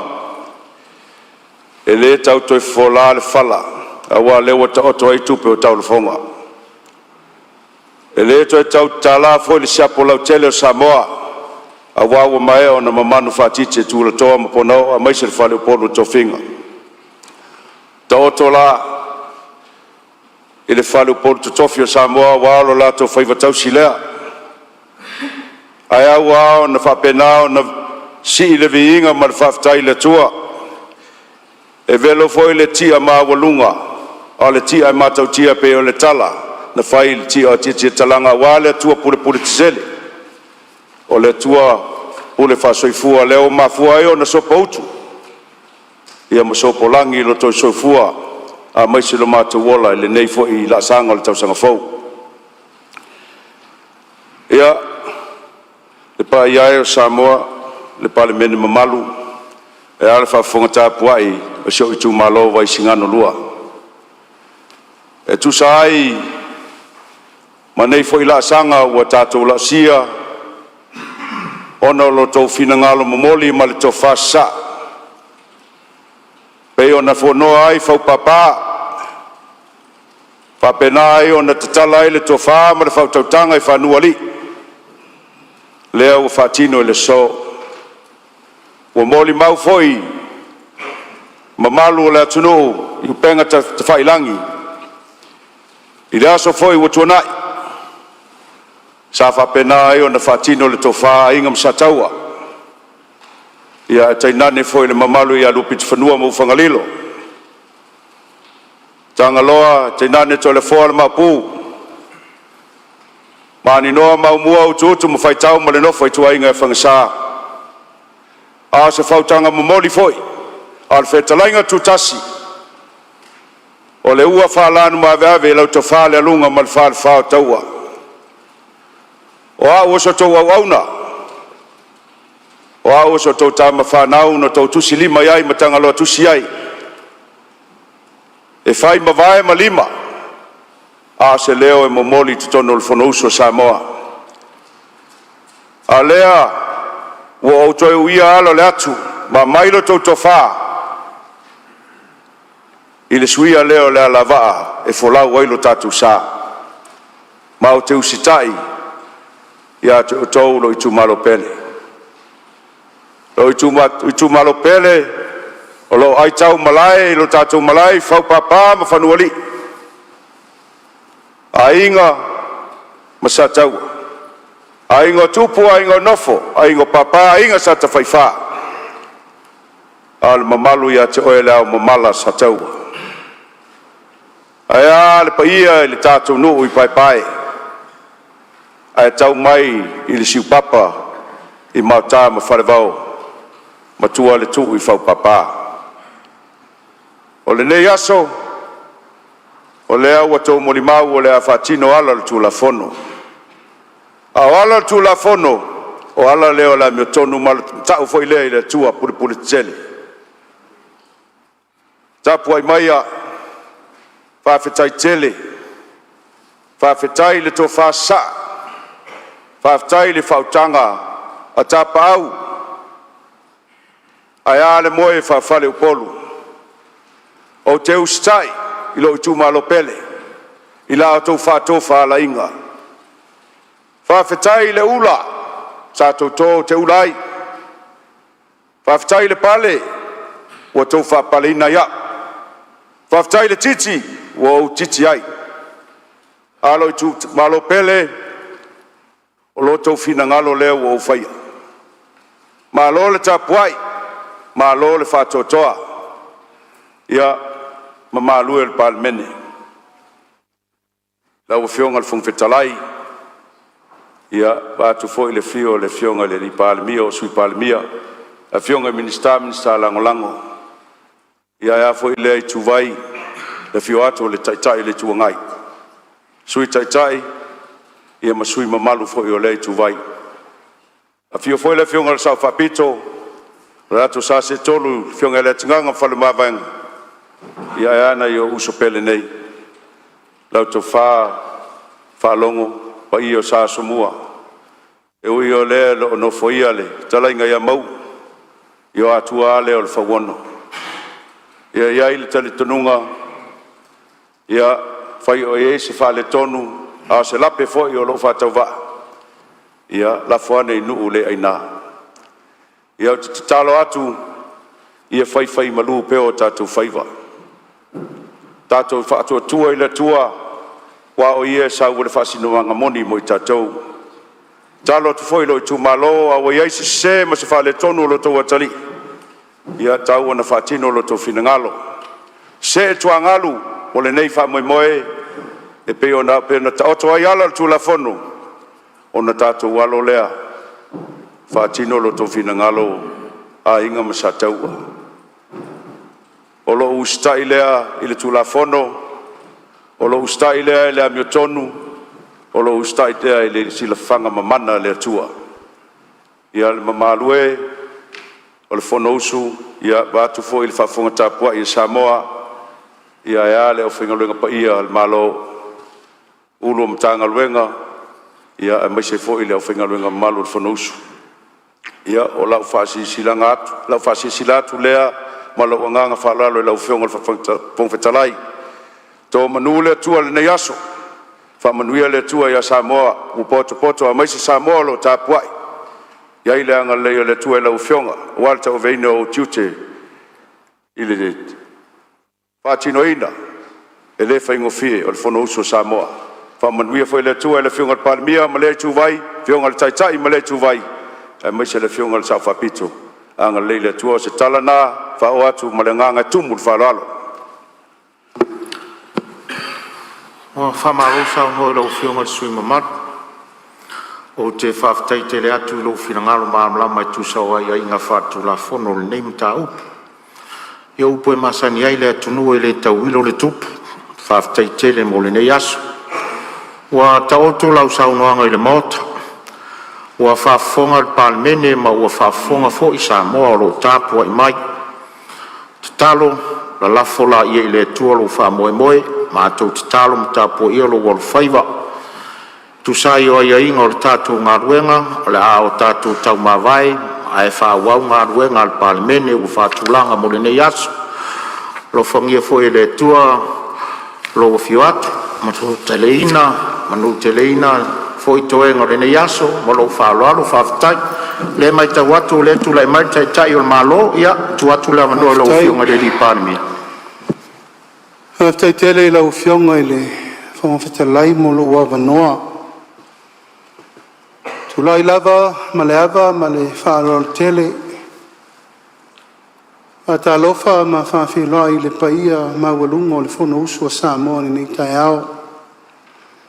Lau whionga le whongwhetalai, sui whongwhetalai, le paia mawalunga, sui mamalu uma, sui usufono le whono usua Samoa i ni Taeao. Pata alofa atu fōi le tāpua i mai e si o tātou watanu. Samoa i ona tūlanga o te tele, mai maunga te tele sa ia pa ia maungaiti, pa ia whaatala le lei, Malu whale atu nuu, tainane ma malu whale malo. Ngona foi nei Taeao le whaftai le tua e ala le tātou taulanga osi. Tātou te velo i pēlu lua ia somua le malama. O tātou momori lapa lapa o malo e lolo mai pēre langi. E whai mato o manga ma mauai le tātou while mu. A tātou walo foi la wafionga le whongwhetalai. I le tātou lua i whontanga o le nei foi masina. Nei foi tausanga talu na tātou malolo mai whainga malolonga. O le atu foi le nganga a malo i lau whionga. Ia ono whai walo whilima wala usao noanga manino i le Taeao le nei. E le mama ia te au le taitai o le malolo whaololo maau. E le mama foi le mātou whalongolongo atu. Sui mamalu o le palemene o lo la lango o le puipuinga. O le mamalu o le nofoa le nai te alalai. Aisea o le nofoa e whaaloalo mai ai Samoa. Ma o le nofoa na whiriwhiria whiri tupetoa e Samoa atoa. Peitai, o le ua talatala ma le lalo finangalo. O e tangi talatala fo i mawhaali lo ua nganga mawhatia. E ala i upu matala o le lava whai. Whai pea. O tumu le fua. Ma ua tau nui tau nuunga e ngata ai me uma. Mo le mai tau a Samoa. La ua fionga le whonga whetala. Ia sua suatu vai malu i puenga. O mātou whamau ala lo atu. A watu pēr e tō whāle tua e ta ui ai lo fina ngalo. Mala malama le lei. Ngol tō tele, e rei sa whai nā. Nā tō tele i loa le tū ngā. Maanga ma tū whaafafonga whetalai e pāo ai le mota. tula ia i tulanga le leo ai le mamalu o le palemene le fono usu o Samoa. Ma le nofoa le nae te alala, le nofoa le au mamalu o le malo. Ma mai umana na pule i o wao, pui pui e le atunu. I tai e mai tau pea ma le whano noa. Mai tau a ma le whano noa la ua fionga le fono ftanai. Ma vai la tau sanga sa whatatia le la unga le pisai nei. Iei se aso na whamama lea. Sa au toi ta ofia, o nau tātou sa ungi kirisimasi ma tau samfau. Ma iei tātou nunga se tu ia aso Fiafia o le fio mai o Yesu. E fu ai se tapu. O le mai tau, e le ai. Taeao le nei, whai vaese lo pepe. Nanga le tupu so me nei no fo ingo le palemene. E le tupu so foi taulu manga o taimi whape nei o lewa maile. Sa unanga al tofi o vaisi ngano no me la lua. Pe i o tatou palemene. Kule fato a lima masina talu tatou no fo inga. Ai ai fatau tonga na sila loa iai Samoa. Pau tātou, tātou te o mai whai, manu wao mai o malo mai manuia Samoa. Al tō wha leo sao noa iai le soi o vaisingana. Leo a lai o no utula il Taeao nei. E re tu ua wha po e vanga, pe sola wha tau sala o le pō, tau lumanga i teimi wha pe nei. Ta fai leo o forosia i malai le wha maa vaenga alo ia. Se tasi o tātou to e a toa iai to uli o le nofo a inga nei. Ai wha leo ina le nganga whaaftai ta poi mai e le tu malo. Mai singano. I le tau whesilingia lo tu langa pe a poto Samoa. Nganga oe le sipule wha vae. Matia i tu au se i au i whanua. Ali ma whau papa. E fi o ile pa i o a ingo ma vaenga na ma vaenga le tupo fonti. Malu mari whale whao sa taua. Ma lau whetalenga le alunga.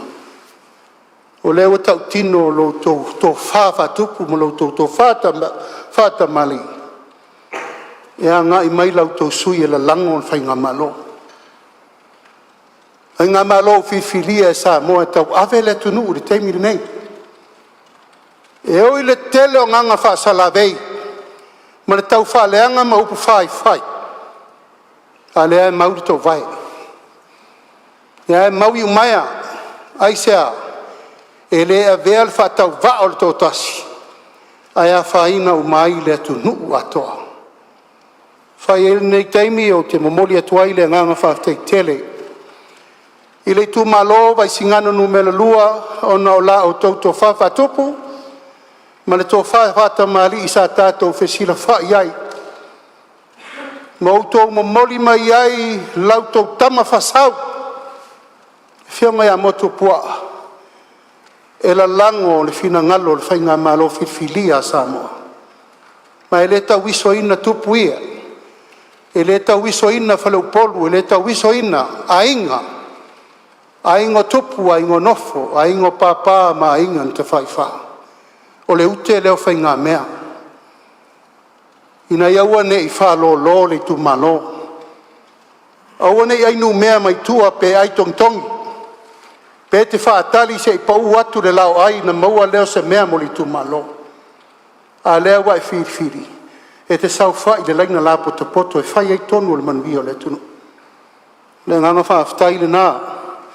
Mori atuai e whai leo e whai mataitai o le malo. Taitai whai o le ainga le whātua tua i le tua sa mautasi. Mori lo mātou whaafitai tele o no le tō whā wae. Ma le tō whā whatupu. Tau a whionga le li whai pule a tātou tele i tau mā vai. Matu le mātou whā malu si au. Aua e te popole se metasi. O le mea mio tonu ma ua musumusu ina o ele nganga o le atua whai le nā. sa vavali le tua ma lo loto ma walalo sa eli fa maoni o lo walofa i le tu malo ai fai ai fai unga lea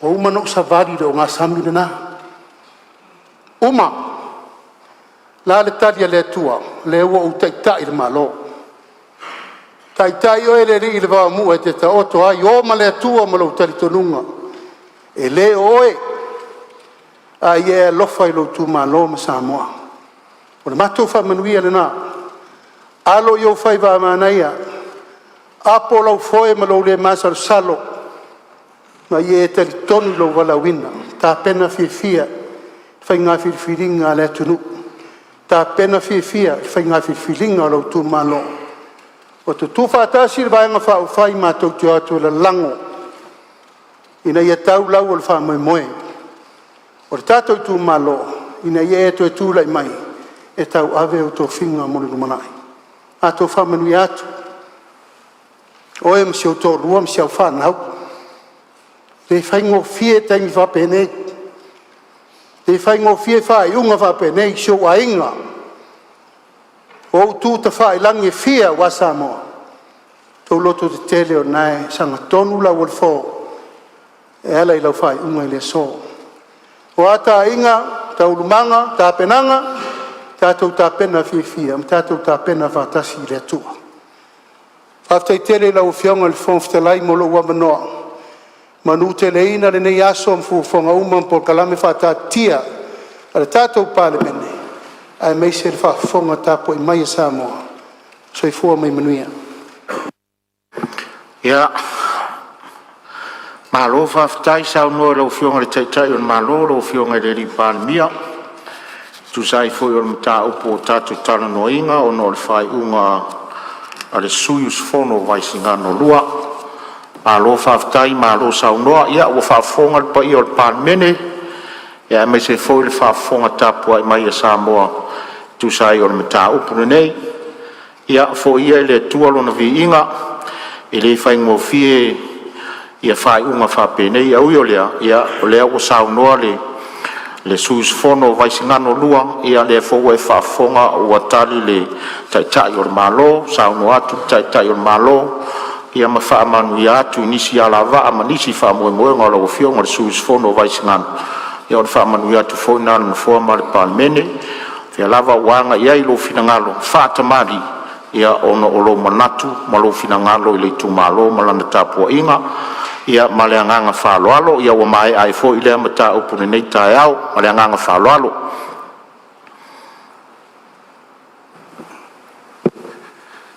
ia ai li tu ole motofono e momoli atu le nganga whaftai lau whionga le li palemia sui o le tofi filifilia o Samoa lau sunga lau le mali toa upu whalai au tō matauina ai le nei savalinga o talinga e fialongo le mango le lunga ma le whalwhautau whaftai lau whionga whawhetalai sio tu malo Samoa wau tō apele tai Malu le palemene tātou toi wheiloa i fo isa so le tamai manuia tele whanusu whaftai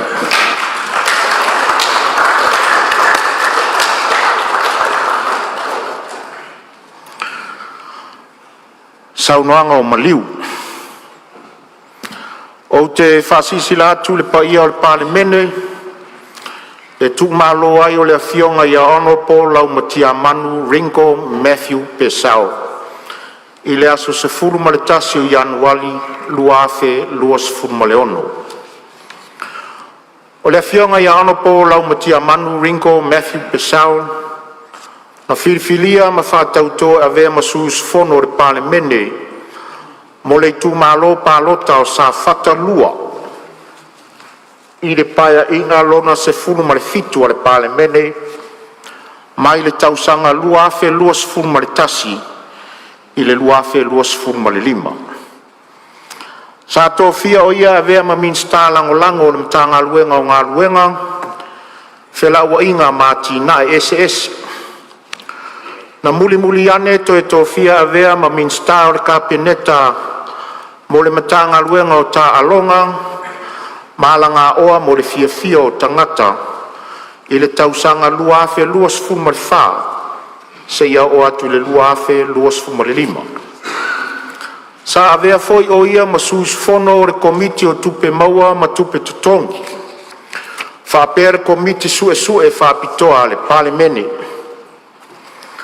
O le fionga i aono po lau matia Manu, Rinko, Matthew, Pesau, o se sui o le vaenga whauwhai o le whatuatua i le atua Samoa utas.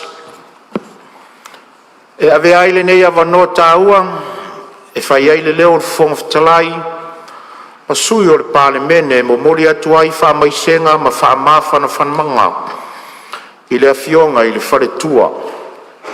O le nofo alo, o a inga, le afioanga ma le itu malo, o na le maftanga motusia ma le fionga i le sui ma Malu, e ala i le malanga le maliu ma le oti.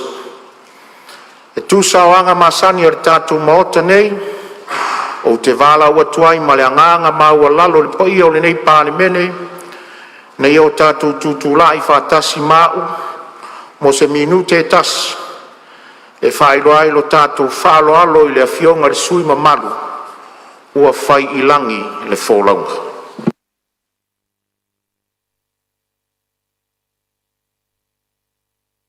It's summer, a time for gathering and reconnection with the ones we love. Right now, measles is travelling across the motu too. It spreads easily and can cause serious illness. We can show our care for whānau and protect them by making sure we're well when we see them. The first symptoms of measles can be a fever, cough, runny nose, red eyes or rash. If you notice any of these, get advice straight away with a free call to Healthline on 0800 611 116. Beta Drive Doctors i le taulanga whaatau i mangele, whaapea manrua. O le vaenga o so ngase pe amana o mia. E whaatino e fo i matupui pui o le whanau witi, o tupui pui lo COVID is flu riva, mo i lato is flu on tausanga malunga atu. Whaapea matupui pui o le flu. Wala au telefoni, lua lima fitu, valu lima, iwa valu. Mo so wano e whaatino ai nei au nanga. O fisa fo maa i mangele, i taftafane o le McDonald. Amanrewa e taftafane o le whaletusi po le Public Library. Beta Drive Doctors Clinics. E te manae maua se luma nae manuia o la wata li I polo wa whawhine. Ua se fulu nei tau sanga o whaatino le Pacific Advanced Secondary School lea au o nanga. Na whaawaile nei a onga e Sir Michael Jones. E whaonga I nae ngana le Pasifika I le NCEA. Maua fua o fua o ngā toile ai ni pilia onga. I le tau sanga lua o loa whana maua lunga I le whai numera o alonga whana wale pass na au sia tongi e ulu whale ai I le universite, polo university entrance I le tele o kolisi I au kilani. Ua uti awa noa mo le lua o lua ono, mo nisi whamtalanga wala au loa le pass I le ovart se lau valu o fitu lua fitu fitu, ovart se lau valu o fitu lua fitu fitu. A whaile te lei whaonga ina le au omnanga le Samoa Market. O nisi nei o mafua anga e te tauai. O e au maui New Zealand ai au lo e fiafisoswani ai ngai Samoa. E mawhai ona tutongi lau whaataunga I lunga o le penga ta whailangi ale Samoa Market, ai piki Samoa. Whawhai ngō fia sa o ngō so se whaala velave, tutongi le pili o mōli, pili o le vai, mea whauwhale po se tau mafutanga mō lau ainga. Tu mai lo whaatuatuanga I le Samoa Market, mo so se wha moe moe mo ai ngai Samoa, www.samoamarket.com. Talofa, we're the Katinas, and you're listening to Radio Samoa on 1593 AM.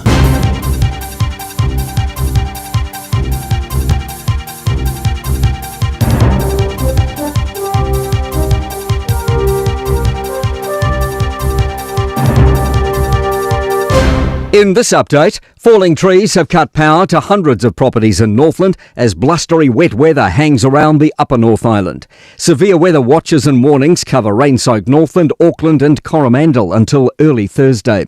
NZTA is warning gusts up to 85 kilometres an hour could trigger speed restrictions or close lanes on Auckland Harbour Bridge across the day. Auckland Emergency Management General Manager Adam Maggs says locals should check their emergency provisions. Make a plan. Think about power outages and where you would go if you had to leave home in a hurry. Hopes for cross-party cooperation in addressing the retirement issue. During his State of the Nation speech yesterday, the Prime Minister said increasing the retirement age was inevitable. Chris Luxon says as life expectancy rises, the pension age of 65 is too low. Retirement Commissioner Jane Wrightson says political parties will need to discuss what the next decade will look like. If we do the age, who benefit, who's hurt? If we don't do the age, what are the fiscal implications? Who benefit, who hurts? You know, it's not impossible this, but it's not just a single problem. Meanwhile, the Prime Minister says changes will be made to Auckland's housing density rules, which are currently set to allow more housing near major transport hubs. Chris Luxon says it's a sensitive issue for Aucklanders and the feedback's been clear. The debate is about where you densify the city. You know, do you do it in the CBDs? Do you do it in the suburbs? Do you do it in greenfield spaces? And more importantly, the mix of how you do that. Europe is split on how to handle Donald Trump's threats to take over Greenland and impose sanctions on countries that stand in the way. Paris correspondent Catherine Field says leaders can't agree on next steps, with Germany wanting to be combative behind closed doors while being conciliatory in public. French President Emmanuel Macron says let's use what they're calling the bazooka, which is impose a 190 billion New Zealand dollar worth of tariffs. That's news. In sport, the 148-kilometre third stage of cycling's Tour of Southland has started from Riverton to Taeao. The start had a 10-minute delay due to a snapped chain in the peloton. Local Tom Sexton wears the leader's orange jersey. To the perilous NFL coaching desk, Buffalo have sacked mentor Sean McDermott after 9 years in charge. The Bills bowed out of the playoffs on Sunday to the Denver Broncos.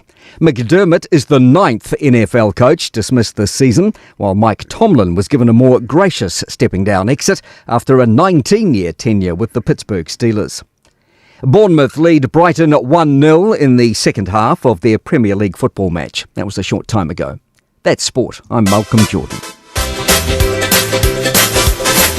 Tabale watele wa family to chanele tu la sumaltasi ni sida vaeng ol tatu pokalami pele fa fonga ba yai ia mo tatu falinga e mese ia ni so tatu telefone ngana Britania mana tole la te fa wa tu nei vaenga yo to le tatu follow super ona ye le tao nei ia e manino foi lau fa fonga ni so mata upolo fa so matelo noina ile amatanga o le follow sumol ni tu sanga ia mata tu tilo lopo o afia o le amafai ona te fa wai fa awa wai ia le fonatanga le tātou wā tino o smai le whaafonga.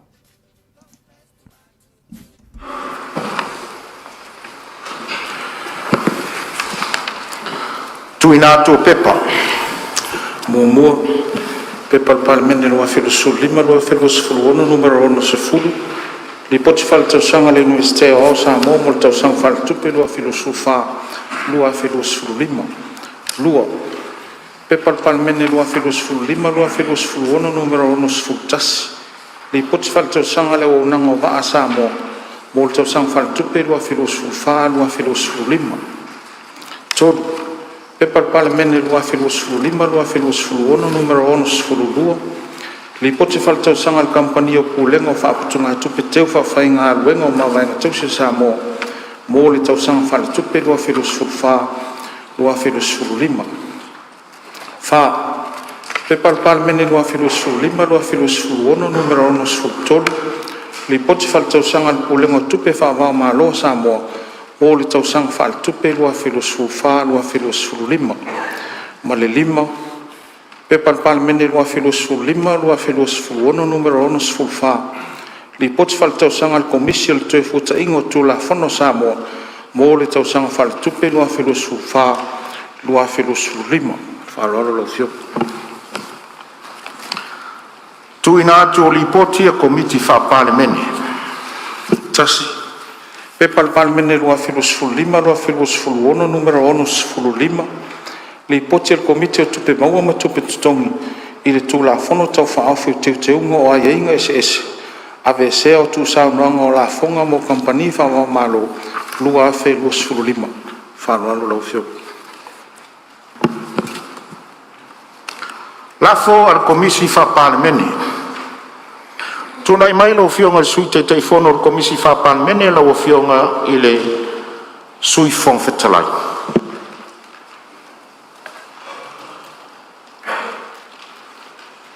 Laua fionga I le fonga whetalai, o te whātū le lafo I whapea. Mua, ina ia whamaunia e le whono awao whaitū la whono. Le pola kalame o whono tanga whaali tausanga. Mo le tausanga whaali kālena, tau au fianga lua o lua fitu. Ina ua whautua ina e le komisi whapalimene e whapea. Masina maso. Mati lua ono, aso se fulu. Me lua ono, aso lua se fulu ono. Yuni lua ono, aso se fulu ono. Aukuso lua ono, aso se fulu badu. O ke topa lua ono, aso lua se fulu. Te sema lua ono, aso se fulu lima. Januari lua fitu, aso se fulu iwa. Lona lua, e tusai matu la fono tu mau, ta se fitu o, pui lua, pui A, pui B, pui C. Wa fautua ina e le komisi whaapalemene, mo le whaamaunia e le fono awao whaitu la fono. Le tōwhia o le awhionga ia vui I inga sione I inga, I le komiti o le vaenga tau le vā whealoai. E sui tūlanga I le tōwha Honorable Ale Vena Ale, ua tōwhia e avea ma minista o le kabineta, ma le whaaloa. Whalua ina le minsta o whatoanga, whapea fo le minsta o tiute. Sili, pora whamaunia le lafo mo le por kalame o fontanga, luafe luas fumoleono, angai le luafe luas fumolefitu. Whapea le suis fono ua whautua ina mo le komite o le vaenga tau le vā whealoai. O eo finangalo iai, sauno mai le ioe, au ese le ai, ua manu malo le ioe. Ngaluenga o le aso tau le malo. Whaitaunga o tulafono tau whaofi. Mua tulafono tau whaofi o tau teunga o aiainga SS. Ave se o tu saunoanga o la fonga mo company whawao malo. Luafe, luas funmalelima, iloilonga au ili. Mo le silafia ia le palemene. O le tulafono tau whaofi le nei sa whaia lo na whaitaunga whalua I le aso lua, la aso sfurma le ono te sema luafe lua sfurma le lima. Tu saima tulafono tu mau se lau marfitu lo na pui mua, e ao na wha maunia mua le fono au le lipoti al komiti le tulafono tau whaofi. O na vanoa lea mo le iloilonga au ili. O te tāpā lau whionga le teifono o komite o tupe maua ma tupe titongi.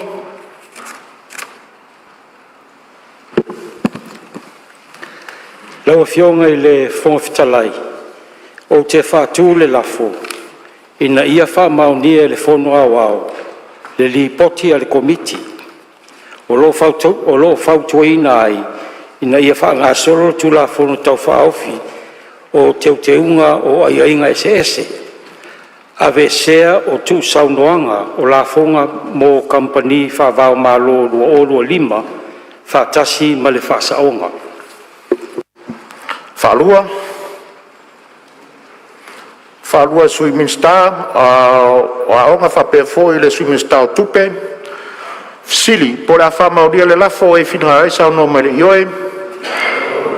Au ese le ai ua manu malo le ioe. E whasisi la atu o whamaunia nei le lipoti ar komiti o tulafono tau whaofi. Ma re asanga I atu lo le fono awao mo le iloilonga au ili. Tu saima tulafono tu mau se lau ma le wha. E a mata le iloilonga au ili le fua upu e lua. Fua upu e lua.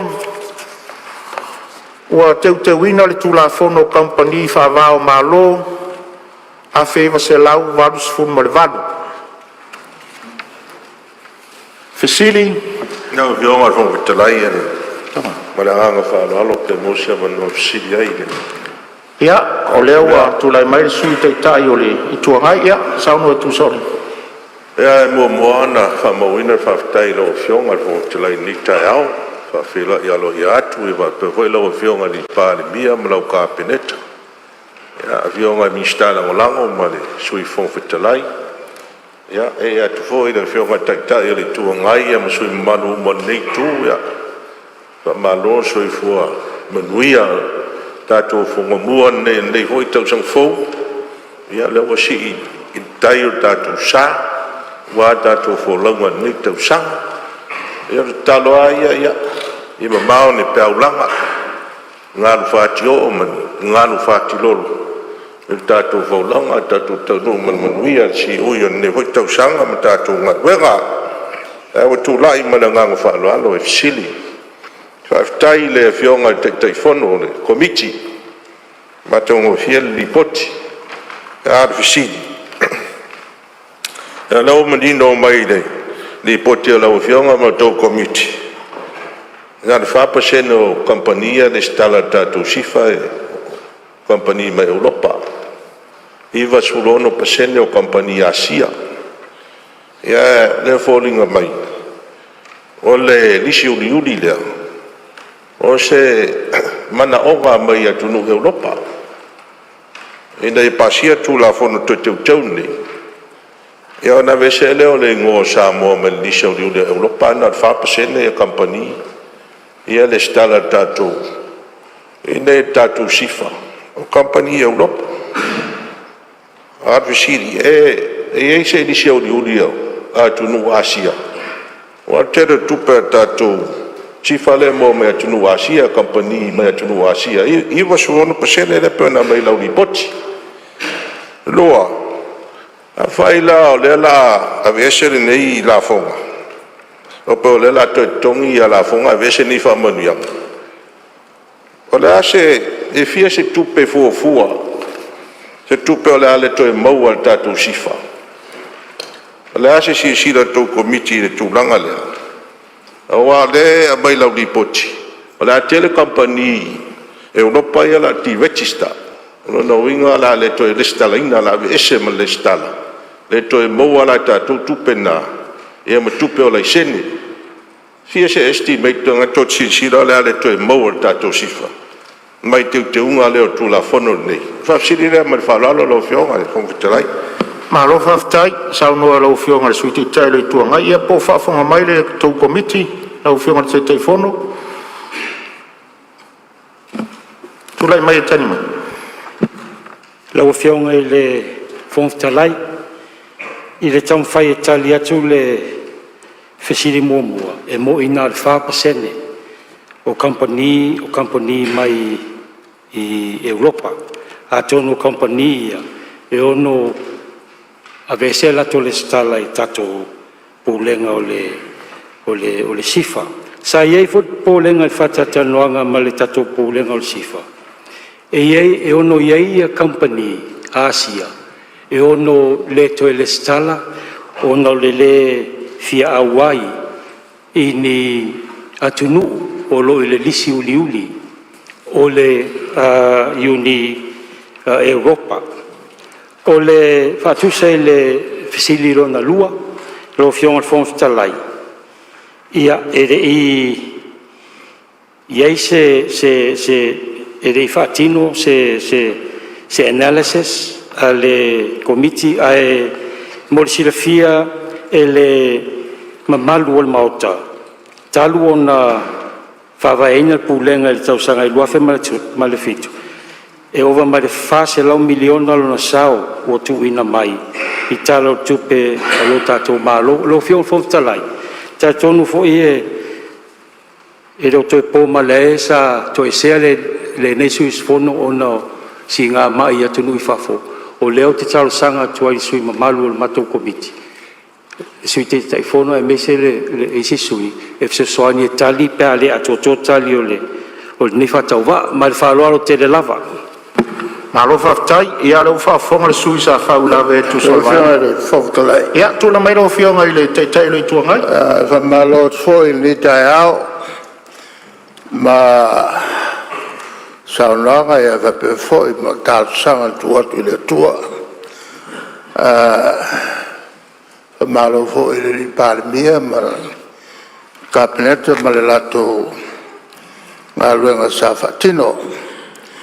Tāwal tu la fono whatu le mai. Wo mau na tātou whalongolongo ele. Saunanga foi tātou whontanga taluai. O le polenga lo ia il malolo ngai pelalo tupe maua. A le malo mol whatinonga o ngaluenga. O lo te lere tupe sa masani o na maua mai. Ele malo mai le sifa.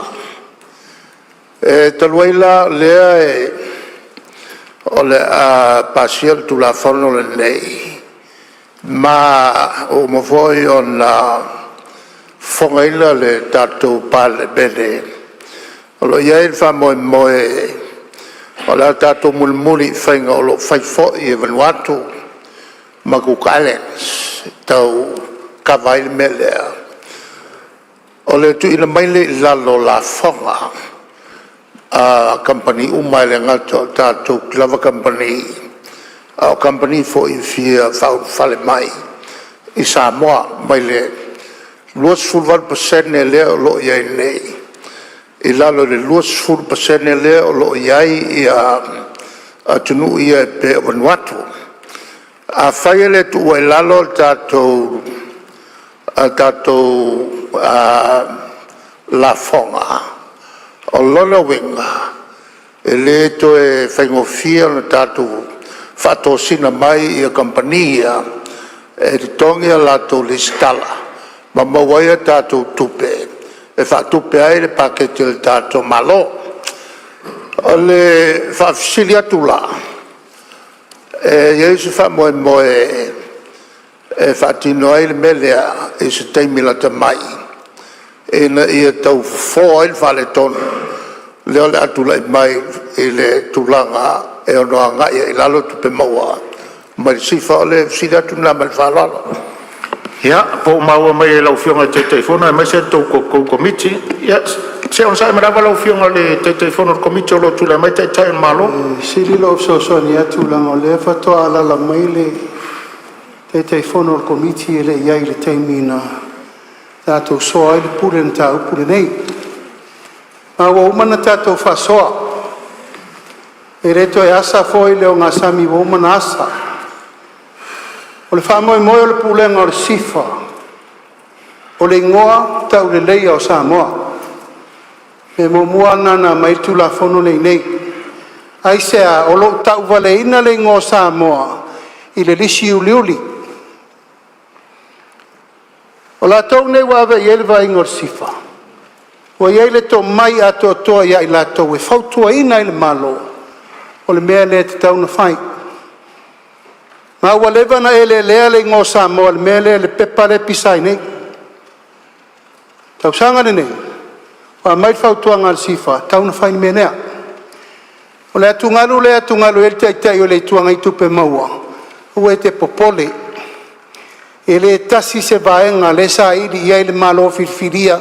E to e su e isi tupe fau e whatumu el mea lea. E o mai company, whapenar so i fuanga le tātou te iai.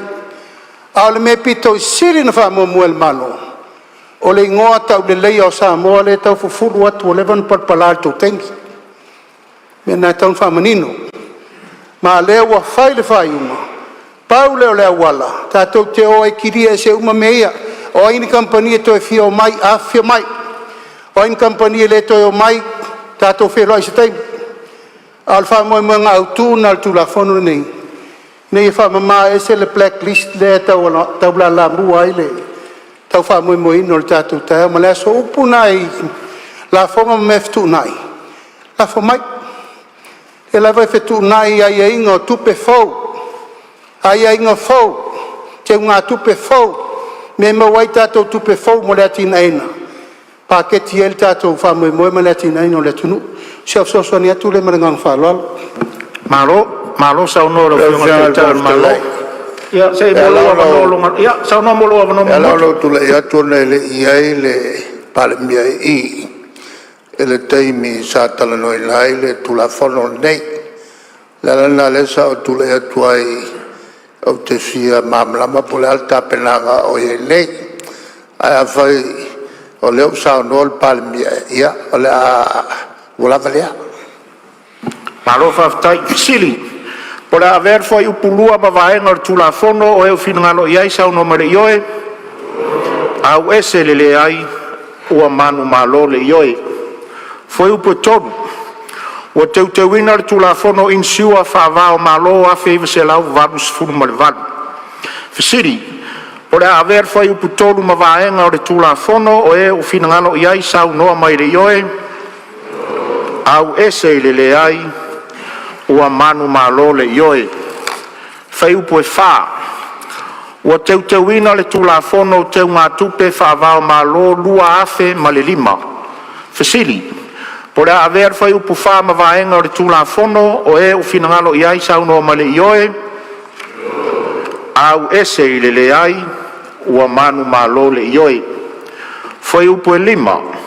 Ua teuteuina le tulafono company whaavao malo mo se wha moe moenga wha pitoa lua afe se furu ma le lua. Fisili. Po le avere fai upo lima ma vaenga o le tulafono o e ufinangalo iai sau no mai le ioe. Au ese le ai ua manu malo le ioe. Fai upo e ono. Aia inga tau solo inga ma aia inga whasao ina. Fisili. Po le avere foi upo e ono ma vaenga o le tulafono o e ufinangalo iai sau no mai le ioe. Au ese le ai ua manu malo le ioe. Fuai upu mua mua ma le ingoa. Fuai upu mua mua ingoa puu ma le amatanga. Ingoa. Tulafono o teuteunga o aia inga ese ave esea o tu saunoanga o la fonga mo company whaavao malo lua afe lua sfuma le lima. O lo iai le whasaonga al komiti il fuai upu mua mua ma le ingoa tulai mai lau fionga le teitei fono.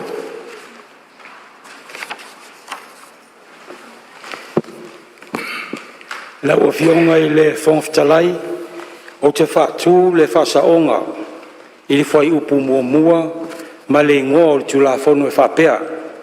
Ia ve ese le whai numera lua o lua lima o lo ali mai ai le whai unga o le ingoa o le tulafono ma suia i le whai numera lua o lua ono. Ina ia whai tauina ai e whapea. Tulafono teuteunga o ai inga ese a ve sea o tu saunoanga o la fonga mo company whaavao malo lua o lua ono. Fisili. Po le a whamaunia le whasaonga o e finangalo iai sau no mai le ioe. Au ese le ai ua manu malo le ioe. O le fisili. Po le a avea le whai upu mua mua ma le ingoa e pei ona whasaoina ma vaenga o le tulafono. O e finangalo iai sau no mai le ioe. Au ese le ai ua manu malo le ioe. E whasisi la tua whaanga solo nei le tulafono tau whaofi o teuteunga o aia inga ese.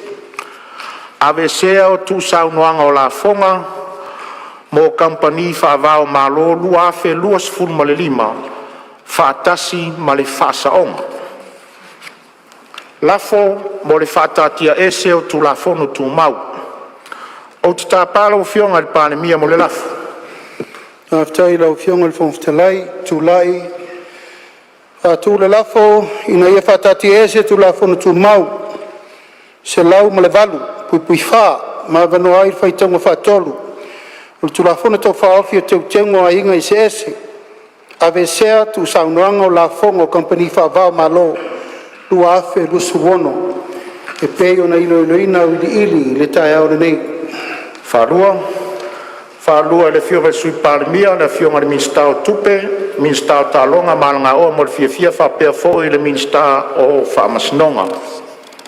Fisili. Po le a whamaunia le lafo o e o finangalo iai sau no ma le ioe, au ese i le ai, ua manu malo le ioe. Ua whamaunia le lafo ma o le asanga ia tuloa mo le whaitaunga whaatolu o le tulafono tau whaofi, e pei ona ilo ina au ili i le nei Taeao. Tulafono tau whaofi o teunga o ia inga SS. Ave seo tu saunoanga o lafo mo kampani whaavao malo lua fe luas fulmaleono. Whaitaunga whatoro. Tula mai lau whionga ni minstau tupe. Lau whionga i le whonga fitalai o te whātu le lafo. Ina ia whaitau ina nei le tū la whono tau whaofi o te unga o aia inga SS. Ave sea tu saunoanga o la whonga mo kampani whaavao malo lua ono i lona whaitaunga whaatolo.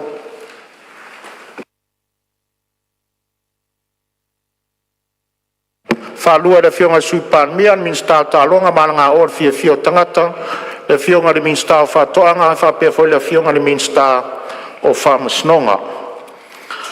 Ore a whaitau ina nei tu la whono tau whaofi o teunga ia inga SS.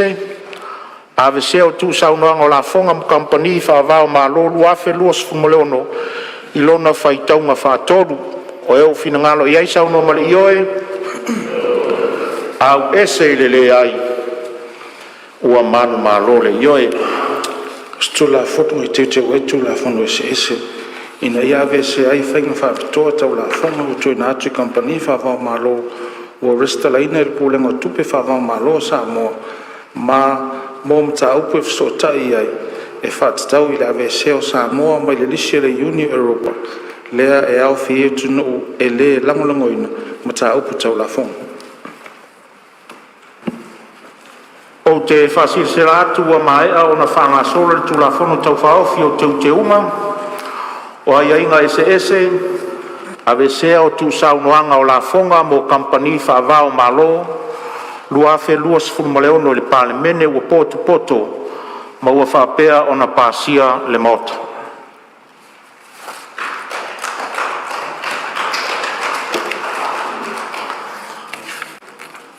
O lea ua tātou taunu mai le si ui o ngā luenga sa whatulanga mo le tātou fono le nei aso. E ai foi le tātonunga o le atoanga foi leo ngā luenga mo le wholotanga sa whatulanga mo le nei masina. E taru ai fo i le i usta ia le iwas furuaso e tali mai ai le malo i li poti a komiti wha pale mene. Sa whatatia ia te sema mo tausanga ua tuana. O le ala leo le mawhai o na whatino se ilo ilonga o li poti a komiti. Whatasi ai matali a le malo. O le whanotanga e so ai e pe o na whatulanga mo mati. O le atatau o na tuina mai ai tali a le malo. Ma whanga solo ai loa le ilo ina whatasi ma li poti a komiti whapane mene. Wa whamalo le usfono, whaftai le ono sail pa ia o le pale mene le nei Taeao. Ai mai se o le tapua inga sui o mtanga luenga ma Samoa o whafonga tapua i mai. Via le atua se ngā luenga o mwhai o na whai le nei aso. Ma ia whai lea ma ona vi inga. Tele a tātou ngā ruenga ua whase atu komiti. Iai fori taritonunga, le a ngā lulue uma tātou mo iloilonga ma toi lipoti mai taimi. E tusa o a tātou tu la fono tu mau. Le a whailoa il komiti o le vaenga o atina SS, nei pe a mae a le fono mo le sailia o lau tau tai fono, ma le sui tai fono. O le a whataunuina la utou whiloainga le potu fono numele tasi. O komiti whapale mene le maota o le tia whau eti a le sana i mulinu. Tāru sia le lofo le atua toenga o le nei aso. O a foi ni whiau o whatari tali mai i anga le lei lele. Pea o tātou tala i a muamua ma mulimuli le alofa o le atua i o outou wāwhiwhio atu. Ai tātou te lei tōropo te tāru sanga atu, le suis fono mo whasale le anga numere tasi, se e sa unia se tālo e whai wai le tātou fontanga. Sisiri e se lava o elo mātou atua, o le te whaia pēa mea le lei le soifua ma le ola o le tangati. Le ala foi leo le mātou to e awhi atu le nei Taeao le mātou atua si o mātou whawhitai alo wanga le lei. Au wā mai ata wal manga lau pale mene Whaftai le anganga o le while mu wa maua le nei aso lo mātou atua. Vi ia pea ma whamanuina ai oe o no mea le lei ma mea siri siri te tapena pea ma le soifua ma lo mātou wolo. Whamangalo i mātou, whamangalo lo mātou whamaua lulunga, ai maiso le mātou tusi lima, wa le atangi ai le li ie le whialofani e peo na e fina ngalo ai mo i mātou. Mātou wala auta mai e lofa sausauina i mātou lo toto e mamai o mātou whale tonu. La fo yatu yate oe to enga o le nei aso, feo le anga iai lau whanau. Tuli muri aulo ina le soifua au auna malo mātou wola i au ao anga le lei. Mātou walau le li ia au mai le tō whapa ia au mai manatu le lei, mātou te soala au pulei manuia mo seo mātou atunu. Mātou ngā lulue feo e oe ai, mātou ngā lulue ma whetausi ai, na ia atangia pea fōringa o elo mātou atua ilo mātou wola. Tātou ma oe le nei aso atoa se ia pō. Ona o lo lava suafa Yesua mātou wole matalo atuai. Amen. Malo whaftai, tu sai fo taro sanga molia e whai winai le tātou whontanga nei aso lo fionga le sui minsta. Ia, sanga whamanuia le tue walawina ma tō whinga wa tō whia iai. Aile i whai wina le tātou whontanga le nei aso, o lo wata pena ina lo tō Malu Taeao, i le fonga fale la loa tu nei le vaenga o lo tō wawhifio mai ai. Ia wās tātou whamalo stino le nei aso. O te whasisi la atu wa tōra pōnei tau na manga le whono au whai tūna whono, se iau lia le aso lua, aso se fulu o mati lua o lua ono, e le tūla iwa tōru se fulu i le Taeao.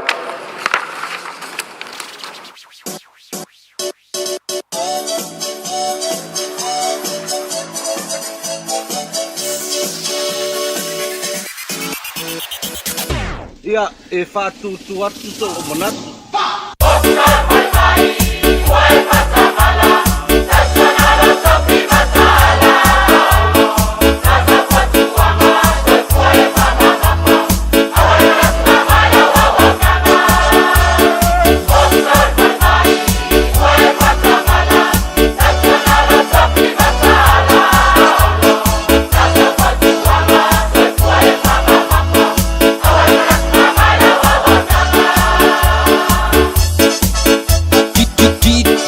You know.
Fiafia e iwa te si male tolu wha miliona tala le se leni ale UTOS ua toe whaasafua atu i ona sui whai unite i le lua o lua wha. Whai sau teo ngā tupe e teo whaafainga luenga ai lau se leni ina ia vave whaotau nuu se wha moe moe tā ua a lau ainga wha pe e ka le sia. Whao ngā au nanga le ANZ po le talofa voucher, le M tala, male my cash e ala i le Click X. Whaafso tai mai le ono valulima lua ono iwa whaiva, le www.utos.ws, po le emaili o le info@utos.ws, po le Facebook, le UTOS, le whaaputu ngā tupe teo whaafainga luenga o le mawaenga tausia Samoa, teo whaafainga luenga e mātau lau seleni, ai sele e oe le manuia. Mātau te whaia ni fo aroi le aso lava e te fio mai ai i le Shine Dental, ai e iai inga whaapitoa. Mātau te salia le Afterpay, Zip, Q Cards, whaapea Wins Quotes i le Shine Dental. E whaia fua whaatalanoanga ma le ACC i le Shine Dental. Le aise tutongi mo whanau i le bao le se fululua i le se fuluwalu tusanga i le Shine Dental. Talanoa mai le tutongi ino le whainga o nifo i whaonga ai le Zip, Smile Now, Pay Later. Le aise tului i le Shine Dental. A fio mai le 5-5 Great South Road manukau pe bala au le lua fitu ono whawha. Lua fitu ono whawha mo le Shine Dental.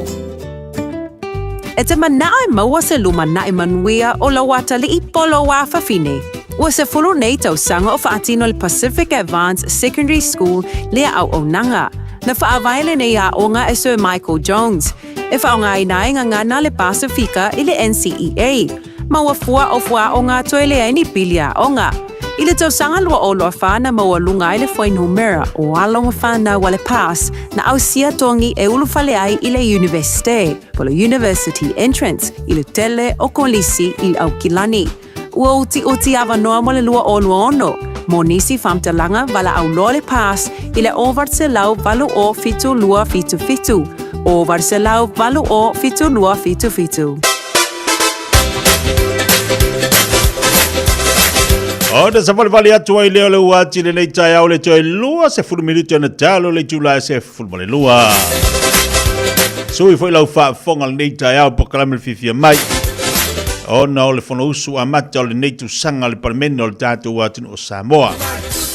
Ia le nau ai whaafonga manino i nisi o tau manga sa iei le fono i le so.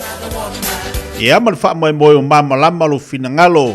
Ia au ai silafia tūlanga vayanga uma pe ona iei nei mata upu. O lea na lo tea pe na whaatalo noina le nei Taeao i tolo le tātou atinu po tono le parmene. Manino foi. O lea ua foi tula ese po o lea ua ne no foi no foa o le tumalo vaisi ngano numero lua. Le tofai amo te pua. Ia pe ona mai ai ia le palota i le tausanga umavae. Matula mai ai le foi a te mali i le suia fai pule o le tumalo. Pe tai la o le ua uma le fono le so manino ai. O le o le ato e foi ia le suia vaisi ngano numero lua.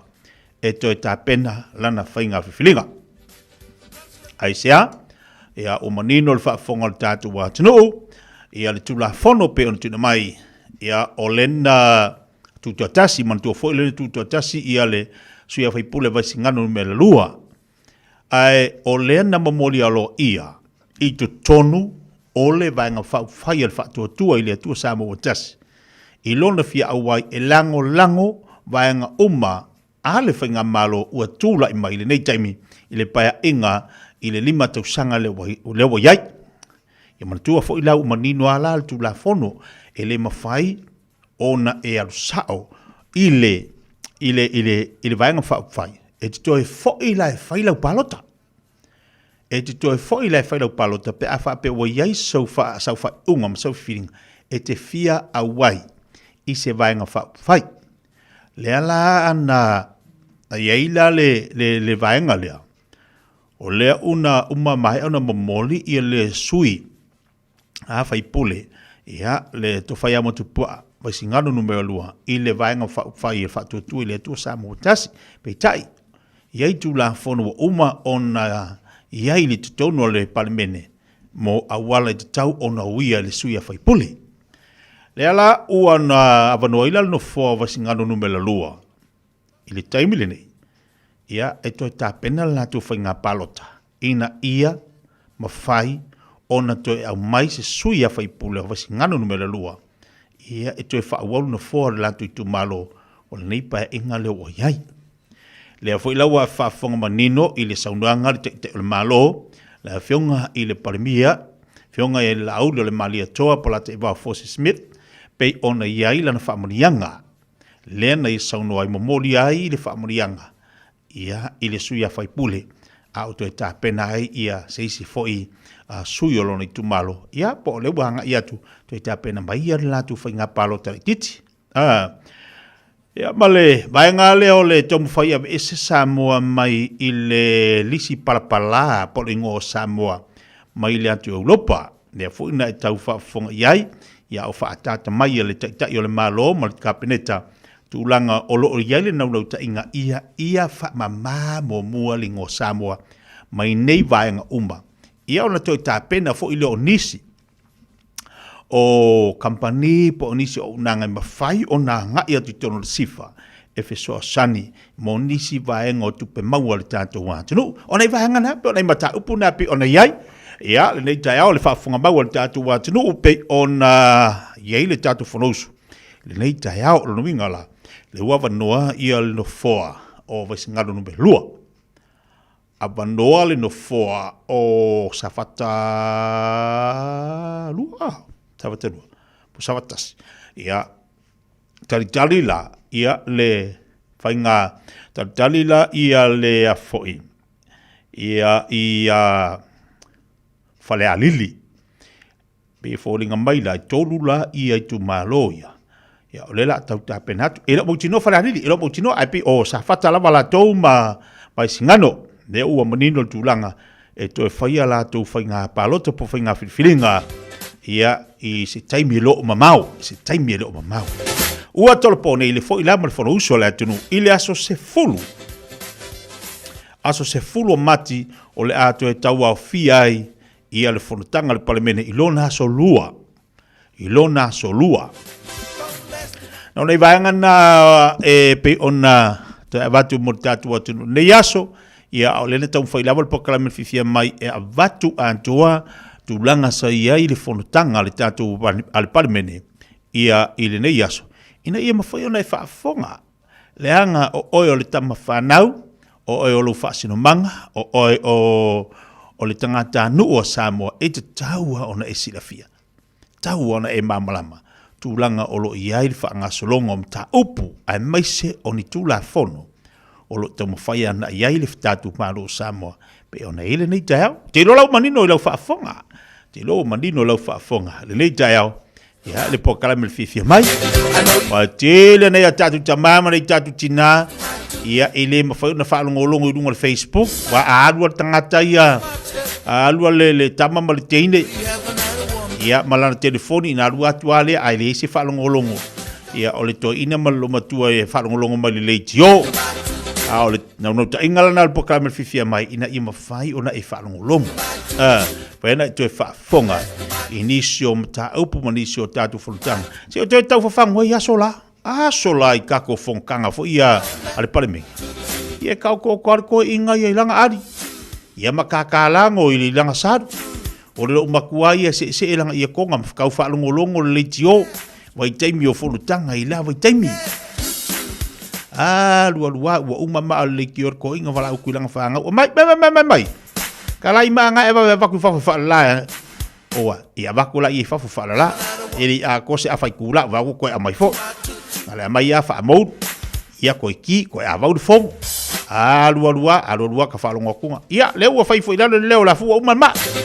Ia, o mai. Ia mai longa i kamai ki kakala maa si koe inga. O langa le ki o a waku kui. E uma enga ua maa uma maa. Ile kau whaalongolongo ina leo o le fono al tatu wantinu. Ile nā vai taimi. Ai arangi vai kaimi oi. Kaimi la nganga o leo. Kaimi la nganga o leo ke e whaalongolongo. Ali to ina malo matua nga o leo au kangaka. Ia, ile pare mia i ato filau. Vai taimi o vai kolone. Ia vai kaimi o tupua tamasese. Ia le fonga whikala ia ngongu Malu. Ia o sui fai pule ia la vai kaimi. Pau ale mea kai whalongolongoi o le leo. Le ai masoka wa eku se fōringa. Ngā o le leo e sau le leiki o le leo lea whai pōle. Ia kau ai misa mai i le pāre mengi. E ringi vai kaimi wa e wawa ai sa oa. Wa e mata mai sida tonu atu lawa i le suia whai pōle o leo atu la i e whailon whinangaru. O i foi la, e mau ai mo le whai pōle la ngale la kua mo ingi lo i konga le pāre mengi. Ngale la kua mo ingi lo i runga foa. Ngofo. Awa tolo, oide ai. Ele bogos kau kule moe, pa wale mea o whalangolongo le leo. Pule apo fere kuli mangula kau kule moe ai, ngā whai pule ngā vai kaimi. Ia ele a ka whalongo koe ngā mei, ka whalongo alare kau kule moe mai. E se ngā mea ngā le whalongolongo. Asi kau ai misa la kama aka. Ia e whabalo le talo le tātu waturu, whabalo fo i le maftumaile nei vaenga o le Taeao. E lunga le tātu pokalape le Fiafia mai. E no se ebal tebele wati leo toa se funmale 2 minute o le tā leo le tula se funmale 2.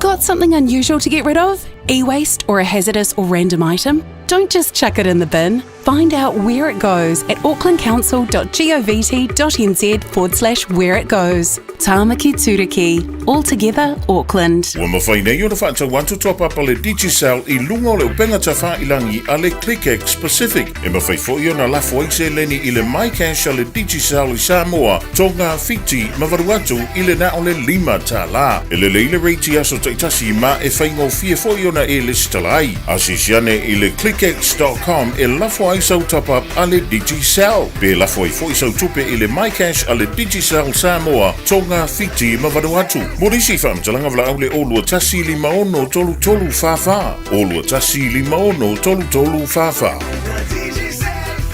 O fia maua sau ta vale po sau piki apu. Ai tong i ta iwa yaso, lua va yaso. Pe ta imasina, o le sleek cars o le a maua ai le fsoswani. O ta pena le au whainga ruenga a le sleek cars, mo oi malo a inga. Aua e te popole i se mea e tasi. Te tala fitu aso, mai le sfulu i le Taeao, angai le afo le ono le afiafi. Tele la lai au kilani i saute, vili mai loa, i le o lua tasi fa, fitu lua selau. Po le o lua o, fa 5 tasi 5 tasi.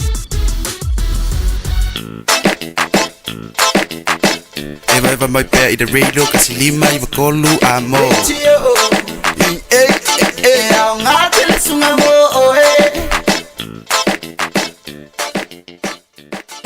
Ua mawhai o na aura tula polo kalame le leimo o ia so taitasi o na o le langolango malo si le whale maliu a se alo le aturuu o ese tātupu Funeral Directors i Malu City. O kalame leimo o he tālo whalawa. Isa ia fast food o lana whai ua tōru se fulu man tasi. A o e whaatari i le alii, e toi whaafowina lo lātou malosi, lātou te si ia e apa au, e pei o aeto. I le susuenga i le manu lele le nei o le aeto. E whaatusa le aeto o le tupu o manu lele o le vani manimo. O le si malosi iai le aeto, o le aeto e mawhai o na lele maua lunga lava. I se maua lunga e le mawhai e isi manu lele o na o iai. Va bela iai le manu lele lea e whai mapale tui o le aeto, o le manu lele lea o le o reva, o le ami o le o reva. E lele le o reva nofo i le tua ua o le aeto, ma tui ma tongi, pe ia futi le ulu o le aeto. Ai va bela e le popole iai le aeto, e tu ua ia le o reva e whaila na amio. Pau le awala le aeto e whai e alu ese ai, ia le o reva mai lona tua ua po lona tua. O le lele lea i lunga le maulunga. A luma lele i lunga. E o lo i le vane manimo lea, ua le maa na vai le o reva. O na oso o se loa le o reva, mai le tua o le aeto. O le winga tonu lea o le olo tuisia mai e le profeto Isaia. O le tangata ono sai ma whaatari tali a o whea ngai ma ti ngā ma whainga tāo leo langa. E le vale ase tauwi. E iai le sautonga ma le manuia i lona muli muli pea ma whatani tani i le atua. Ia e tā ua lo tātou mataala ma ono sai i tamai o rewa ia o loo wha alave lave mai ia te oe, wha ati ngā mai, wha vai vai loto mai, po a malava ni winga o loo te te mai ia i tātou mai ia te oe. Ia ole me sili o tātou ona whai. Tātou pipi i a Yesu whātaritari le wha pipi i apa au Yesu. Ona tātou whele le iai le maua lunga lava. Lata lata ia Yesu. O ina, e re mawhai ai e re whili. Ono so whai ma toi wha lave lave mai ia te oe. Wha pipi ila i o apa au Keruso tātou te while muai. Ma manatua e le lei mo oe. O le ese tatu pu funeral directors o se fale maliu Samoa o le tali foilea o taimi whaingata o na o le malanga al maliu ma le oti. E mawhai foi o na latu awina atu ma awina mai tino maliu o e pele mai so o se atu nuo lalolangi. Mala au no le ese tatu pu funeral directors i le lua no lua toru fitu o o. Lua no lua toru fitu o o. Pea fiu ane ele se fulu ma le balu Norman Spencer Drive in Manuko City.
Fonga malela foi pesa le step of faith. Le step of faith ma le tatu pesa ne ana le ai au le matai. Ia se manu tatu te le au dia malene ia so ana le ai foi au le matai le fa le na mai tatu. Fa tele tu lana fa tanga fa tele tu lana upu fola mo tatu le nei foi Taeao. Foi le fa fonga ia le proclaim na le mo o se fa singa malo si fa le nganga. Mo tatu uma ile nei foi ia ulia o anga ia tu tatu. I malo longa mo tomo ftanga le nei aso. Al tatu ngolo so longa le leima manuel tatu what no. Ino tai 2 minuta talo le chula se football lua. Vai le mula i lo waso. Vai le mula waso. Mai tatu falinga i ona tatu tali watu le to e fasala wino tatu tala. Mai sa mo le tali chula se football lua le so. Are you and your whānau fully immunised against measles? Measles is serious. It spreads fast and can cause severe illness. Your best protection is 2 doses of the measles vaccine. So, now's the time to check if you and your whānau have received both doses. If you haven't, it's not too late to catch up. Book your immunisation today. It's free for most people. Find out more at info.health.nz/measles. Mo le manuia o lou lumanai, o le aʻoga o le International Travel College, ua tatala nei le sitala mo le 2.2 I matatau tu risi ma aʻoga tau vaaleli. O le ITC e iai ona lalai au kilani ma whangarei, ai ma whai foʻi ona e aʻoga online, mai lo fali. Le leise taimi whaatulanga i nei te aʻoga ai. Sa ili nei loa so lumanai manuia, langolango ina malosi e le ITC o e malou ainga. A waa wa aʻoga, asiasi lupenga te whailangi, itc.co.nz. A whaile te lei whaonga ina le au aunanga le Samoa Market. O nisi nei o mafua anga e te tauai. O e au Maui New Zealand ai lo e fiafisoswani ainga I Samoa.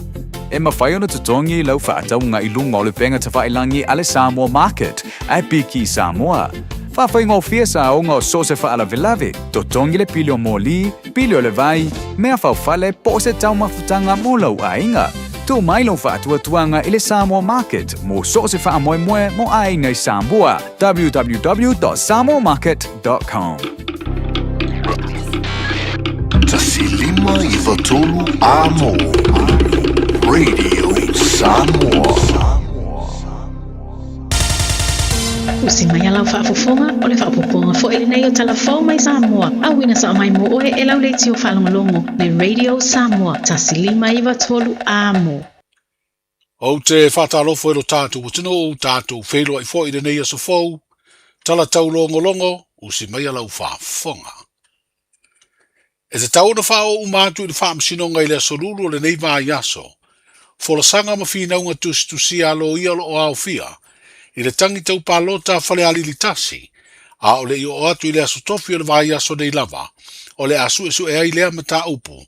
E peo na mōri ai whainga wha ala tua le sui whaipule o whale alilitasi. Le fionga le sui pāne mia. O lo mōri a fo I le fionga ato e lupe maui au tele pōmuri nuku o ne semo. Le sui na lātau vā. O ia e ana le tangi le tō whātu I loma tusa lanselota la meko. I tua inga fo I o whainga wha ala tua. I le wha o ngāo tupe whāto sinai, tangata pālota. O le songa fua le vāi aso le neina toi whonga I naile mata upu lava le nei le whaamasinonga, o whainga pālota. Le alo se e iei le fionga le whaamasino sidi, ma se tasi o whaamasino o le whaamasinonga māwalunga. O whailo ai I ia tau warumanga, a whai ele maua mōri mau e to lua lo sa I dia pēr leo leo. O le a wha o ngā loa mau tusia ua mai atu I nātua ia tangata, e lima te inai sua e ngā whaamasinonga. O tua inga lo whailo I mau tusia lo langolongo ina le mōri mau e to tasi, mō leitu tangi na o atu I le whaamasinonga, I se tasi o wala aunga le tangi lewa le nei tau pālota, ia te sema o le tau sanga umawai. O tau manga fo I le nei mata upu le amatanga le nei vā yaso na whailo ai, e le lo ia le ofisa le lo ia siri o lo tūlai mo le ofisa, o whainga pālota, o lo whaaua o pēr sa I ringa I mōri mau e to lua, o lo iai le tusi sai na whaatonuina, e le whaamasinonga. Ma ua mautu fo I sa I ringa le vaenga le ofisa o whamalanga inga le malo. O lo iai pēr I la ua nei o lo sa I ria, I lo tātu o tino. O le ali ilo ia ia Alex Sua o lo tūlai mo le tutangi. A o le tamaita ilo ia ia Miro Lui, o lo fina wina le te a le suifai pule. O le nofuanga o iei nisi o pisi nisi e peo ni supermarketi, i to tonu le fio anga o lau li i le tu malo le vai maunga. O le a vea se vaenga o whanua umia sa o loto lo tu le lata i ai, ma ua whaatau e le kale sia Yesu Keriso le aupa i o aso e ngatai, e fausi ai le nofuanga tu tonu, po se steki a lea e kale sia. O le steki lea nu mau upolu steak, lo au fi ai unite po wharasa iwa o lea e kale sia, e au fi ai au lotu i fusi o vailoa, eva solo solo, o le fioanga o lau li i le tongo, malua tua no. E tu sa male faa eka le te leo le whanua ua whaatau, e le kale sia o au le tau e tasi tesi ma le tolu, miliona ta la, a wale fausi ai o le no fuanga tu te tonu, leo ua fuafua e amata le masina nei o na ngā ruenga. A whai e tau lau le wha mai mua mato teitai, o le amata mai le tongo, e tingi lutu anu le steiki nei, e vavai e tulola ia solo solo, e anga i leo na maa atoa. A le teimi la nei e steiki ala lea au fi aiso solo ma lai tu a. Vailoa anga i mai nei nga whaangata mai le tongo. Le au tu o le no whanga tu tonu o le kalesia nei tu o le motopo. Ia o le fofanga le kalesia ina ia whanga poto mai ia ana whanau le kalesia. Ona e pu mo o tēne no whanga. E paule o no whanga pitisino te le roa mo e lauli. E o mai e fo on whatau o le kalesia e le whai ono no pe ai tālafu. Whatau saoa e leo wha mtu atu e no male ainga e se leni o le whanua.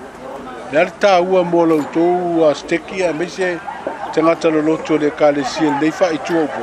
O le wha me ngau le tua o tātou mo ana whanau. Pe whea lava le kalesia te au auna ewa lea. Ai mau e oe le ola whatua tua ma tātou lo soi fua le tua.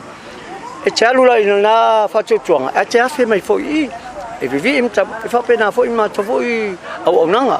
So lava se mea e iei le tua pe a whai tātou te ola ma le whamaun. Lea se tau o le nei no whanga tere la fausia. I le amatanga me le pea ma le tesi tolu mui ni ona le tau a tolu whanua.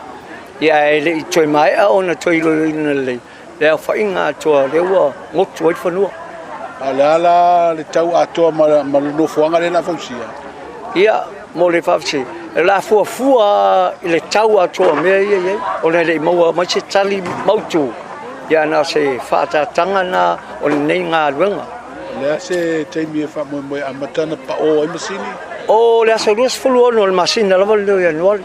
Me foi leo whaatope nei ngā ruenga. Ia amata ona eli ina masua ina. Whao ngā lo mo le veaso le mo le amata ina ma. Sautonu kontarate e mo le. Se whaatalanuanga me le fionga maposua tua i malo sa le posi osi, o ia leo le sui o le vā i fafo, o le steki anu mau uponu. O le sauninga na whaapa i ai le whanua, ma sua i fo i le ele wha ilo ngai le amatari o le ngā luenga, o le a fausi ai le no whanga tūru tonu o le steki anu mau uponu, i le fio anga o lii, na a wai ta i mau o lunga o le kalesia, a Yesu Keriso le aupa i o aso e ngata i Samoa, whape ai sui o lotu ese, i te tonu o le steki a le kalesia. I le whaasfuru ono le nei o tausanga talu na le to e tasi le pulenga, o le ekalesia whaapaputonga keresiano Samoa, e peona sa iai tausanga utonai, le nao fi ai matutuila ma manua, ina ua tuto tasi le ekalesia i Amerika Samoa, talu mai le tausanga e hawhiv se lau walu se furu. E le o motu si ai so tanga o le au whai ngā ruenga whaife au, ma e o whaururu i ai, le e whaka asai Amerika Samoa, ma le e whakasa i Samoa. O le asongafua na ma e aile maafutanga tolu aso a whaafengainga. O i lātou o au sina o le kalesia o lo umia tofi o whaife autoe ina. Le ana usuia i Malua le laumua o le kalesia whaaputuputonga keresiano Samoa. O se maafutanga e ta ilua tausanga ma tau au fia, e whetu wha i aile ngā ruenga whaife au, ai maise o le ola wha le anganga o tangata lotu. I le tali malo ai o le fono le autoe ina o le kalesia i Samoa, i le mafutanga le neina mori mawina i lunga o wala, o whaasana launga le e whakasa, le to tere le ufai ngā ruenga whaife autoe ina mo lantou wharetua, na malanga mai Amerika Samoa mai lantou o ngā lulue, i isi atunu o lo iai le e whakasa, mai whapena fo i le e whakasa i Samoa. O le whaaso le alofa masani le tātua nganga tali malo, e ala I mea lofa na taualunga I ai por kalame le mafutanga, le ana o lava ina te talai I o le malo o wafa alo alonga masani. Ai maise o tupe maisi o loa, na whaatino ai le whetu whae o le alofa I le mafutanga whaife auto e ina, o ngā lulu e pea, manisi ua malo lo pensione le ngata I le motu I sasai, ai whapea fo I motu I sisifo, o le atu Samoa o lo ola o lai, le ngā luenga le kalesia whapuputonga ke le siano. O le asolulu o le vāsonei o wha moe toe teri wai au malanga, mai Amerika Samoa, ma toe fo I whawhengainga mo whale tua na malanga mai atunu, o lo wha mautu ma ngā lulu e ai, I le tau singa o lafu ma moe. O le tamai tai lo ia mai le ofisa lo ia o lui ma Jang Law Firm, ua vea nei ma lo ia sidi ale malo I se tūlanga le tū mau. E whaatali ai le whaasalalawina o le avanoa, ma maua se tasi e tau veina le ato whinga. O whaailoa lea whidiwhidinga I le fionga I le pālemia, o ia foi o le minsta o lo I aile wa inga o le ofisa o le lo ia sidi. I le whailoa inga ma le vasenga o tu sitala I le asonga fua. O le fionga ia maunga Precious Jang, mo le si le fia. Sanga lue mua le ofisa le lo ia sidi le malo ni tau sanga utonai. Ma sa whidiwhidi ai foi e vea ma whaatonu. Na whaururu I ai le ofisa na whina wina ma ta upu tau whaamasinonga. O soli ngā tū la whono I le whaamasinonga. Po o le Director of Public Prosecution Office. Le ana a mata whaanga ioi le tau sanga lu office furu ma leono. Ma tūto tasi ai le au nanga le malo. Mai le ofisa o le loia sili.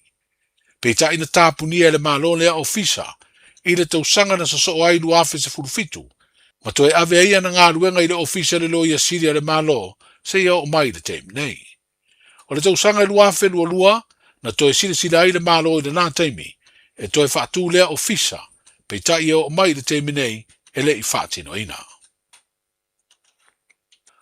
O iei nei le fuafuanga le malo e le toe whaangai o ia pisi ni sila iti, o lo I tawhatawhane o le maketi o ia I savalalo, ma pisi ni sila iti uma o lo I le itu I se sifo lea no fuanga. O se tasi leo no fuanga le taulanga no so whai e leo I le vai aso uma vai. Ma mawai nisi o pisi nisi o lo tu lei ma whaatau watu, whala au whaasai no le aisa ma le maruana. O whai loa le pāle mia le wheloa inga matu sitala le amatanga o le nei vai aso. O le ato e whaale leia lea no fuanga ma fausia whale whaatali pasi fau. E fua le teime te tala aloa I ai, le maketi fau I savalalo lea wa maea. O se maota tele o fausanga whao na ponei, Ia ma ua whailoa le pāle mia ua awena na whao tuanga, I le pūlenga o le maketi, e te tau o na wha mua, awanoa mō tangata whai pisinisi o lo fia maua se awanoa I lea mō ta fau, ua whaingoa ina nei o le Savalalo Market. Sa matou whono nei ngal minista, mantanga lengal sana si. E te tau o na mai o le lei I latou, le a occupy ina tatou whale. Avela vanoa ia I latou o atina. Awane o vai atu o ia ini whai ngā kengi po ni tangata po se kamai, po ni pisilisi o lewa na mata latou o tu foto whao le vanoa lea. O mana avela wa po ingana ni minsta ia ma le tanga luengo sala si. Lona lua o le atapena whatasi e LTA, tanga luengo sisio manga, tanga luengo whai ngā whaiva, ia mantanga luenga salasi to fa fo ator tato kapaka le tua to fa wisi tato fale fatali pasi le kiria se o male au fa contraction vo ai sa ator fa fatali pasi sa wata o mai ile fale au ane to ia se metasi to fa fo ina la ngoi tu po ne fa vitau Avela to tonu e falai la ko pankeke ma kirkiro ile camera kirera la fai kongo ma ke ki foule ina ia one to tu la mesi me va pen alfa fo e le te tau unto tu fele uta to vai ni le risk ma la matio meia e ai lo fa solo terno ngai tau to risio la to ka pakana itua atulanga me tu oi pasi fa tulanga ina ia le ngata ina matango fia tato maketi, ai le leil tato pa stop. Le teitai o le malo, le fionga I le pāle mia, sunga la uli o le mani e toa le uatea polata I vau fosi. O tala I o le nei aso, Sa lofa lava, o le siu fofonga le nei o Samoa, le Radio Samoa.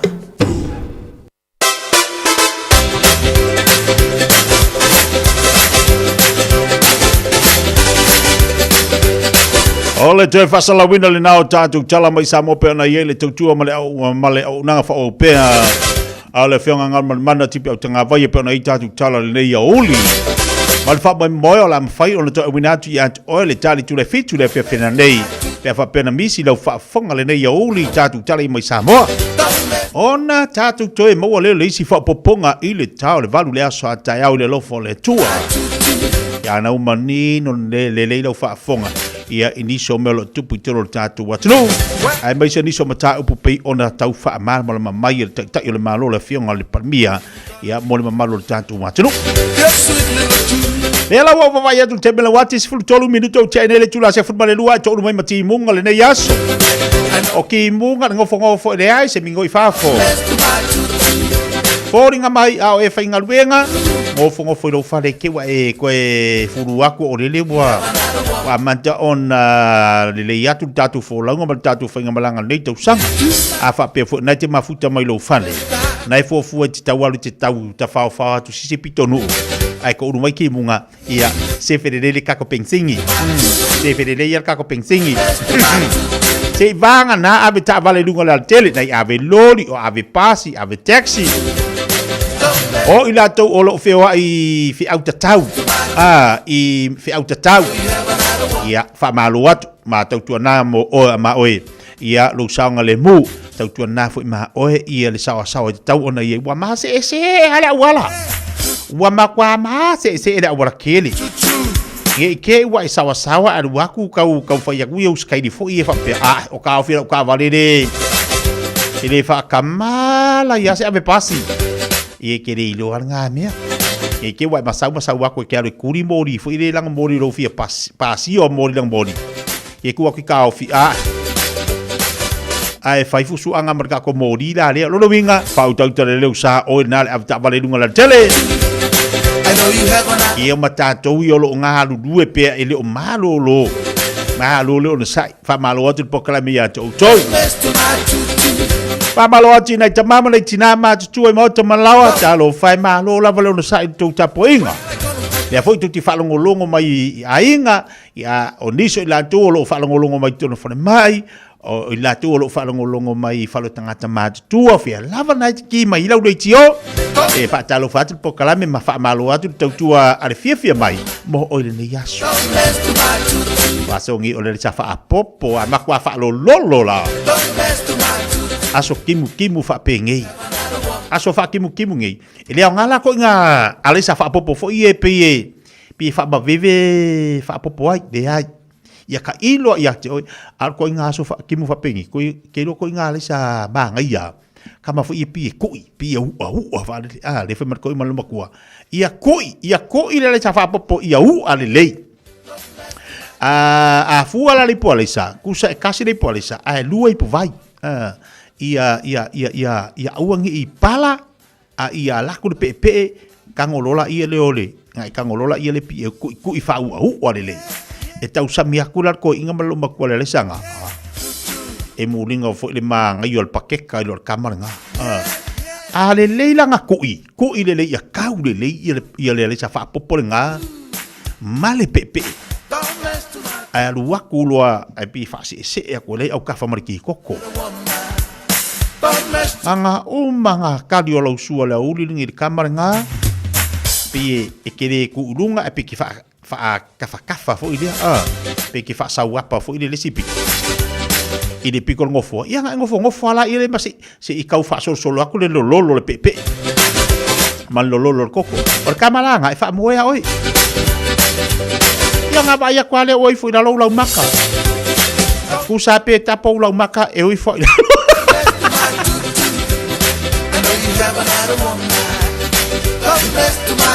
e fai mai tapo lo maka oi de ai e pare pepe pipi ilalo tau ala umaka tapo ngai dunga kau malau maka kasi dei lalo. Pa fe alfangi moi oi. Pa balo atu fatalo fatu tatu po klabe diso tatu ainga. Wo pa ngalo ba futu bai tolo tatu atu Samoa. Pa longo mai le tatu le jo le tasi olo tesi mal tasi FM i tono le antunu. Lord fa malo lo. Ya ole kukala nga ka ido ya oi pola la kukala mangongi. Ai sa ai la marisua vai o taio oka. Mulinga fo ia chicken chicken chips fo ia au senga. Dik masenga ku ia fia. Pe o nga fa su la le sa fa poponga de iling. Umala fa pe la wa umalonga ai ya lu le siop. Va ai la i fia kanga ka ya o la o.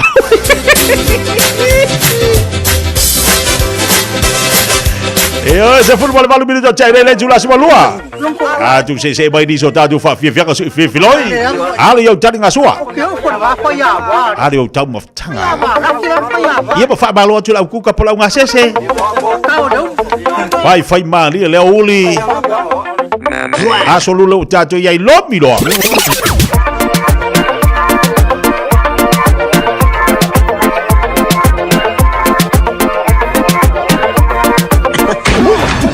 I want to fight! Let me fight! I want to fight! DJ.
Lopi fale leila solua Makau lomi fua ole kimu. Lomi fua ole kimu. Le vo se mela lomi ya. Ki ya le wa manga ba ka ka. Ei ya lomi fa uma le aso. Lomi fa uma le aso ai lomi ya ngimu. Ili ai si be fa penga le aso lua. Le afu ni me ka bo poli fua. Nga wa va ku le ku ka mo ole ne ya so lua. Awa misi ngede le fa popo le fiafi. Longa winga lomi la solo ya uma lomi la la fiafi. Lupe ese filo fatalo fatu lunga tato Facebook. DJ. Fatalo fatu ya Miriam fonotia malo fatalo fatu mai te filo ava fatalo fatu. Se mai fa malo ya tawan tama famina malo si fo laude lei. Nika tu pai fatalo fatu malo si fo laude lei fa pina fo ya sani turuinga. Asi bau ba mela tafua fatalo fatu malo si fo poruia tene mane fatalo fatu mo nanu malo si fo laude lei malo fo ia le sina bidasin ta abe fatalo fatu po kala me yanto utou malo ti ambama wantensen fatalo fatu le fo bang la so malo fatalo ma to mai Christina tano vaza DJ Maureen to Lele Fatalafatu my West Valley Utah. Paleba Beres Fatalafatu Balose for Laude Lake Queens Christina Tanovaza. Bele Poli Ausitani Ale Eva Mayai. Fatalafatu ya Yohane Siania Malo Fatai Le Fatasmai Levini Wellington. Yel taba yala bebe pirione talo fatal falaba avoka and lo to malantai fatasmanai Alaska. Pamalogia juna tui voicing ngano fa tell him after my lungo le tato proclame. Fa talo fatia Paulasi Piriati ma lo sei fomoria lo mi la so timo. Pamalogia fal tua ya Melissa wale fa tell him after my mori ngal wengal re oli. Paulasi Piriati fai mai le maruia ia mato nei maruia le tau nei no uli Amerika Samoa. Na lo fa tell me after mai. O kalango lango fa talo fatu le fatasi mai nei Macedone. So ngalu le ota fa talo fatu sei fu laude lei. Heart steps fa talo fatu fo le pokalame. Pamalotia ben na mayapa fa tell me after mai le fatasi mai nei le juicy for au kilani. Rose to Paula Fatalafatu Balos in Fumaria. Lungo Dato YouTube Fatalafatu Initio Dato Paanga. Fatai Fatalafatia Fatai Amosal Seki Maita Tole de Yauli Mai Pole Ausitalia. Marietta Fatalafatu Fatalum of Tomai. Ever love Fatalafatu Fatalum of Tomai Lungo Dato Poclame Papena Fayapa Lepa Tomata. Malol se Fumaria. DJ Timu enoka tasi de fatu mumu.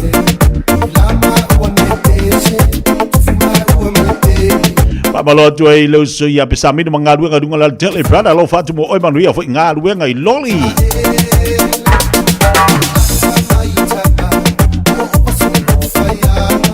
Yelo se kalama mal fatu ya vai fo pena fo fatu lo fatu ya jojo.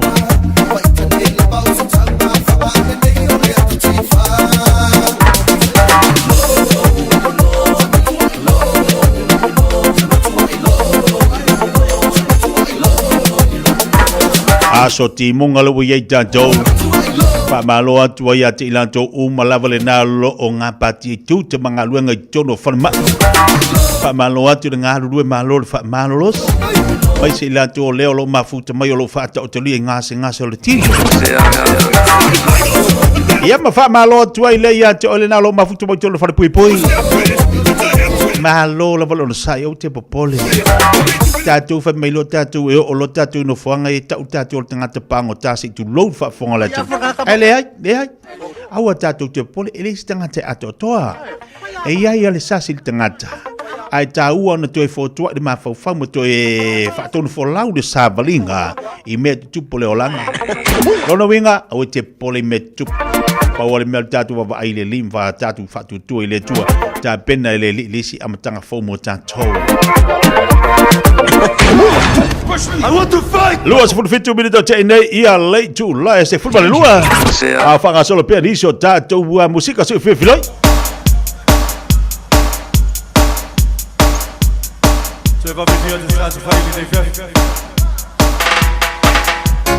Mai le sa paanga le aso timu fa pene yo le sa markale elengi. Oh, seki.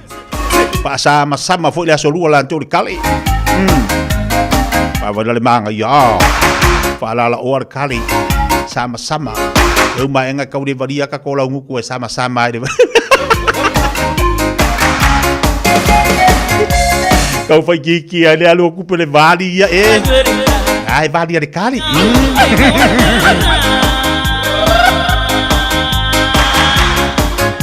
Abalo tu le fianga consula datu malo. Ia bala tu official lo ngalu fo inale moto Samoa fa after mafto mai. Ni zo nanga matou tu alo to fa no le tatu wa tunu lo ngalu lu le moto Samoa. Yo lu vai mai na ia.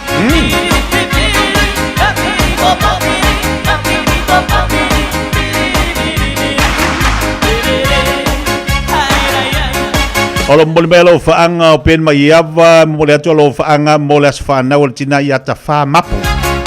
Olo mafuta mole tu sifo au kilani manuelo asoi fuatina ta fa.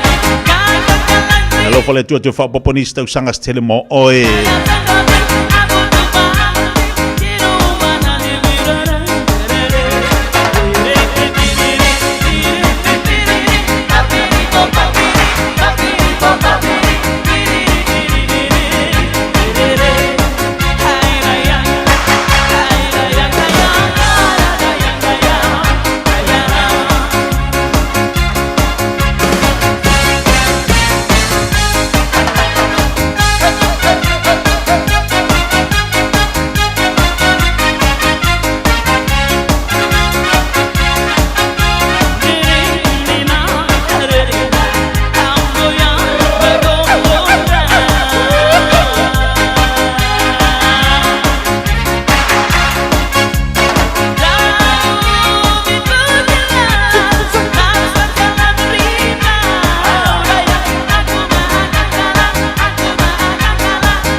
leo te lua se fulma le fitu minuta le talo le tu lai tasi. Vale va fonga ba ia inisio tato va via vianga vave le na mo Awe anga ia tu se fala inga we kuku ai. Wai fiu fa ka sponsor yo aku. Ko ni liu de le ko alu fa fenga ruenga. Ya la stanga fa akari ya pe fa pe o yes ka fa se. Babalo tu inisio la tolo ma futa mai fa talo fati ya kalala mesako fa talo ma futa mai. Nga polo afa masanga se ki mai tatou le fatsi mai nei vai pu al motel salam vai oi talo vai lo fatu so sa tu maseve para tu maseve Bridget Malu fa dai ma of mai apaulasi pilitati piliati le fa mai o le fa ngai lan tou male aso malo lo o le Martina Luteri amuk Samoa kai se ki o ko Tesa lala tinga fua Malo faftai lunga dadu pokalame Patalo fati fiso leasi Malo faftai mafta mai lunga dadu tautua Famai Pamuri atu lea soi fua siok tina Ya tafa mapu Ia lenga leo waluak Au famuri atu lea soi fua tina Ya lo fa anga tu nei man rasko Ya fina mapen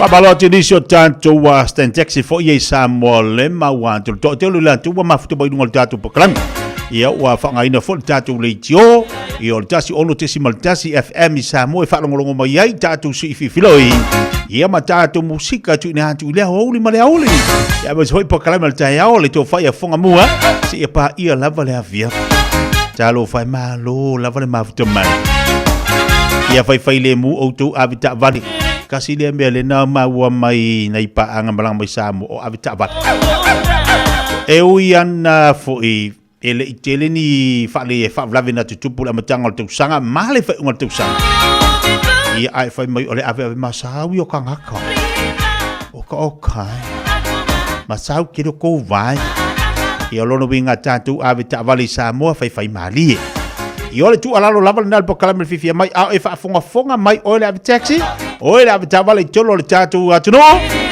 io tau tuana ma o tatu Samoa elisi atunu tele I ka milo ila lo le walking ale e ko alu a ke la ko kama ya ku wa tatu ele pio atunu nei fa lono winga ele te tau na so ona fa lua na fo ia tatu tatu moli e so sani mo tanto ina ia mafai ona mo le saunga le bomona ia vita vale ele pio asola aku wale leo le mangala e fa kon ka vale elo aku ai mas ka vale be al kemi o kamal mori o ka ni kero le mori le pula mai o le kero ka vale la be hey yo what's my ole nga yo fo lo ko mar ko nga DJ kalkalo wai yo mar kula fong between the papers line I'm the quiet storm nigga who fight rhyme yeah you heard of him but I ain't concerned with him nigga I pop more guns than you holding them o unisio tadu fa Fiafia le oli for day like you right your life I want my 98 dirt bike you try to stop my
nigga who fight rhyme. Yeah, you heard of him, but I ain't concerned with him. Nigga, I pop more guns than you hold in It's summer, a time for gathering and reconnection with the ones we love.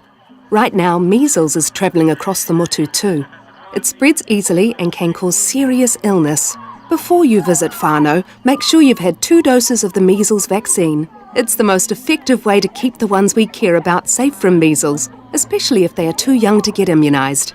It's free for most people, so contact your healthcare provider or visit bookmyvaccine.nz before you settle into summer.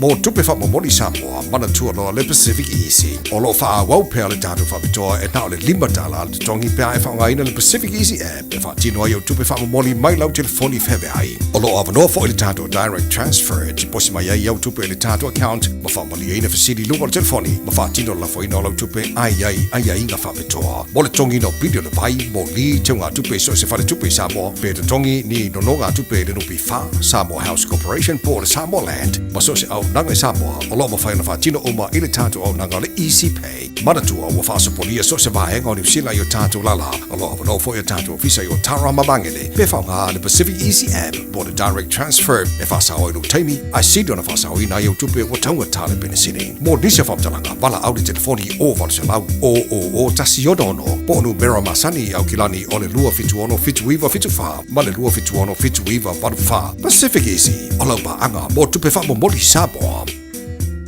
Maruia le tausaga fou Samoa, e fiafia i toe whailoa antu o leo toe amatalia le stala mo le tātou wā onga tuspaia le Auckland Pacific Bible College mo le rei tausaga. Talia so se tasi se fuluwalu tausaga nga i lunga, so se ekalesia e ta tala le avanoa, e ta pena i lo soifua a wale fōlaunga i le rei tausaga. Toa tusi tolu 7 Avenue i Papa Toi Toi. Morisi whamtalanga wala au le olua tasi o lua lima tolu ono tolu lima vanu. Olua tasi o lua lima tolu ono tolu lima valu. Talo fa Samoa. Wa ule ne yo kasputi alu. Awal suwi ya ngila wa ule kio. Aeva eva mai ina se fudu lima iva kolu. Amo Radio Samoa. Bevela a. Toe se fulu mal fitu minuti ona tale o leitu la tasi. Tale tu la tasi. Ia ona wila fu lo tatu tale phone ngala Britannia. Ai mo mua la matu lu tau fa nganga mo tatou. Ia mana tolo fola manuia lo sa yo tiu te manga luenga tono lo fa fenga luenga. Abe fole ma to mena jama tina matu e mo to malawa. Lau fai fale ai nga fa malo ati a toto.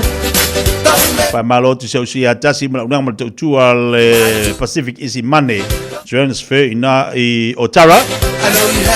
Lau kama fa singa au le leile le yengi.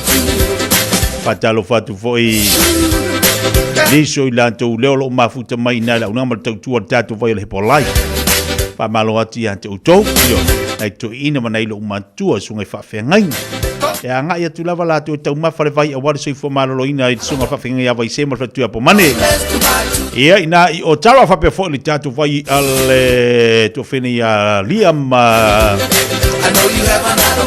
ia mai la tolo nga lu tatu vai nai dosen to fine le to malo lo sai no to amatalia tatu sumpale na amantela sonaf vai da io ko sol sum e nei pa anga lo to te lu mai sa mo pe fa tu nga tam fa so nga tanga lu nga to sanga yo ya malo le ngo sa malo fa malo porque popo le fa ka makar kausanga le kai yang wal a ilango nga ele I seki kausanga ko fa popo le si fa yaso pe fa pe onai tele waso malo lopo waso live ai ale ya ile ai si me la engo fu ai ale fa nga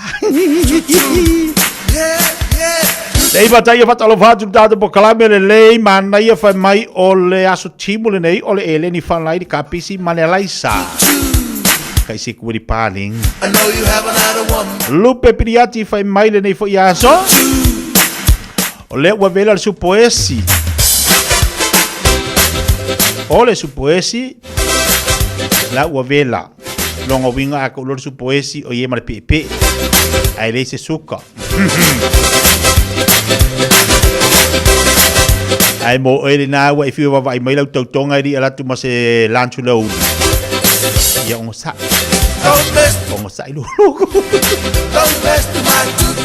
o lai ma li lau kau konga Olai maalili si au kaukonga le ngai aso. Pauale me fai ia on sa ila. Fai foska me ai mo ngangi le Fiafia. Ia me le manga ia. Ia ile se me foi lai ko ka ma ia fu ile dia la ko kaukonga ma se ka mafkanga le oli. Wale via o ko fa au le ia unga venga. Nei si me kau pole fu olai mo da kaukonga. Se ilu fu fa kamala la o ko ia wa fo nga so fa fa ngor kaukonga ma lapu ama le moe. Che vuole pulo le afu male povi. Testiva faccio le vangole so. Amaloti ai ono bene freva ai. Ma lo se fumano via. Che vuole fai ma fa Già te boia la ai. Bese o to la ngaina e le Melissa male fa ai lì.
lei malo lava. Tatu watu nu ule na utoi tali watu itiutu mga luang o tutoi le uli. Ia ai mo ila tu le na fu walata ina mai anga luang o le ne yaso. Ila tu sa usu la va viao. Ia mana valitasi fa malo atu le pokala me yata. O pol pese tate moe ala. Tate moe tate ala ya tate usu le Taeao mo le Taeao. Tate moe tate ala tate ma fo fau po fia amu mai yai di silin. Ana wa yai la ngaruenga. Na wa yai la ngaruenga ti usu le Taeao. Fa wa yai ngaruenga maua mai le silin ni fa tau le falawa. Ia pe fa tau le fangususu o le poloka paka. Tu ule tu tono le kapo. Walu alu foi to tele tangata wa fe lo fale. Ave le fangususu ila lo moenga tu. Atala pati apuna lo fa ye kuasi. Momole tu fa moni yang ole aso van na o si ona nefi Domenico o lo fai. O lo no fo mau au Italia.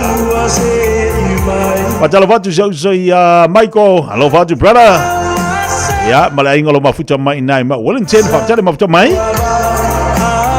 Mena kuresa seki mai le ne yauli. Patalo fati ya Lupe Piliati. Ya fatale mafuta mai lungo tatu tua. Se mai lisi ne o tatu fa linga a mai atali tu lai tasi ona batu leo tatu telefone ngana Britania. Radio Samoa.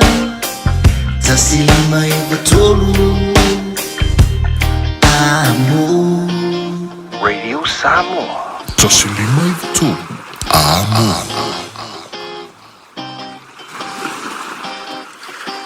It's summer, a time for gathering and reconnection with the ones we love. Right now, measles is travelling across the motu too. It spreads easily and can cause serious illness. We can show our care for whānau and protect them by making sure we're well when we see them. The first symptoms of measles can be a fever, cough, runny nose, red eyes or rash. If you notice any of these, get advice straight away with a free call to Healthline on 0800 611 116.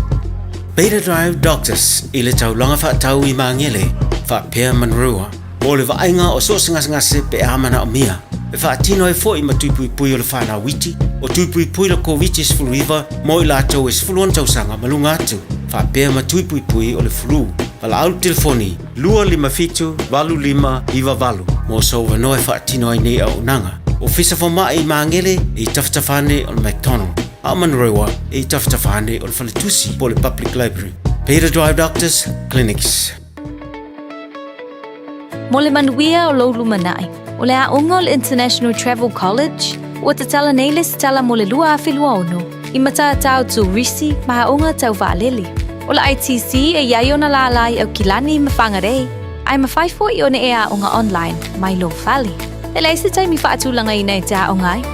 Sa ili nei loa so lumanai manuia, langolango ina maalosi e le ITC o e malau ainga. A wa unga. Asiasi lupenga te whailangi, itc.co.nz. Radio Samoa. Taslima i watolu. Amo.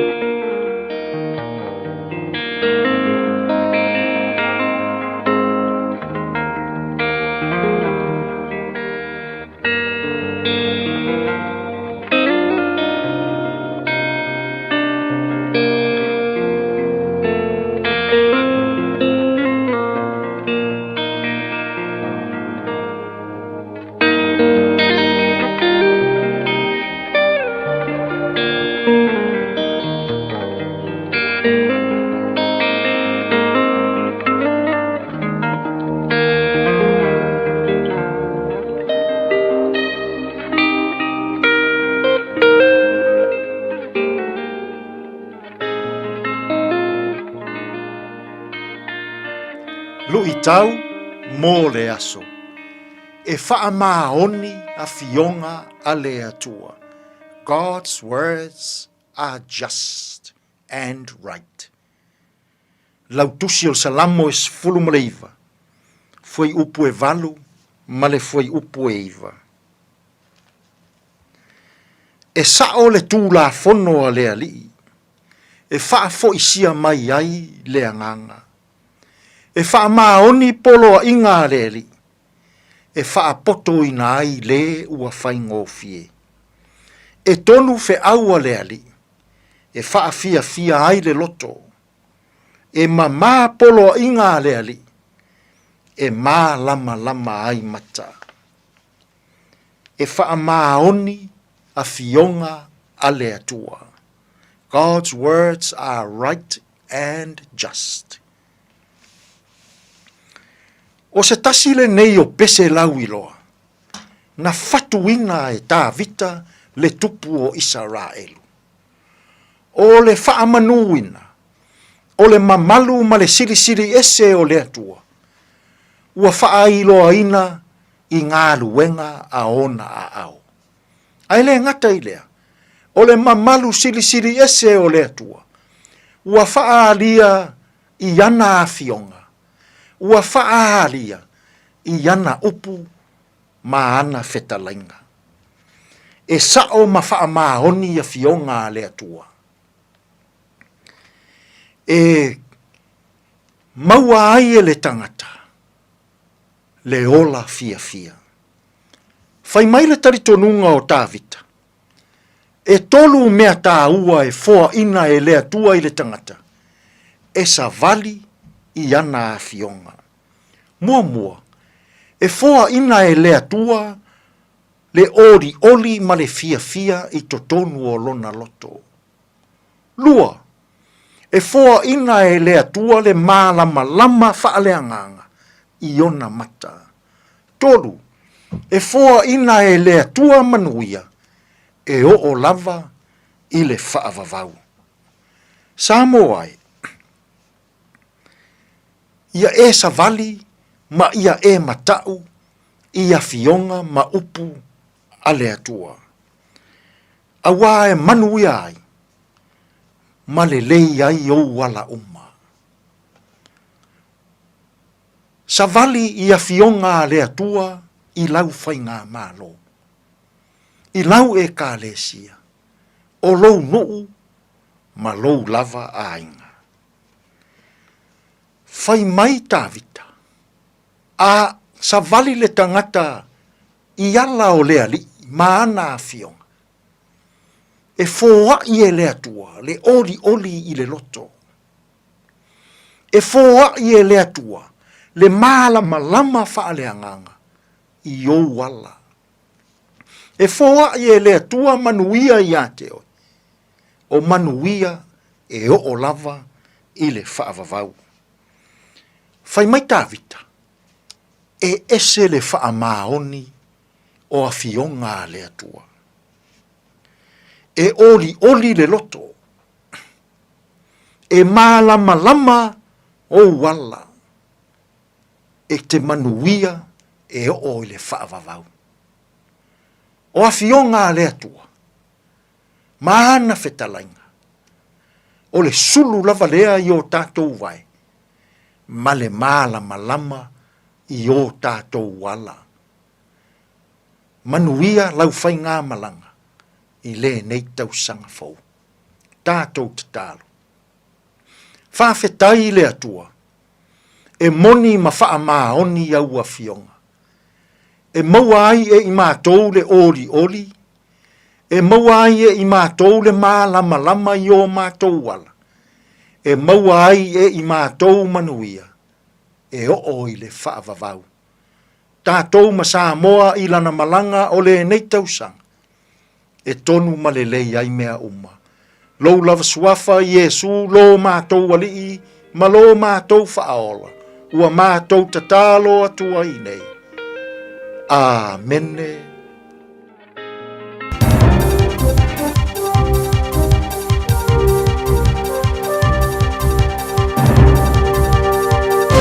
In this update, warning conditions could get worse in the upper North Island as wild weather persists. Heavy rain watches and warnings cover Northland, Auckland and Coromandel until early Thursday. Power's been cut in parts of Northland and Auckland, with North Power's map showing about 500 homes have lost supply, mostly in Mangawhai. Met Service meteorologist John Law says there's a moderate chance the warnings could be upgraded to red, the highest level. This amount of rainfall could be enough to bring some flood-ins, some slips and make some dangerous driving conditions. Do keep a close eye on the forecast. Emergency services are responding to crashes on 2 South Island state highways. A motorcycle and truck have collided on State Highway 1 in North Canterbury's Waipara. A nose-to-tail crash involving 4 vehicles is causing delays on State Highway 8 near the Lindis Pass lookout in Otago. Spain's announced 3 days mourning after a high-speed train collision killed at least 40. A Madrid-bound train jumped the tracks near Cordoba yesterday, hitting an opposing train. Officials say neither was speeding and the track had been recently upgraded, but unions had warned of wear and tear. Translated by Sky News, Spain's Prime Minister Pedro Sanchez says they'll inform people in full transparency what happened. I can guarantee to the victims and to their families, we will assist you, we will support you in any way you need for as long as you need. A new weight loss drug may come to market, but more grunty ones are out there. Pharmac received 2 applications to fund Wegovy or semaglutide. Its expected guidance will be published this month. Auckland University paediatric endocrinologist Wayne Cutfield is surprised Pharmac didn't look at a more powerful drug like tirzepatide. There is a difference in the weight loss with Wegovy, which is about 15%, and tirzepatide, which is about 20%. That's news. In sport, a blow for the Breakers as they fight to keep their playoff hopes alive in basketball's NBL. They've confirmed import forward Rob Baker is out for the rest of the season after rupturing the ACL in his right knee in their win over Cairns at the weekend. The Breakers, who are away to the Southeast Melbourne Phoenix tomorrow night, say they'll evaluate their roster options over the coming days. All Whites coach Darren Baisley is taking a no-risks approach with captain Chris Wood as the Football World Cup looms ever closer. The 34-year-old striker had surgery on a long-running knee injury between Christmas and New Year. Baisley says they won't push Wood for matches against Finland and Chile late March if he's still returning to full fitness. That is sport. I'm Raylene Ramsey.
ngalo Ao sese ia elu fota amangalo Tate fiuo ia te oe Tafia mafuta pea maoe Avea robola nei oe Tama tina Avea uile aonga ia oma walesa olotonga Tatelela batia ola poloma Toi tali watu le atu no i tiu mga luenga o te toile nei au auli. Wha malo ati a te utou malo wha malo losi. Io e nei wha Fiafia po nei musika wha le nganga wha le nea mo tātou. So i whiwhilo i whailau wha whonga a o whianga i au tite mga luenga. O wha tasi mai Yesu le nei aso e mangi e o fuafua. Io mani i le nā. Ia, bare wha le lui tau male po kalame wha le nganga mo tātou. Peo ne wha whonga i le nei au auli. Wha taima vi ia le li. Mo le vano te whaafonga i le whaamorisi au mo le whiong pa ia le tua. So e tali watu to te lo tatu watu i o lātu tiu te mga luenga masani. Ia whaamalo, whaatai le unsai, whaatai fo i le mawtabai. I lungo le tau tua mala uranga si ufonga rida Samoa tasi lima i vitolo amo. Papa te lo sa pelamo, alo whatu para. Te lo te mauna e malanga mai fo i la ia toi tali umai. Ia le lei alu toi fo i mai. Ia le ngai le i opola urafo ngā. Ia. Farkau sang kau ni. Ele io pori una fuori. E perché se vuole scuola io pola una fuori. Alfa marche che fa io pia. Fatalo fatu ia sua zau, fatalo fatu. Ma allora se fu manuia le ma foto mai nai prispe na Italia. Ko fine alasi, alo fatu lasi. Alo fatu ia te urua mal no falo, a mese fo ia to fine affair. Ia ma foto mai le nei oli fatalo fatu ia Marietta. Fatalo ma foto mai. Fatalo fatu si di Valle Pancesa. Talo fatalo falaba. E fatu si mai nai California. Ai tatu fa Fiafia le tatu se atu sina musika ole oli. Ona tatu tali mai rola ile tatu atu yo asi atu ile o mega gas. DJ. So se ya tongi sia po ama ile ne ya solua. Let me see those hands, let me see them. Come on. Let me see those hands, let me see those hands, let me see those hands, let me see them. Let me see those hands, let me see those hands, let me see those hands, let me see them. Come on. Let me see those hands, let me see those hands, let me see those hands, let me see them. Let me see those hands, let me see those hands, let me see those hands, let me see them. Come on. Let me see those hands, let me see those hands, let me see those hands, let me see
DJ Saga. Let me see those hands, let me see those hands, let me see those hands, let me see them. Come on. Let me see those hands, let me see those hands, let me see those hands, let me see them. Let me see those hands, let me see those hands, let me see those hands, let me see them. Come on. Let me see those hands, let me see those hands, let me see those hands, let me see them. Saga.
Ya, lawa taliwan te balawati sifun malima minuto cha dele tulai tasi ile tautua malauanga si ufunga lwede Samoa tasilima vitolo amo pena fayatu stemi usola tatu taliwatu launanga maltautua lisunga ya tongi sia lisunga lipola litatu omeka kanz ola failo fo inisio vaenga ola natu tautua pe ona yaile ambatanga o le vayaso fatalafatu tongsia malo le sifo ponu ya le ne ya uri ya uwa vaya fo iwinga kauso de ese awinga taule ne ya so ruari ya le fakim kimbai.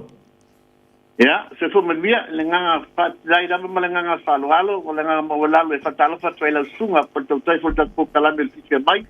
Ya wa foi fatu anga Samoa. Ya sa malo se fue mia pa malo to wa sai yete tia.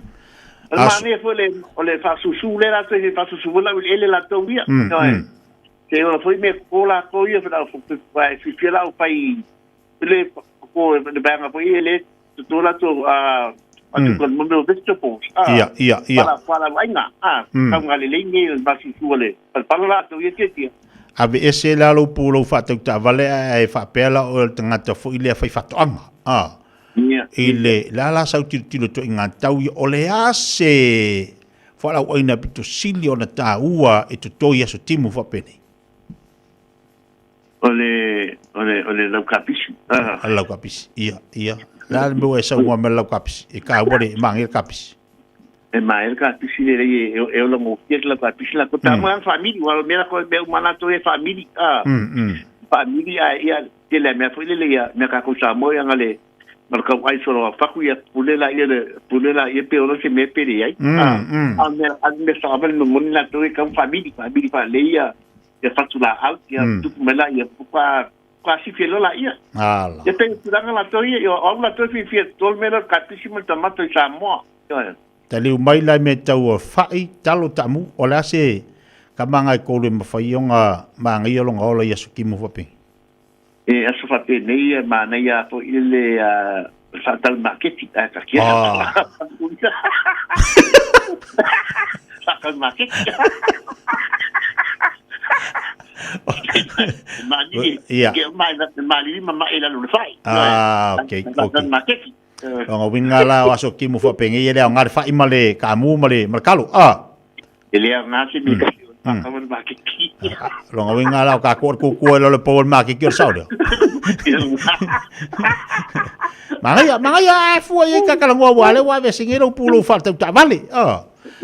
Ale la wa ka fa so me ka foi fa kwanga. Ia le la wa sa ngwa me ka pisi nga aso kimu fa penge. Aso kimu ai nga ka pisi. Winga la ka mako e fiololo e mo ia e pi mo ia o ka loki e ia pi la kapisi vai ia wa kera ko nga kapisi vai kapisi da poko kapisenga wa vai kapisi foi da la foi ko kapisi kapisi vai foi ia le masangi le leola kapisi pa kapa io ia mar kapisi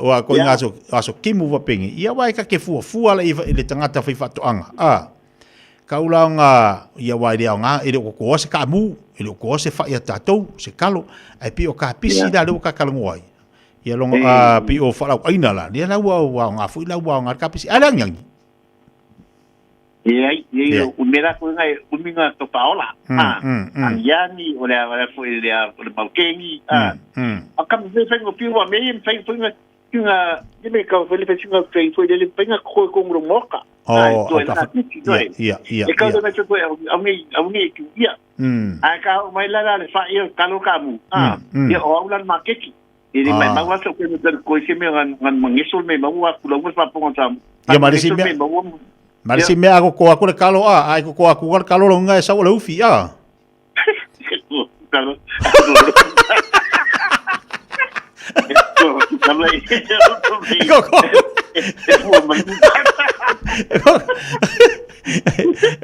aku le fai paka e fu le mau por sa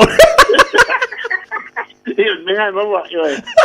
Leia ka kango kai kala ko me ol me no mo. Amor kamo pa papel so kalengi. Ia. Ele pape kala suka e al pape ka fai paiba. Al me ke male mo ai. Ala. Kitanga sha kalengi. Amor no pe ko me ai. Ia, mangaya ke tulanga na aua e ke fai pa le so kalengi. Ngawingala ava pe oya yor ko kapisi. Oya yor kamako. Kamako yo. Ai leise mela sa wifua o le fai fala o inga fala o inga ai oso farko kamu ia pola ngal me mawa. O le fua mai fai paka oya fua mai ma fala. Ole sa penga ko kamu ai fua mai kamako.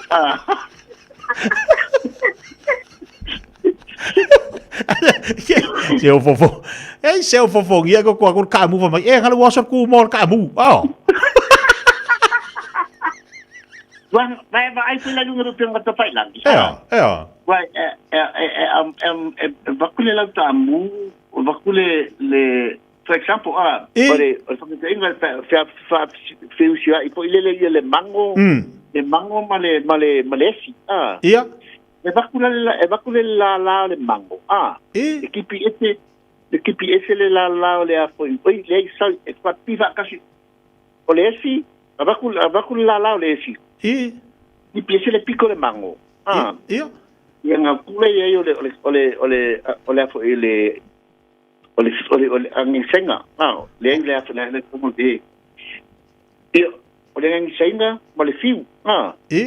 Ia nga sa ale oi bale api ai kupu fonga e ola pele pe lo vishi ai fu mai ke fu mango ai e la kiki tenga le lima inisi le mo no le si au ke le fu mango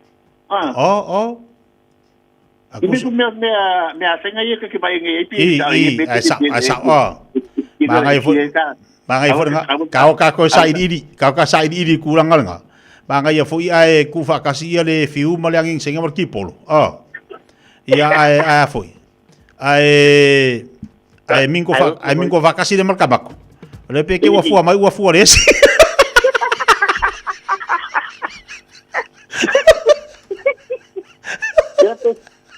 ko ngamina ai dile yale au wala kamle si me ale au ka vai pa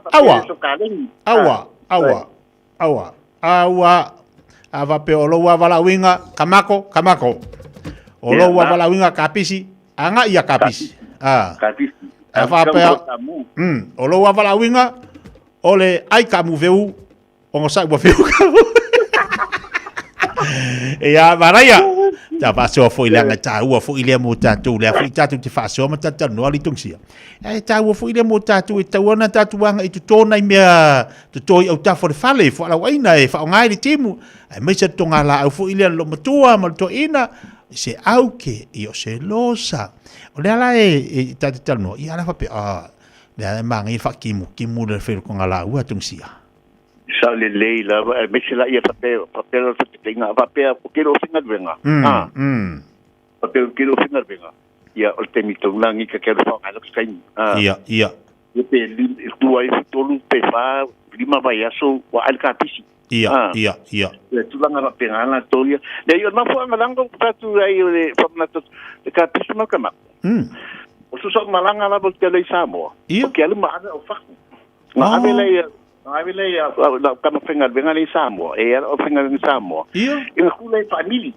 manga yo le mena nga le to sa famila to mamboela to tupi ma ai to so lunga la ba te fa kau o kula au abi Samoa ngal ku kama marka maho marka pisengal meu kan mabe ato en fa finga ko fa ko ngai ri atia en fa ko fa me nga me voi to shel ai nga to shei mu to tausi sa o le tungsia ia te tu danga la to ia kai loi yo fa pesa mo e pelu to sia le me to sia nga le fa ia tia mana ia tau fo ina wai le te lo ai fa fingo fina ave nai tatu wa familia Samoa ia ave so sani nei tatu wa inga kapis ia tatu fo Samoa la fo wa ngana ia tatu malanga Samoa ia wa ngana ia tatu wa inga fo ile so sani nei fa isko kapis la ko fa isko kamako ko aku kama ia wa vai le te dio latina e wi ia mari te esa le la masa ngo te tia e si dei lo pe kula la fa ka vale ku ra fa ali fa sal la ka finga ring la so panga ia la ngalo ko fa longa ko la ngalo ti tau va fa longa atu ke lu mamla mar ka pe ngo o fa la engal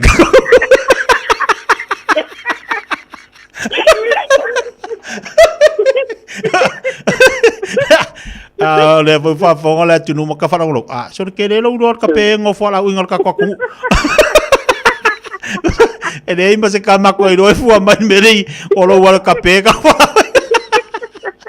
lei ma wala ata mo tatu wa tu ai ma se fa lo tu ma ta vela pe ona yela mtanga tu sanga au te loa te le tatu ta vale ton fa ilo mo tatu la mtanga le vai aso ai mana ia o la se ta vale te loa na e si le fia to sia na e ma lo si da lu na e fu ite le va vela lu na le omega gas ia ole numero fa tempo fa silia la pe lo songa fo ia tia ole tabale la vale numero ta sile tatu no tatu fa ta unga ku fa fo le mal do tele la tu o tatu piki up to ko yut ai me sa tabale fu vendis male Toyota Hilux wele isa mako Toyota Hilux terminate ole to ta sile koi yo ate tu langa le pe na fa so atu fo se temi o sola na ba ya so ole tabale numero ta sile man me fele ole numero ta sile val tatu falta val tatu falta val to no ni sila atua ia ko i pa mo nga ale fo i turanga le fata ngorta vale le fo venja e numero ta si la va pesquina peleta vale fata window tanto falta vale compare certificati la mai tono o anche rua che tia ma fo anga fele le fata la tala o le numero ta si la va piki akule tenga ta vale ai le maulunga e nga mo ainga te wai foi me mamau wa etiso e nga foi poi fenga faipa to so le ba o lu ta panga malo longa mata paunga ainga tele le nga le tu nga tiki le tu nga tabali to tulanga le fa fiti tia ai fa tai le fo wa man to so e te mingi le pendi foi to lu ma to calzana le pendi ko te lo mo ministra lo sea so se tali la societe mi la so nei ya o piki apo poi le man to te lo ai ne tinga foi ale ya po ili tongo ta bale ya bale se me tongo che ya ai o ta bale ale le lo fi bale Apa le la kele malu o New Zealand tia. Mana yo lia au te loa ya ngata malapo anai. Ina ia tatu tangata ia ambese foto telu la tu Fiafia I pick up. Ai mana yo nai telu tu ia tak vale la po ia. Ia po pick up ina tatu faltavan. Nei mo foi tani mana onga nei o tatu tangata. O ani si vanga tonu fa ilo mo fa fonga la tunu ua tungsia. Ia e fa tai tele lava telu la te tele som talanga tu singa fa tai tele lava la sunga mo lo mantu no fa au po fa tai fo mal fa soa. Yo ia mal sua fo ile nei ia su ko mo sina tonga ata la tu via. Ka malu lo tra mo ne te mo sala sina ngana fa ngai tu chimpe tia ia asa tu bai maru tu enga. Fienu ele ai nga ia kuranga fa pe yo fa soa lava to ilungo tu ponga sa mo tu si mai batolu amo. E tele ta vale faila fi pilinga pa su mai matala mai au yo le foi ele tanto mi Fiafia mas la auto ta vale mi Fiafia tu ha feito mi Fiafia o ta tu ki up para tu ale mi Fiafia o le fainga malo fale ale tamalo o ninga tu chile o que va ninga ya y lo mega cas so mai la tu te torno tanga al coinga ya e malo so che tu ele tu pe ole pe le cashback pole tu tongi o cashback tu la fa pe ana tu foi ele tanto todo o sanga se después mató lo usai todo o sanga fai foi mató le bona fique so la vale o todo o sanga fai foi mató le sta lá no la vale mo le todo o sanga todo o sanga mo mo con calate eu sta mama bem aí tu seguida na tawe na to e pagtamata mi se trata para o vale o no foi tele tava pela pitlinga yo ai tu e fa pia tu foi no passo para lá ale lá mana mi sa matou tem ne fenga bem se tem fenga le reception yo e le lei po ile le vai fatto e le lei due si inglesi due poi le passa mo e che nani tamai mam lama poi le enga ata poi le video e ma edit tu ya video su langa pa pe ai le tu le lunga lo penga tu lang e mana mi tanga ta la passa malam lama le tamai kai pa mole sa mo ta va to sanga le due skulu na le to skulu sa mole a mo se aba no mo foi pe mo se ngal benga fa esta part time or full time e me faina mai pete bala mai foi mai le tu se lau cabin stripe inga I man I papatu tu man kalbu se lau cabin stripe ati na foi foi na be alu me bala me tatu telefoni tatu landline ole o iva lua fitu lima balu tatu o iva lua fitu lima balu tatu ia la telefoni pe be ai ole o lua tasi pati tuono lima fatasi o lua tasi pati tuono lima fatasi ya ma dia tero fai vale família que tia mo so finangalo ya wa la mo so fino la no mo te nei fa tu pa se tu la sunga tia ya so foi ela sunga tongsia ya ola ora ba tu na sunga tongsia para fa funga ia vala wan le o lua tasi fa fi tuono lima fatasi o lua tasi fa fi tuono lima fatasi o I valua fitu lima valu tasi lua ile tu atusi le lua se lau Kevin Drive na I Malu. Obsanga tonu la male tanto McDonald. La nanga mal tu le fete mali o tatu wa tunu pena mafuto mai. Dai bale wati lo lua se furma le 20 minuto talo le tula lua. Pa malo tu na security o lo nga lua tono so se for finga rega fa tatu mafuto mai. Abe foi fa malo atu na ili malo le malo yo tu tuto mo tu faiba. Ya wali saunga le mua le tanto wa tino. Ali mo tabai tai fo mai lo ngalu lua so se mo ngase. Awolo fat fo po kalamia te uto. Ya maniso la tunu na utape na tu bongalu ngala to le uli se pai este mi o le po na nei. Abe foi inicio la to la utape na tu bongalu ngor sifi po.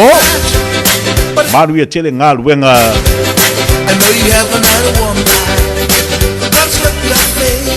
O talo vati a Christina Tanu masa o pena foi a Paulasi Prianti. Pa tele ma tamai team tu tau pe fatalo fantu. Si vale pasesa fata si baile ni vai ngolenso. I know you have another one man. Don't mess with my tutu.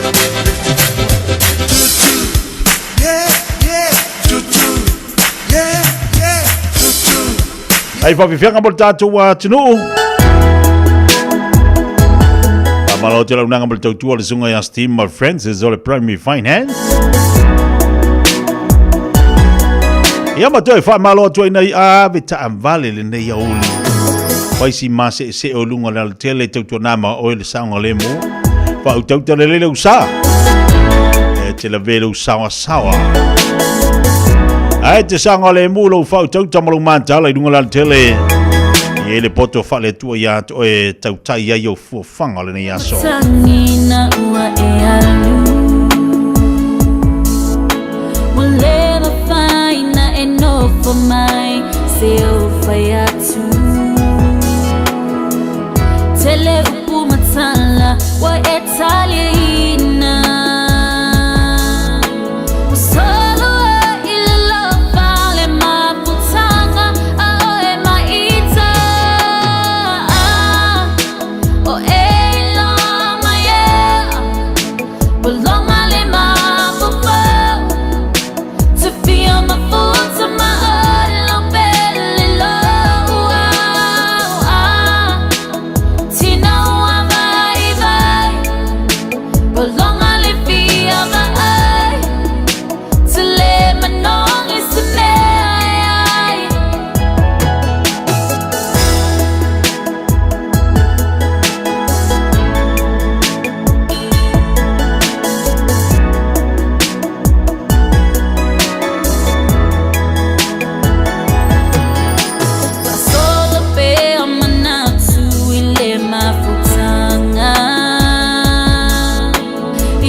A day, 7 days a week. Radio Samoa streaming live on www.radiosamoa.co.nz. Are you and your whānau fully immunised against measles? Measles is serious. It spreads fast and can cause severe illness. Your best protection is 2 doses of the measles vaccine. So, now's the time to check if you and your whānau have received both doses. If you haven't, it's not too late to catch up. Book your immunisation today. It's free for most people. Find out more at info.health.nz/measles. Leaving in sin. Where are we going again? The beach. Obviously. Which beach? One that's close and not full of Ooh, I just found our matching hats. Nope. Okay, Safe Swim's got a green pin for Takapuna. Yup. Tide's good, lifeguards are on duty, and there's no wind. Let's go. Water quality, tides, lifeguards, weather. All pretty good reasons to check Safe Swim. Visit safeswim.org.nz or download the app today. Thanks to Auckland Council. E te manae maua se luma na manuia o la wata li polo wa fafine. Ua se fulu nei tau sanga o whaatino le Pacific Advanced Secondary School lea au o nanga. Na whaawaile nei a onga e Sir Michael Jones. E whaonga i nae ngana le Pasifika i le NCEA. Maua fua o fua o ngā toe lea ni pilia onga. I le tau sanga lua o loa whana maua lunga i le whainumera o alonga whana wale pass na au sia tongi e ulu whale ai i le universite, polo university entrance i le tele o kolisi i le au kilani. ua uti avanoa mo le lua ono. Mo nisi famtalanga wala au lole pas i le over se lau valu o fitu lua fitu. Over se lau valu o fitu lua fitu. Radio Samoa. Taslima ivatolu. Amo.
We're the Katinas, and you're listening to Radio Samoa on 1593 AM.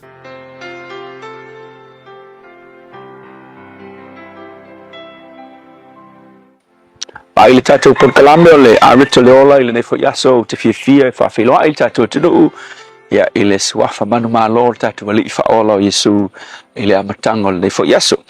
O le mua tupas furuiva al whai upo iwa i whapea wa o mai le fionga a Iova ia Elia ua whapea mai Elia e se alau mea whai i nā. A le upula mo o le asol na i whapea sa saa i le tua lo watu vale. Tell God your frustration. E mele o fo i tangata o le tua, mele o le atu vale. You know o tangata umalava e o iai. A whai o se tangata soifua. Tu salava po o se tangata whaatua i le tua, lata i le tua. E whaale nā tura lava i lisi taimi. O na o mai le melea o le atu vale, ma le mautonu. Ina ua sola ia Elia wa eva aina ili tala le mta upas furuiva o le perfecta i longa le tau e tatou tuspa ia o le perfecta o le afi kama sao kama ia ai ui le nafa au unga whapitoa perfecta o le afi o se au auna na va ai va venga o le tua ai na tupu lo le whalave lave ilo na olanga makua kualea wa eva aina ina ua whafefer vine leo Isabella ia le au na le tua o Elia. Fe mai sola lo Elia. Sola Elia. O kase mamao le mena sola e. Wai wai tala fe mai fast fulu po o sola Elia. Ile mamao le nuunga sola iai. Ia sola Elia rulo le stemi moi le ana. Ai te ia lai moi le ana. Ai latu lo le tua ua fesiri iai. Wale tua fa iai. Soli Elia. O le ala u mea e whaia i ngei. O le fesiri la, ai se ana fesiri ai le tua ia Elia. O le mea ele o iloa le tua le mea le kupia Elia malonga fefe malonga kuakuvale. Ele ai, o le tali. O le mea ngā ling fesiri le tua, ngā manga o le tua, se ikango Elia, e sa saa aturo na whaafita audi. Le mea le atua tuvale ai. Ina o le atua e whapena. Whape umalawa le temi fo ilea ngā solai a tamu ma eva lafi. Sau fo ile atua whai mai. So le a kamu fea oe. O le mea ngai loe na le iloe le atua. Le ai, ngai loa fo ile atua wai le aise tasi e lafi lumo le atua. A le mafua anga na len fesiri le atua. Mana o se i sa saa mai le loto le tangata. Saa mai le mele ia akam. Whapena uma fo ila le mena whai le atua ia Elia. Pai mai Elia, le alau mele whai i. Ia, ke rola le amangonga o le fesiri o le atua. Whaasanga mai lo Elia. Sa saa mai lo le mele e frustrated ai. Ia, frustrated unga o whioki pel wheka le atua wa sa wā kele ia le tupo Israelu le o apo molongo rua le Isabella.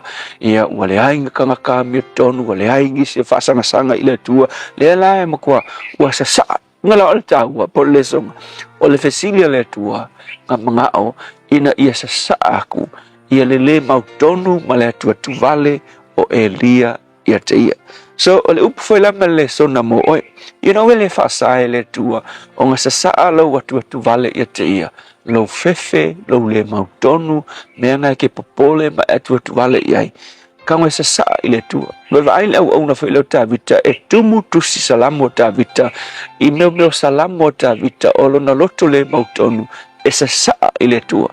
E le kele nga sa saa le loko tā vita i tangata, ai a atua tu vale, ma fefe, ma le mautonu. E alua sa saa i le tua. So le upu whaila mo oi le nei yesu. Sa saa lo atua tu vale i le tua, ai le o tangata, awa o kangaka. Sa mga il tala le Fiafia au ilonga le ilunga le YouTube e ilan tala whapea. Awa le sa saa ina lo whawhita uli i tangata. Whai mai lo malangkala. Awa whai mai. O le iwa se furu pasenge o tangata. Whai mai. E Fiafia. Ma le o ye le kea. E iwa se furu pasenge o tangata. E le kea i lo whawhita uli. Na fōringa mai foi le peango mai pefa makare lo fafikau ai ke alu eselwa ele kai hango foi lo fafitau li mal mele ki pole ai ave mai a le si se fulu te pasenge o isi tangata vai mai enga onga popula mai ma pe lo rofa mai i lo fafikau ai se fulu pasenge na e Fiafia inga ua e uia fafitau li ma mea ngai te atu vale ai so le upula mo o le asule nei sa saa i le atua mea na e te atua tu vale ai. Ai aua le sa saa ina i tangata. le tua whaafitai la upu soasoani e o atu vale le nei aso ma le mautonu. O oe o lo matou malu a papa, whaamanuia soasoani ia te matou. Ona o Yesu, amen.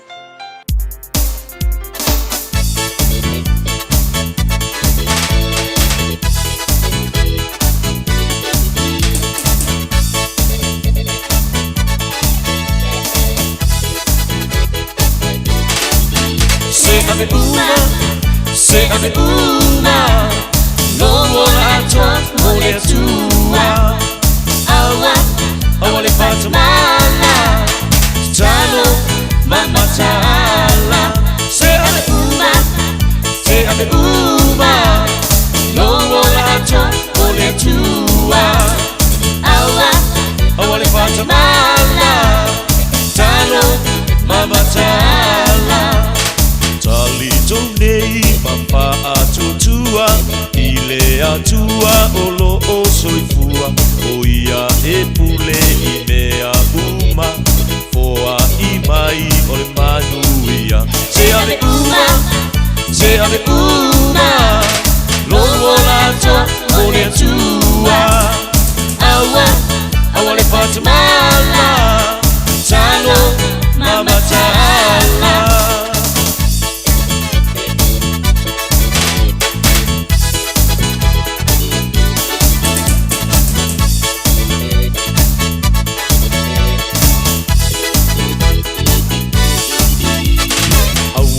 Salo Yesu o le tali na o e faa fofonga I lau tatalo e ponga yo whamnuianga yo tatu o langa tumao a inga faa leanga se ave uma logo lato o le atua awa le fatamala talo mama tala se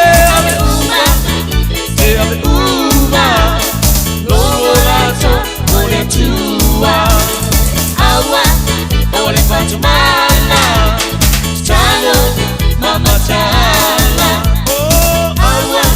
awa le fatamala, talo, mama tala.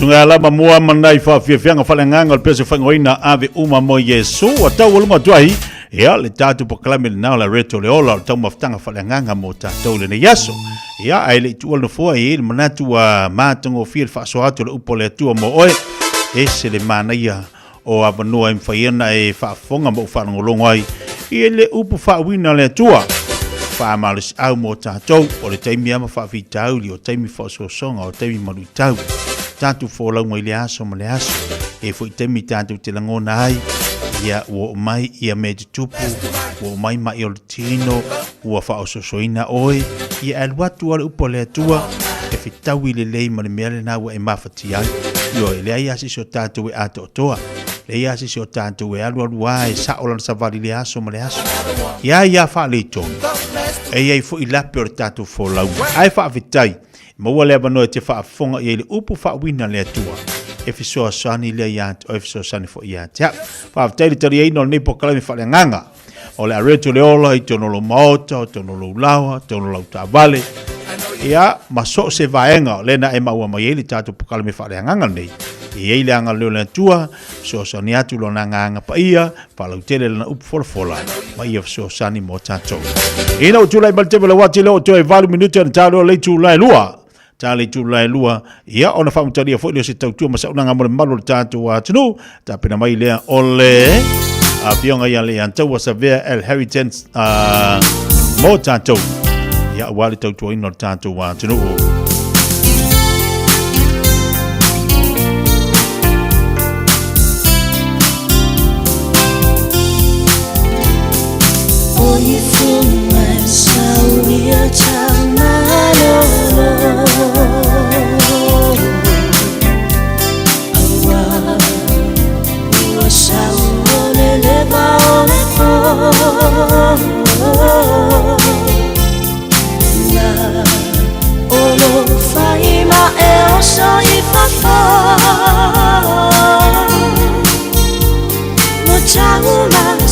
salohai o sia ulota se me a farina ta ore ni mala na ole ngata e fasia ai pupula na iona mata afaila bahua yai sita ngata sei va beta umaya se ifue oe ise la palabra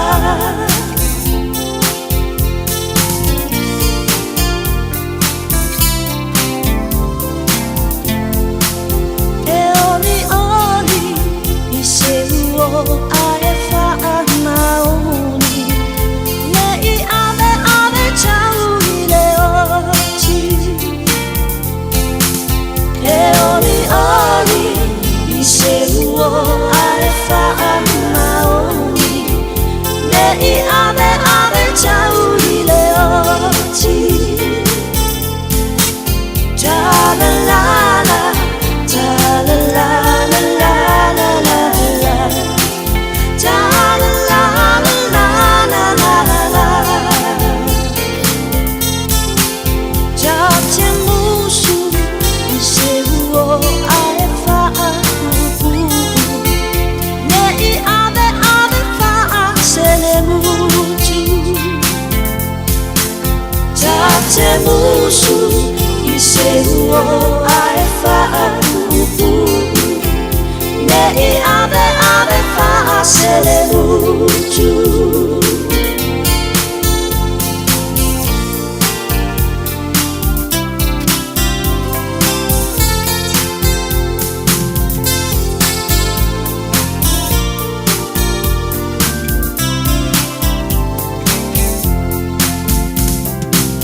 Funai saulia tanalo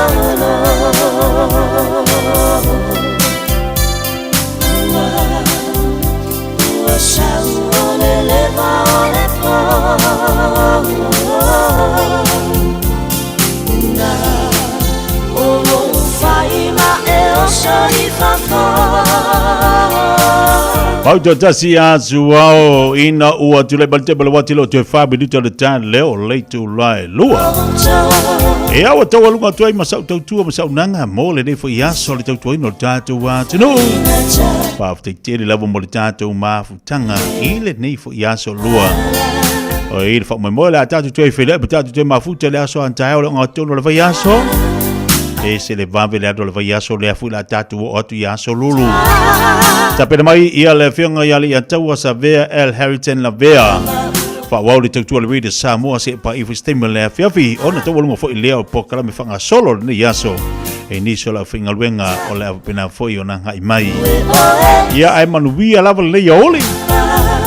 Manuia fo to maftanga ma le whionga ia le ataua niso mata upo tata no iai. Ia mawhaf te tele sa mo le atu pele I le ne iaso o le tari eino le tautua paluranga titia pe ona i le tātou mawhutanga. Whailo I le asa Taeao, sei fo mai maruia.